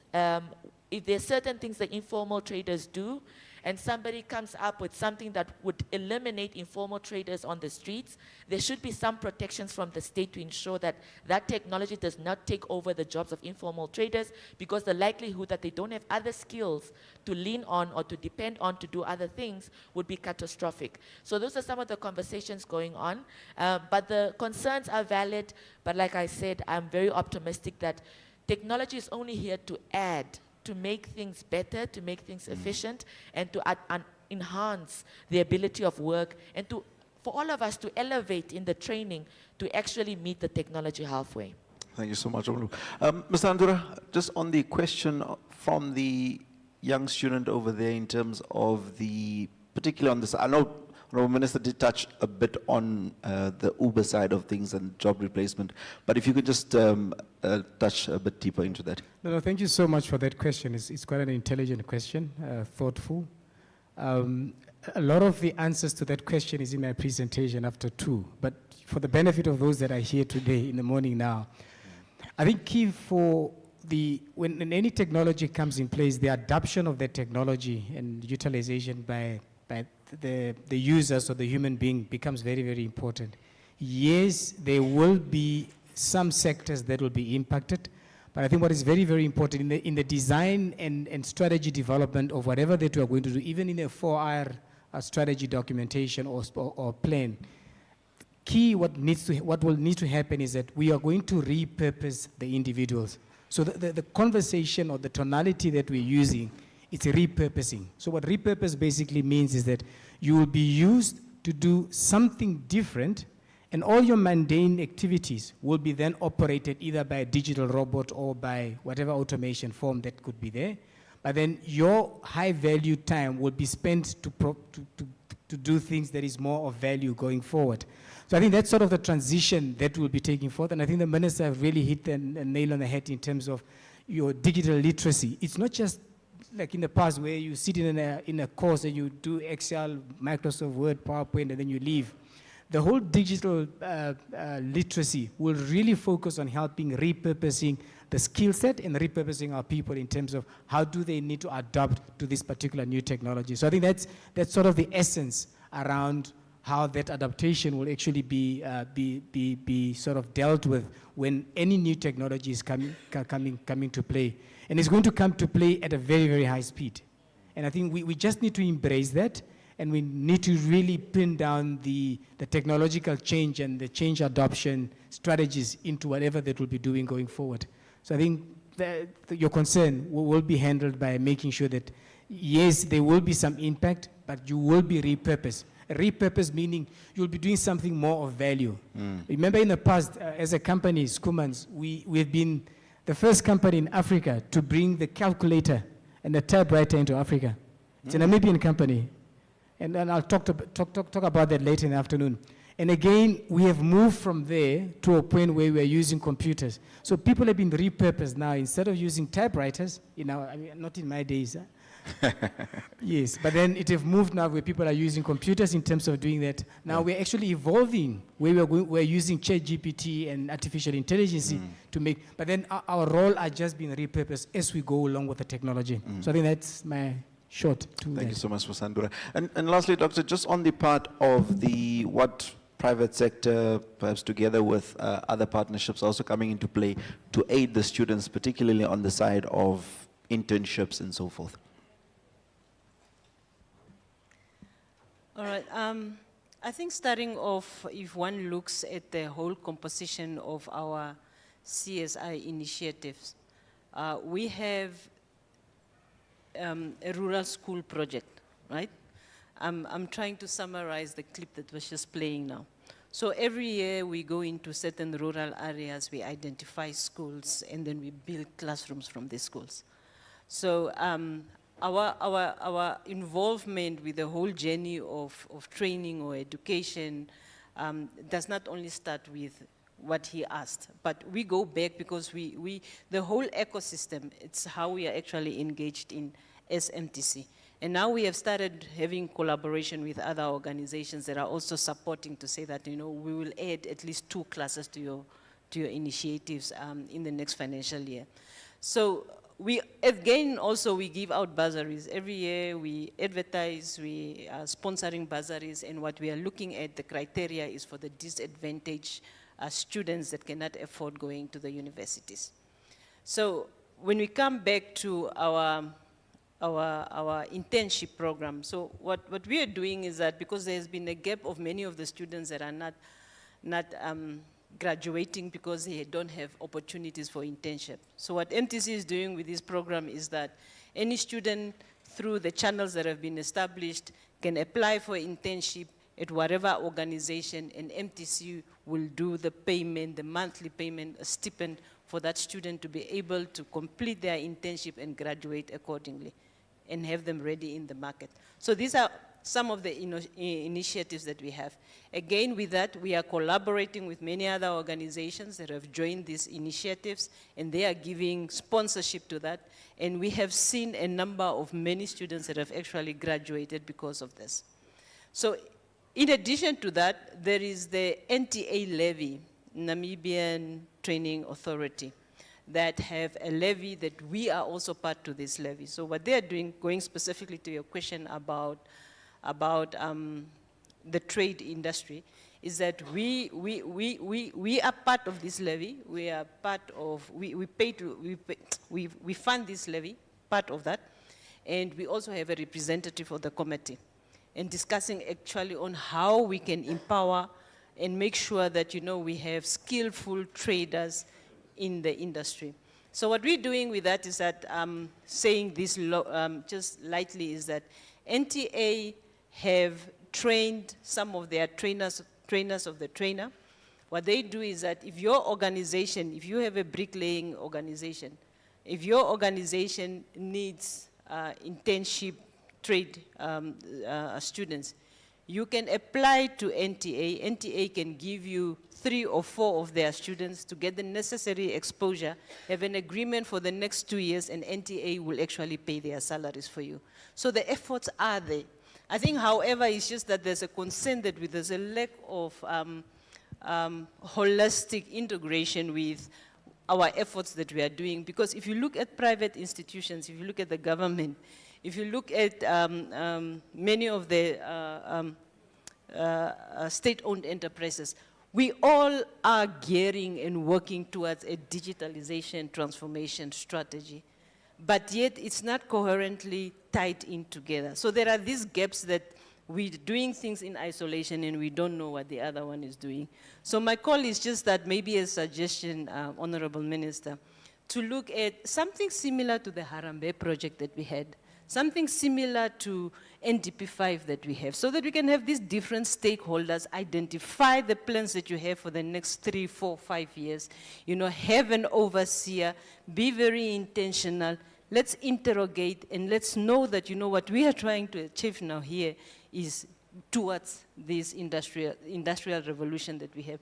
Even though NAST is producing all these students that have the capacity and the capability, there's an industry that's required to consume these scholars. But unfortunately, we don't have them. I would like to reiterate another example that I had when I met a student from NAST, an engineering student who developed a metering system, electricity metering and water metering. What he did is that he incorporated this with Wi-Fi-able services.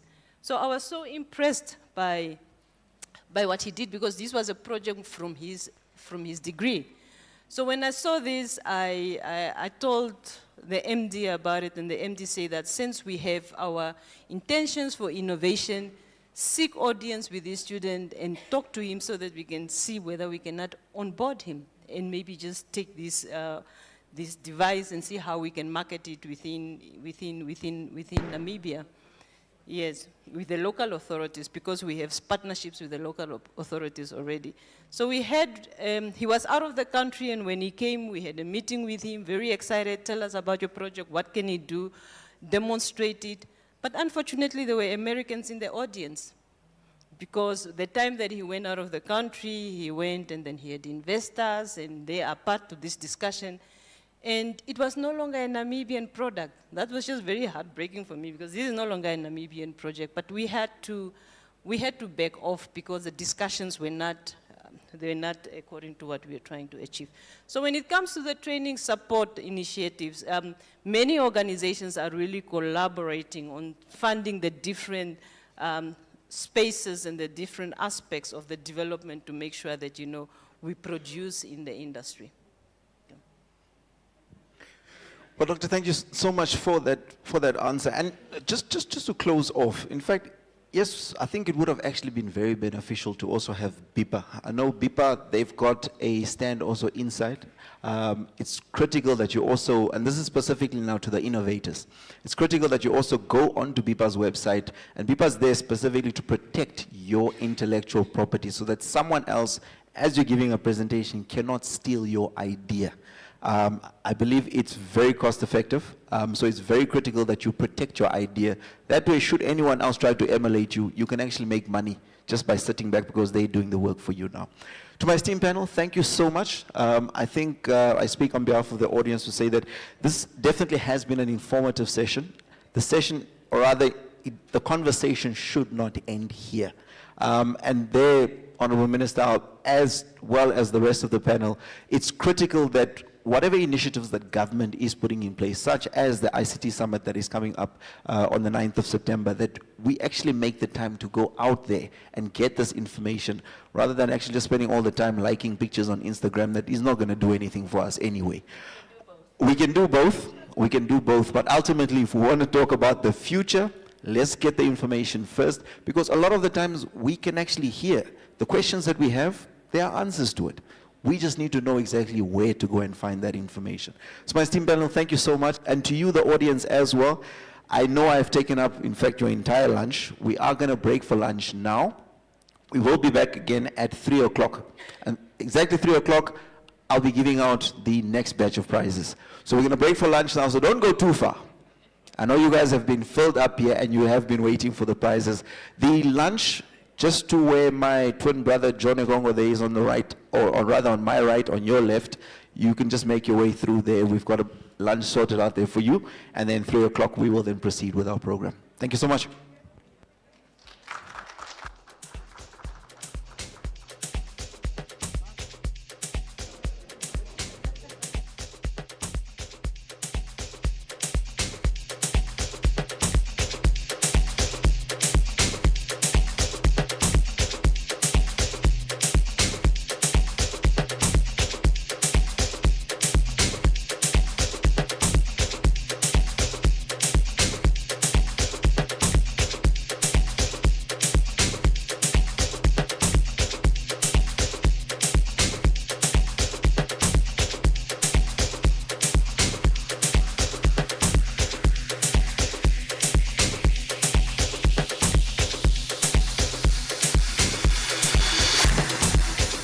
Drama.